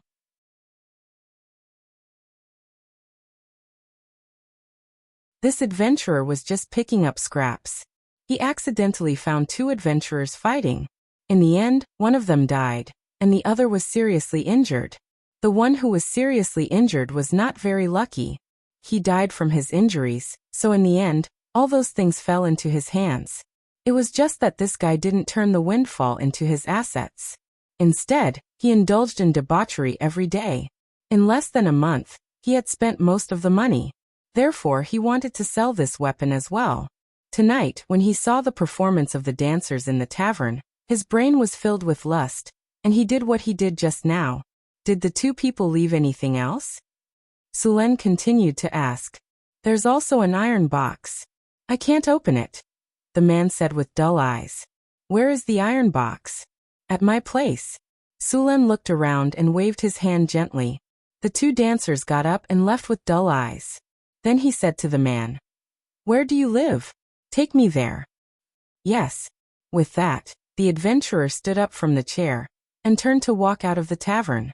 Su Luan followed him out, and the attendants who were responsible for the security work also appeared around him. The adventurer walked all the way out and soon came to a house for rent. These houses were cheap and the place was narrow, but they were clean and tidy. There were no smelly gutters or the like. They could be considered clean and tidy. After coming to this house, the adventurer took out an iron box from a stone brick under the bed. The box was tightly sealed, and it was impossible to tell where to open it. There was also a layer of protective magic light on it. On the outside of the box, there was also a rune circle. This was the opening circle of the box. After seeing it, Sulan instantly knew that it was stored in a mage's box. The things inside must be very valuable. Sulan didn't have a good way to remove this kind of seal. This kind of box was set with a protective device. If he tried to open it by force, the box would probably self-destruct, and the things inside would be destroyed. Although he couldn't open this magic box, it didn't mean that Hathaway couldn't. Although he was now a level 4 wizard, his knowledge was far from Hathaway's. Sulan played with the box. It was slightly heavy in his hand. There was no obvious mark on the box, only a hexagram circle. To be safe, he didn't try to open it. Instead, he brought it back to Hathaway for help. In the North Wind Tower, Sulan found Hathaway and handed the box to her. Hathaway looked at it carefully and said, It is indeed a magic box, and it's well preserved. No one has opened it before. Can you open it? Sulan asked. Let me try, Hathaway said as she picked up the box. After about an hour, a light rose from the box. Then with a soft crack, the box in front of them cracked open. Sulan opened the box. Other than a parchment scroll, there was also a letter. The parchment scroll was a map. Although the drawing was very rough, one could still tell that it was the general terrain of the northern wasteland. However, that wasn't the main point. There was an obvious mark on the map. There was a red dot on the map, and the word ruin was written next to it. It was obvious that this was a map of a ruin. That unlucky guy must have found a ruin by accident and wanted to sell it for a good price. Unfortunately, he met his enemy on the way back. Although he killed his enemy with his superb swordsmanship and strength, he was also badly injured. The medicine he brought with him was used up in the previous exploration. Without medicine, he was seriously injured. In the end, he followed in his enemy's footsteps. Then the guy hiding in the corner took advantage of him.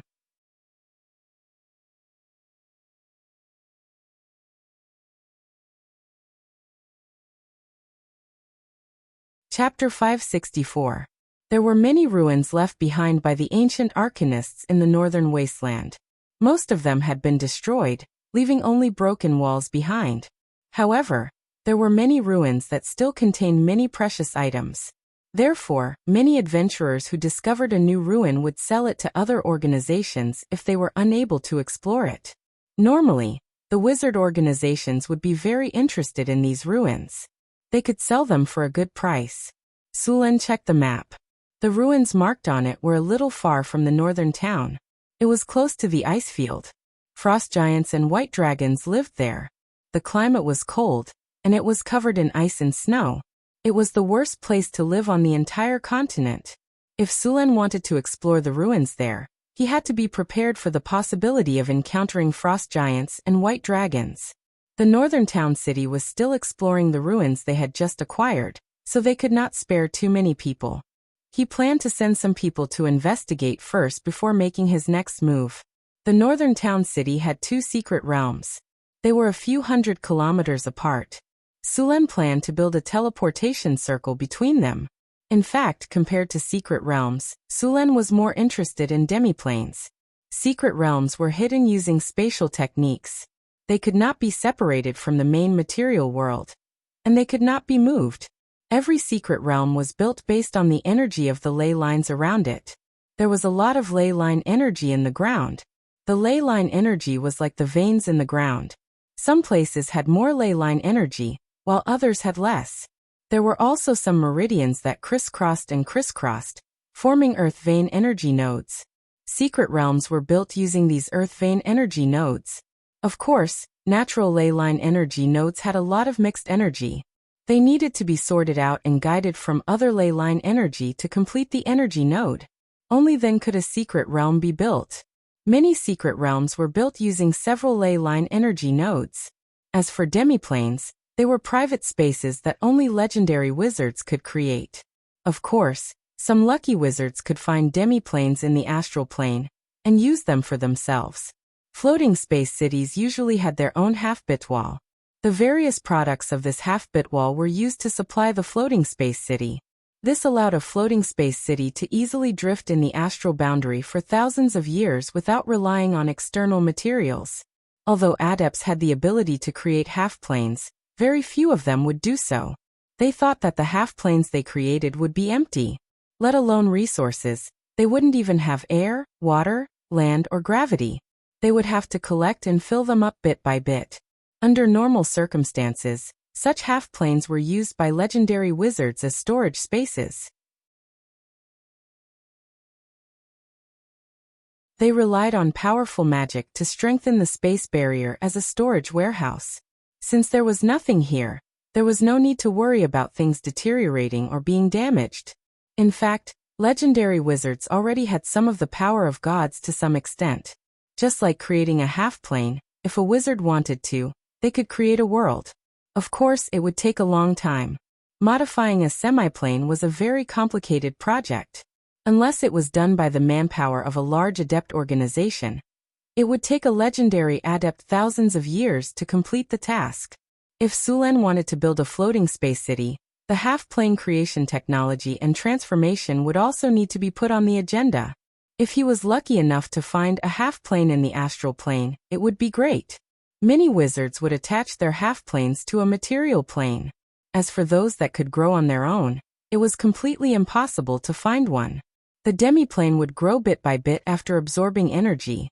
It would grow by dozens of square meters every day. It might seem hard to notice, but after a year, 10 years, or 100 years of accumulation, it would become a rather large space. If it continued to grow, the demiplane would also have the chance to become a prime material plane. Northern Town City didn't have a half-plane now, but Hathaway had the spell to create one. If they couldn't find a suitable half-plane in the astral plane, they would have to create one themselves and then transform it. By then, they would be able to separate the 2 secret realms from the main material plane and fill them in. Your Majesty, the batch of magic wood you ordered is here. In the study, a guard said respectfully, "How much is here?" Sulen put down the book and asked. The first batch is 150 square meters. All of them are magic red pine wood. They are all top quality wood. The guard said respectfully, "Then let's go take a look." Sulen stood up and stretched. He then let the guard behind him put on his coat and walked out of the door. Soon, the group arrived at the warehouse where the goods were stored. There were two groups of soldiers standing guard outside the warehouse. There was another group of soldiers patrolling inside the warehouse. The warehouse was filled with white sugar, paper, and alcohol produced by the factories in northern town. The shipment of demonized red pine wood was also piled up here. The heavy door of the warehouse opened, and Sulen walked in first. As soon as he walked in, he saw the wood piled up not far away. Magic red pine wood was a kind of wood that had a nice fragrance. At this moment, the entire warehouse was filled with a nice fragrance. This kind of wood was hard and light. It had the ability to repel insects and moths. Its magic properties were also good. It was often used to make magic ships. Since Sulen was ready to open up a channel, he naturally had to build a magic ship. With a magic ship like this, the safety of the ships in Deepwater City could be guaranteed. Only then would the rebellious pirates be afraid. The Red Dragon Queen was able to control the entire Southern Sea. She occupied all the important channels and collected high taxes. Other than her own strength, she also had a powerful fleet made up of magic ships. This fleet's strength could easily sweep the entire Southern Sea. Even the three most powerful countries in the Southern Sea together wouldn't be able to defeat it. Don't think that this was an exaggeration. In fact, she had done this before. At that time, the three most powerful countries in the Southern Sea spent a lot of time and money building their navies. They also hired wizards to make magic ships. In the end, they formed a joint fleet with full confidence and prepared to destroy the Red Dragon Queen's fleet. In the end, they had the absolute advantage in numbers. The joint fleet of the three countries was destroyed in a naval battle. According to the records at that time, the entire sea was burning with the flames of hell. The corpses of the Sacred Alliance filled the sea. Countless sharks reveled in the water. That day, the crown fell from the hands of the Sacred Alliance. The whole world trembled under the dragon's wings that covered the sky.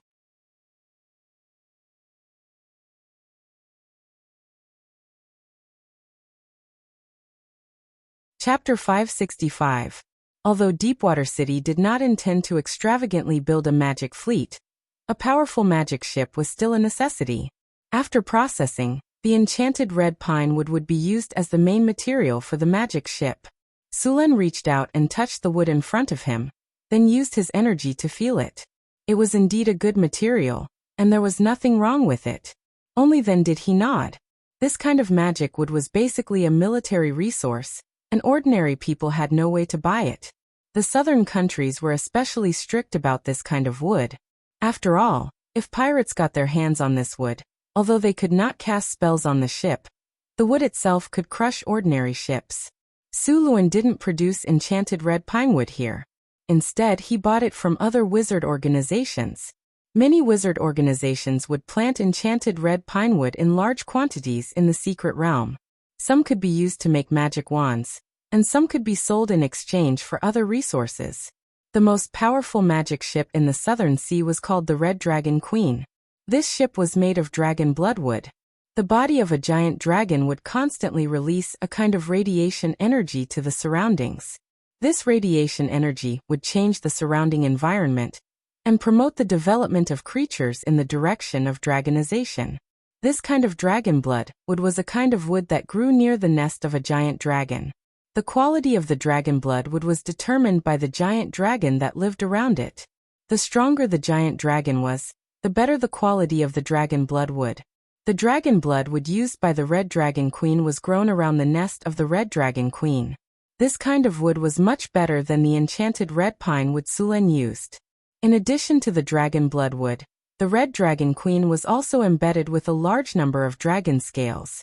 These dragon scales were shed by the Red Dragon Queen.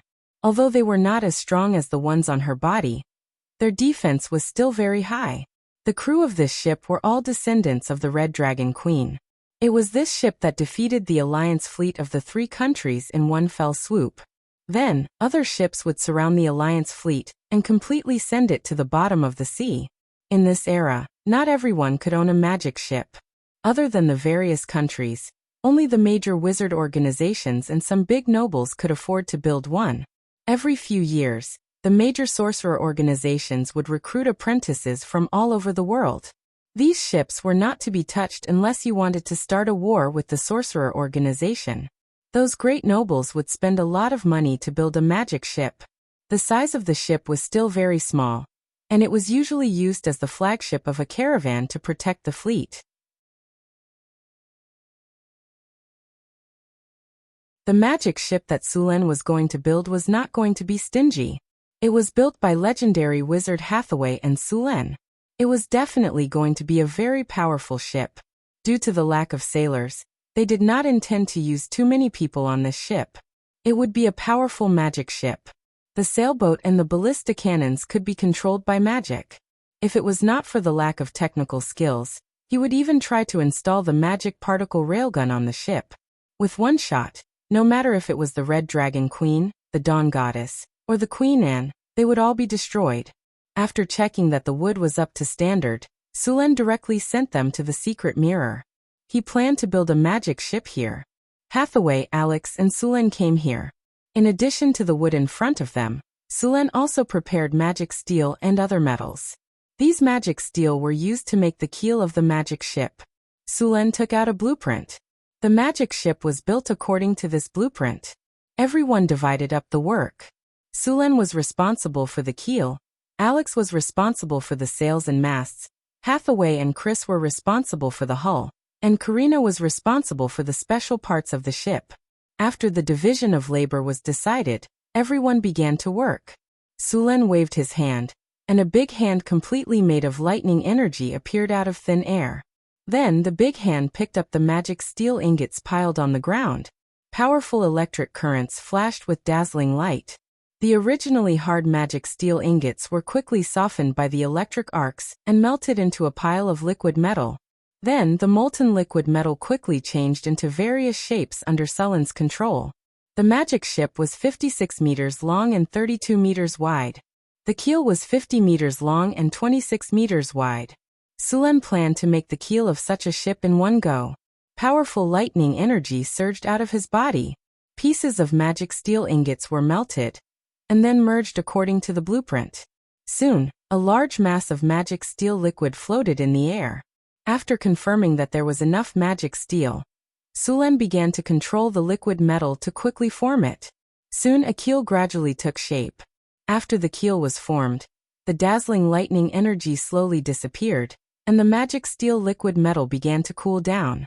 Magic steel was a metal with excellent magical conductivity. It was far more durable than ordinary steel. It was also much lighter than ordinary steel. At the same time, it was not too expensive to make. It was a good choice to make the keel of a ship. Of course, the keel was only half finished. After the cooling down, Sulen still needed to enchant it to increase its durability, reduce its weight, increase its resistance to corrosion, and increase its magic defense. At the same time, he also needed to create an energy channel. While Sulen was making the keel, the others were not idle. Hathaway took out her magic staff. With a flash of light, neatly arranged magic red pine wood floated in the air. Then the wood was arranged in a picturesque disorder in the air.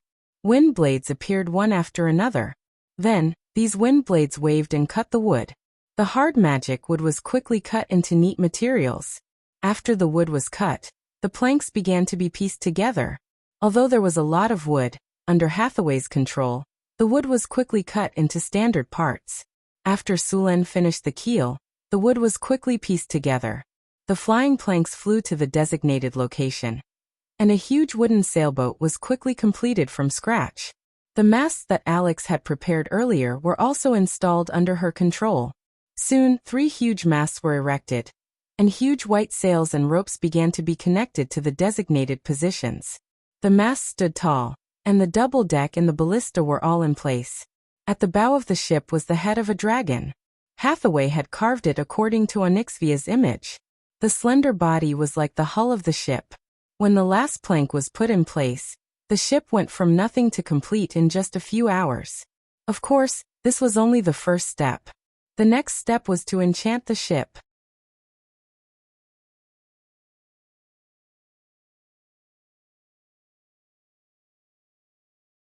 Chapter 566. The task of enchantment was left to Hathaway. After all, the quality of the enchantment was directly proportional to the strength and skills of the enchantment user. Hathaway took out her magic staff and flew directly into the air. She gently tapped on the sails of the magic ship with her staff, and a gorgeous magic energy instantly wrapped the sails of the ship. Hathaway took out some magic gem powder and some arcane math powder. Then she gently blew, and the magic powder instantly flew up. These magic powders emitted colorful colors, and the surrounding space became dreamlike at this moment. Countless glittering magic powder quickly merged with the sails under the effect of magic, and the whole sails emitted a gorgeous luster. Lines of magic runes quickly took shape, and the colorful magic powder fused with the mysterious runes.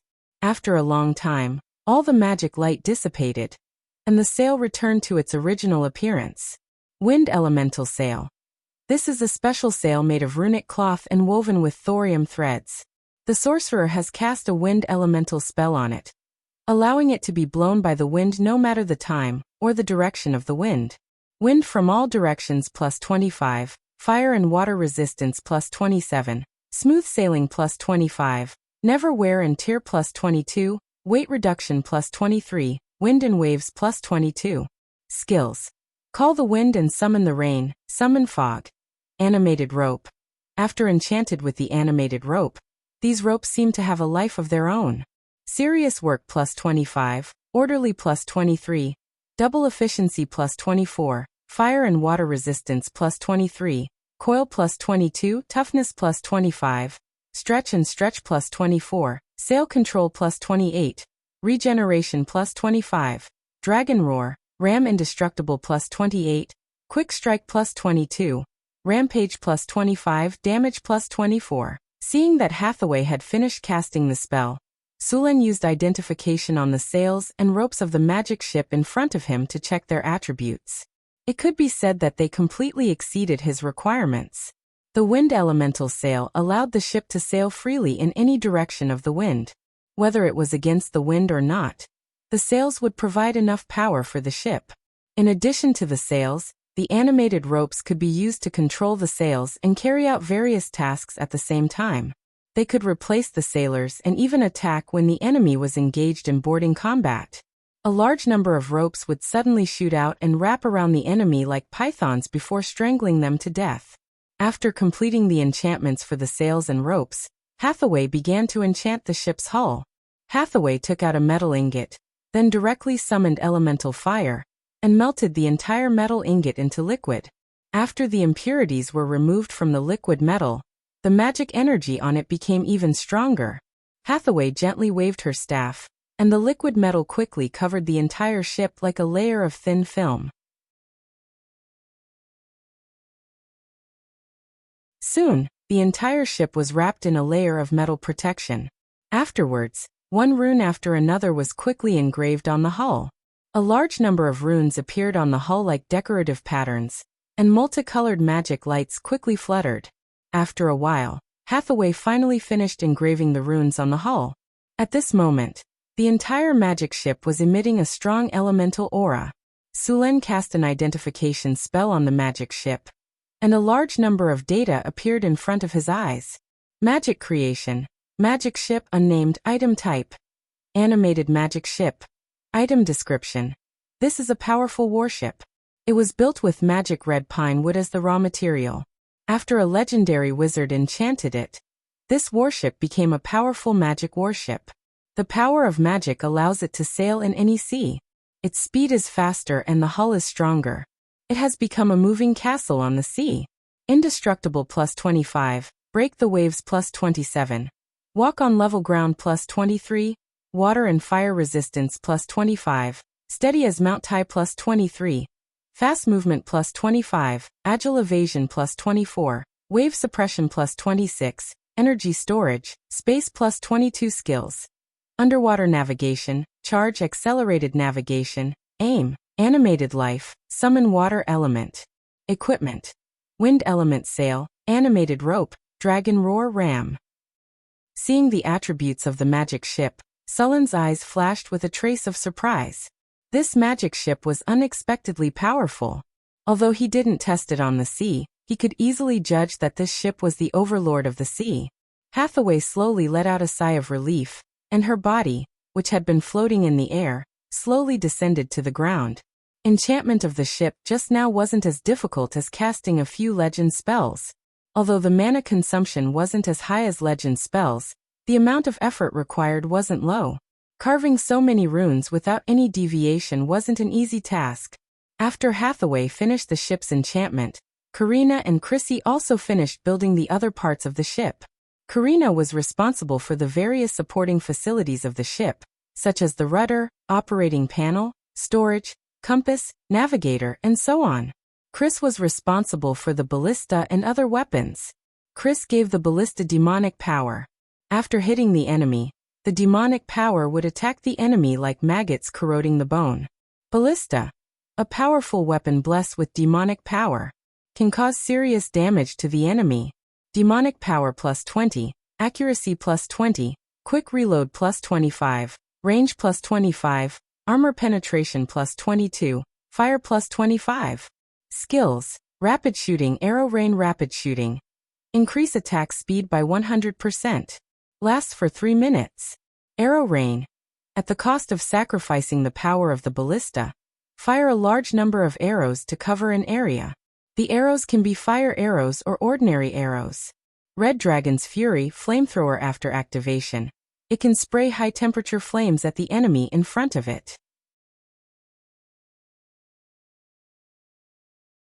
Demonic power plus 22, area of effect plus 25, high-temperature burn plus 20, burn on water plus 22, poisonous smoke plus 25.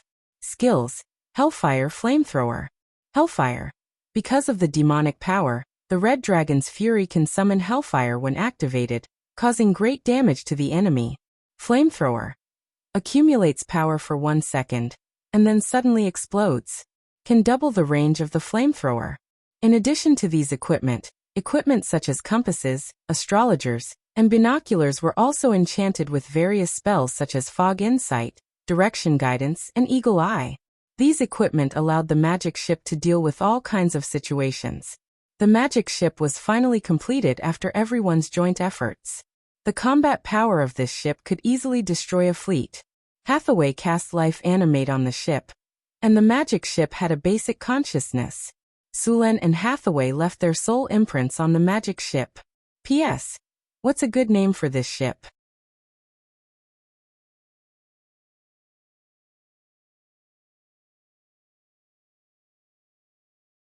Chapter 567. On the blue sea, several seagulls were flying in the sky. On the surface of the sea, a huge ship was sailing through the wind and waves. Sulen was wearing a pirate captain's three-brimmed hat. He held a telescope in one hand and hugged Chris in the other. He was commanding the ship in high spirits. On the calm surface of the sea, the ship's sailing speed had reached 35 knots. If he used a skill, the speed could easily reach 50 knots. In this era, even magic ships couldn't reach such a high speed. Sulen even tried the weapons on the magic ship. Those ballistae could easily shoot 500 meters away. Under the operation of the animated ropes, they could shoot 6 times per minute. After activating rapid fire, the firing rate could be doubled, reaching an astonishing 12 bolts per minute. This magic ship had a total of 24 ballistae, which could still shoot 288 bolts per minute. Such a high firing rate could completely turn a ship into a hedgehog. Compared to the bolts, the flamethrower of the Red Dragon's Fury was more powerful. The range of the flamethrower was only 50 meters, but the surface area of the flamethrower was 1,500 square meters. Sulen tested it on an ordinary ship. In less than 10 minutes, the flamethrower completely ignited the entire ship. Moreover, the flame of the Red Dragon's Fury could burn on the surface of the sea. When it burned, it would release poisonous smoke. Its lethality was very strong.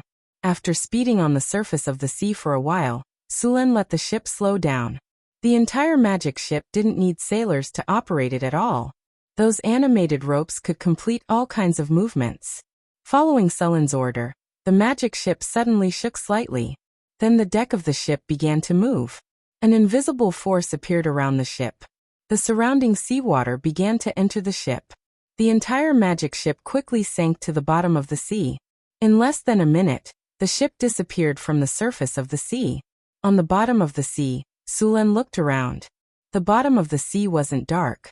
A layer of light blue energy shield wrapped around the entire ship. The seawater was separated from the ship, and the surroundings exuded a layer of gloomy luster. From the magic ship, one could clearly see the surrounding seabed. In addition to separating the seawater, the energy layer around the ship also had a concealment function. From the outside, there was nothing in the seawater. The speed of the magic ship at the bottom of the sea was slower than on the surface, but it was more than enough for a sneak attack. At this moment, he was completely surrounded by light blue seawater. It was as if he was in a crystal palace. It was very beautiful. Suluan was overwhelmed with excitement. He pulled Chris here to play a game of two, and then let the boat float. After playing in the sea for almost a day, Sulen tested all the abilities of the magic ship, and then sailed the ship back. The only regret he had was that there was not even a single pirate ship in the surrounding sea, let alone a merchant ship. This made his idea of fighting a naval battle completely fail. After returning to the deepwater port, Sulen and Chris returned to the land. As for the magic ship, it directly sank to the bottom of the sea and slept. It would only wake up again when Sulen or Hathaway summoned it. This kind of sleep was also a way for it to accumulate energy. The magic ship was not equipped with an energy source like the elemental pool. After all, it would cost too much to move the elemental pool onto the ship, and it would be easily damaged. Therefore, Hathaway used another method, similar to a battery. The magic ship had a special conversion array that could absorb the energy in the sea, convert it into elemental energy, and store it. Usually, it would not consume energy when traveling normally. It would only consume energy when casting spells or in a state of battle. Under normal circumstances, the ship could fight for about 2 days when it was full of energy. When they arrived at Deepwater City, the whole city was in full swing construction. The shipyard on the island in the middle of the Red Sand River had been completed.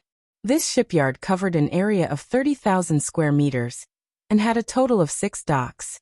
The shipyards of this era had not formed the kind of closed docks yet. Many of them were directly built by digging a pit. Sulen made a lot of improvements when the shipyard was built.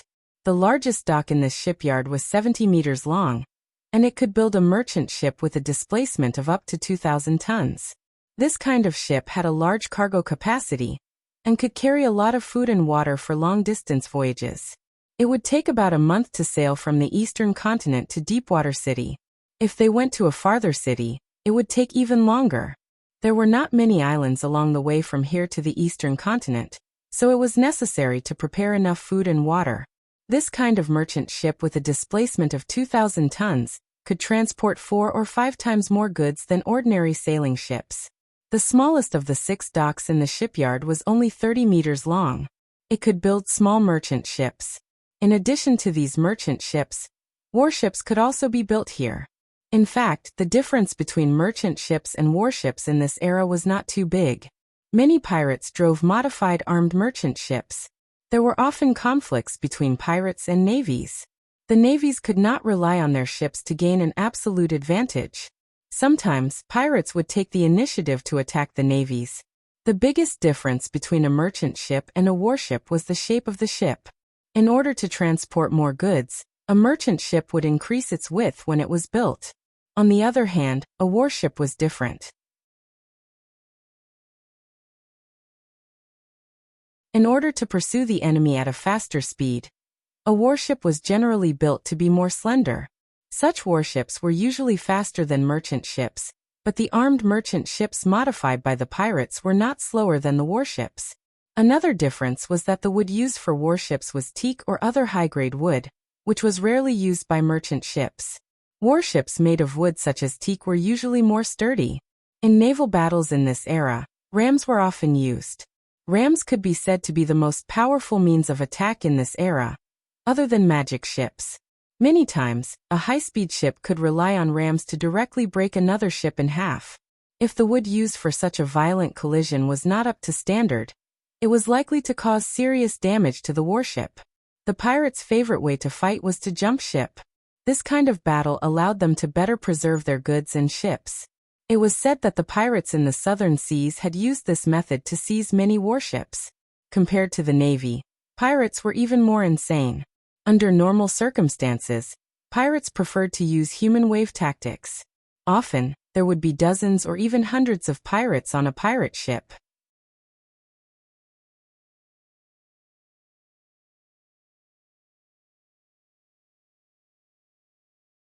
Chapter 568.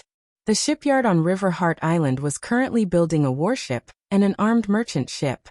The merchant ship was progressing faster. Most of the craftsmen were from northern town. They had only built inland watercraft before and had never built a ship before. In order to build the ship, Sulen specially hired some old craftsmen from the southern sea at a high price to guide them. Just like that, the framework of the shipyard was set up.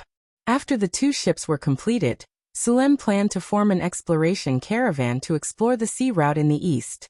The trade route did not have to be developed after Deepwater City was built. In fact, as long as the port was completed, they could explore the trade route. While building, they could conduct trade. Sulen strolled around River Heart Island.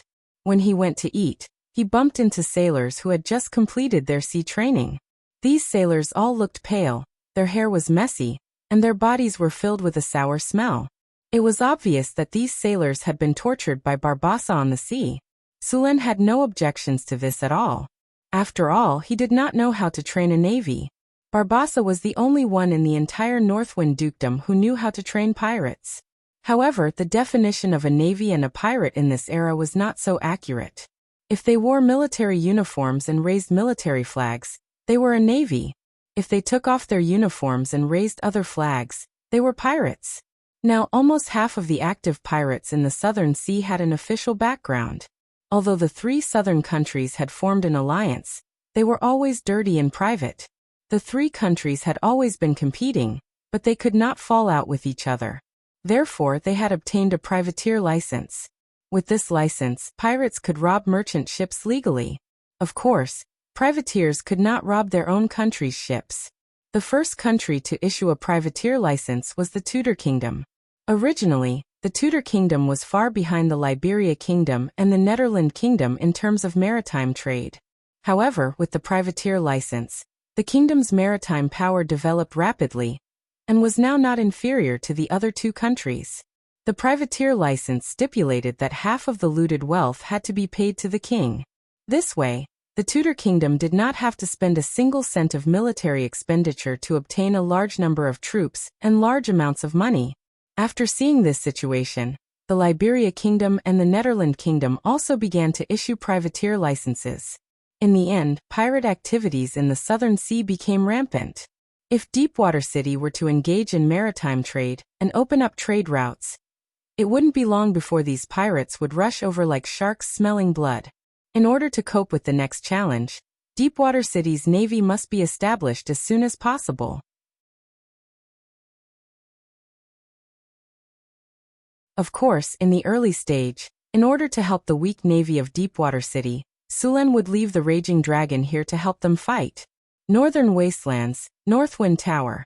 The astrology platform was filled with a powerful magic power. Hathaway's body had gathered a frightening amount of energy. A decaying, destructive, and crazy energy was constantly being extracted from the divinity crystal. This powerful negative energy could easily turn a person into a demon who would not shrink from any evil. The slightest carelessness would interfere with Hathaway's mind. Only after the divinity had been purified could she absorb it without any side effects. Beside Hathaway, a torrent of elemental energy was constantly purifying this evil energy. After about half an hour, the energy extracted from the divinity crystal in front of her was finally purified and restored to its original golden brilliance. Then the surrounding elemental energy slowly dissipated. Hathaway gently waved her hand, and the golden divinity began to integrate into her body. The golden energy turned into strands of silk and rushed into Hathaway's body. Because Hathaway was not a god, she could only slowly integrate the divinity.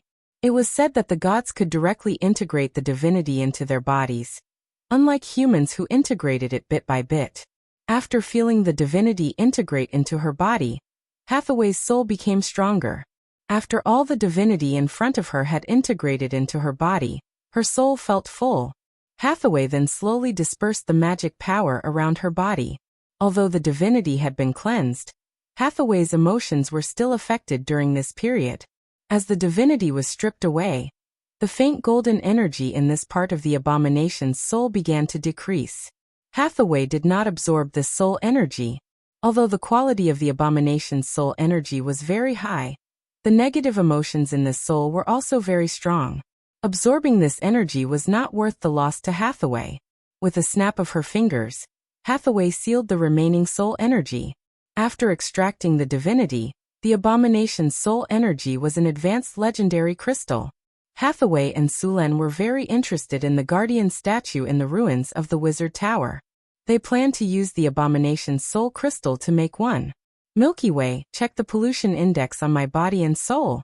After absorbing the divinity of the abomination's divinity, Hathaway felt her body and soul, and then said to the tower genie, detecting the pollution index. Detection complete. A blue energy swept across Hathaway's body. The current pollution index on the Tower Master's body is 11.5%. Please take note, Tower Master. If the pollution index is too high, it will affect your magic power control, and your promotion will also be affected. The chances of you losing control of your mind will increase.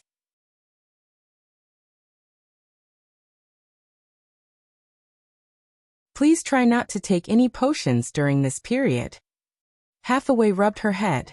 She did not have a good way to clean up the pollution index on her body. She could only purify it bit by bit. The pollution caused by the ancient arcanists was even more serious. At that time, many places in the main material plane were seriously polluted. Normal life could not survive at all. This was also one of the fuses that led to the war between the gods and the arcane kingdom. The ancient arcanists later also studied ways to clean up the pollution. The results were SOSO. Some seriously polluted areas were still uninhabitable. In this aspect, the Druids were better at cleaning up. The wisdom tree planted in Sullen's secret realm also had a purifying effect. Hathaway was going to live with the wisdom tree for a while.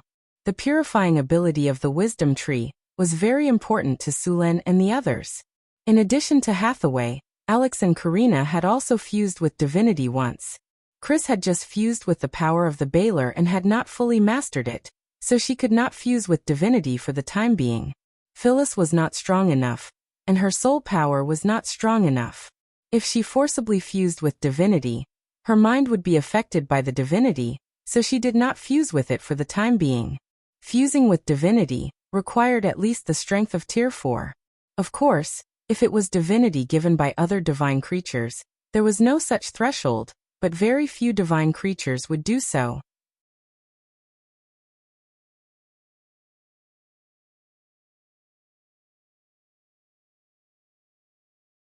Chapter 569. North Wind Tower, Astrology Platform. With a flash of a teleportation spell, Sullen's figure appeared in the tower. Soon the little maid Angela appeared. When she saw Sulen, she bowed slightly. Master, you're back. Sulen smiled and rubbed her little head. You're here today. Where's Hathaway? The half-elf maid Angela smiled. Sister Hathaway went to stay at the wisdom tree for a few days. She said that the pollution in her body was a bit high, so she went to purify it. Okay. Sulen nodded. He knew that Hathaway had just fused with the divinity. Who's at the wisdom tree now? Sister Hathaway, Sister Alex, Sister Karina, and Sister Xanthi. Sister Chris doesn't like to go to the wisdom tree, so she rarely goes there, Angela said. Chris was a succubus, a type of demon. She was a legendary demon, and was somewhat resistant to natural divine power. If she was a normal demon, she wouldn't even go near the wisdom tree. Go prepare lunch.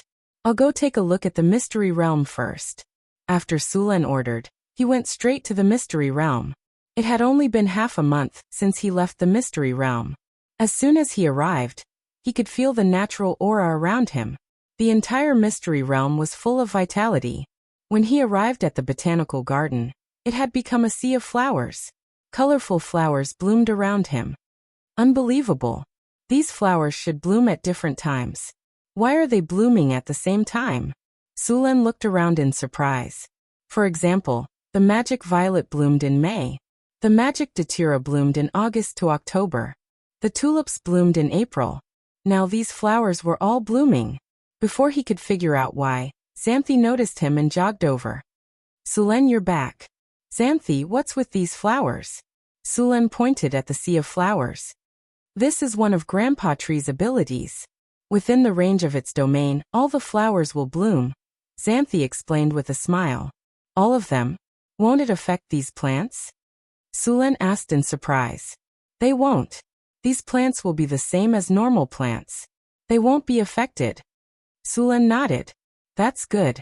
Did you plant all these flowers? That's right. I asked elder sister Alex for these. Her elder sister winged people helped me collect the seeds. Then we planted them together. Look, this is a devil's snare, this is a Japanese rose, and this is a lilac. There are some over there that haven't been planted yet. Sandy pulled Sulan and said excitedly, Isn't it beautiful? Yes, it's like a dream garden. Sulan rubbed Sandy's head. By the way, come with me. Xanthi seemed to have thought of something all of a sudden. She pulled Sulan and ran in another direction. Soon, the two of them arrived at the empty space behind the sea of flowers. There were more than 10 square wooden boxes placed neatly on the empty space. There were also bees the size of a thumb flying around them.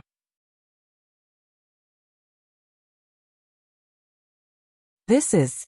Sulan looked at the beehives in front of him in surprise. Hee, what do you think? These are my bees. Sandy said proudly. These are the amethyst bees that I asked elder sister Karina to catch for me. The amethyst bee was a very poisonous bee. An ordinary amethyst bee was the size of an adult's thumb. Its sting was very painful. There was also poison on it that could cause paralysis and weakness.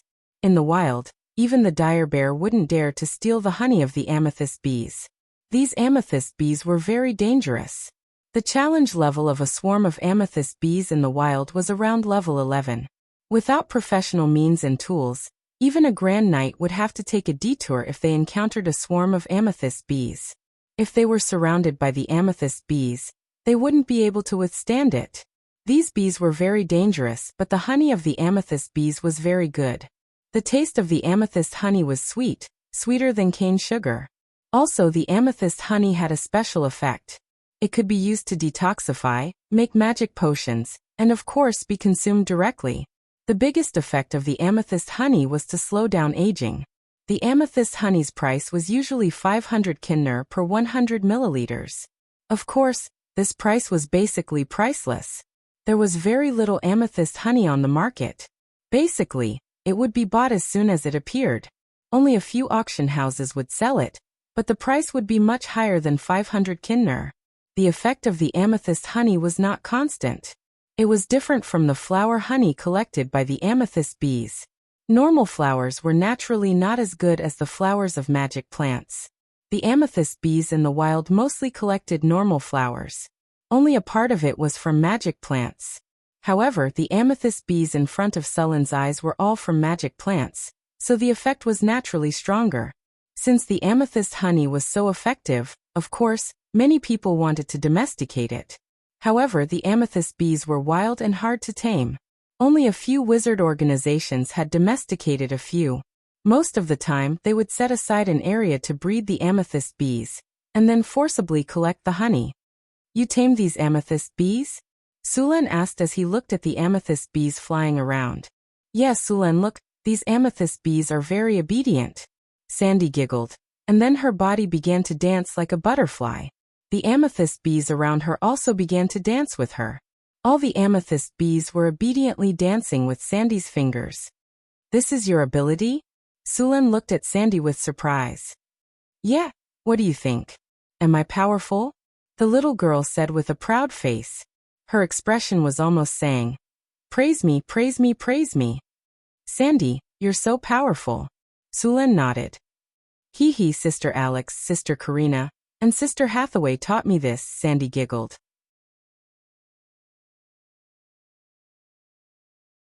They taught me how to control my own power, and then I learned how to tame these amethyst bees.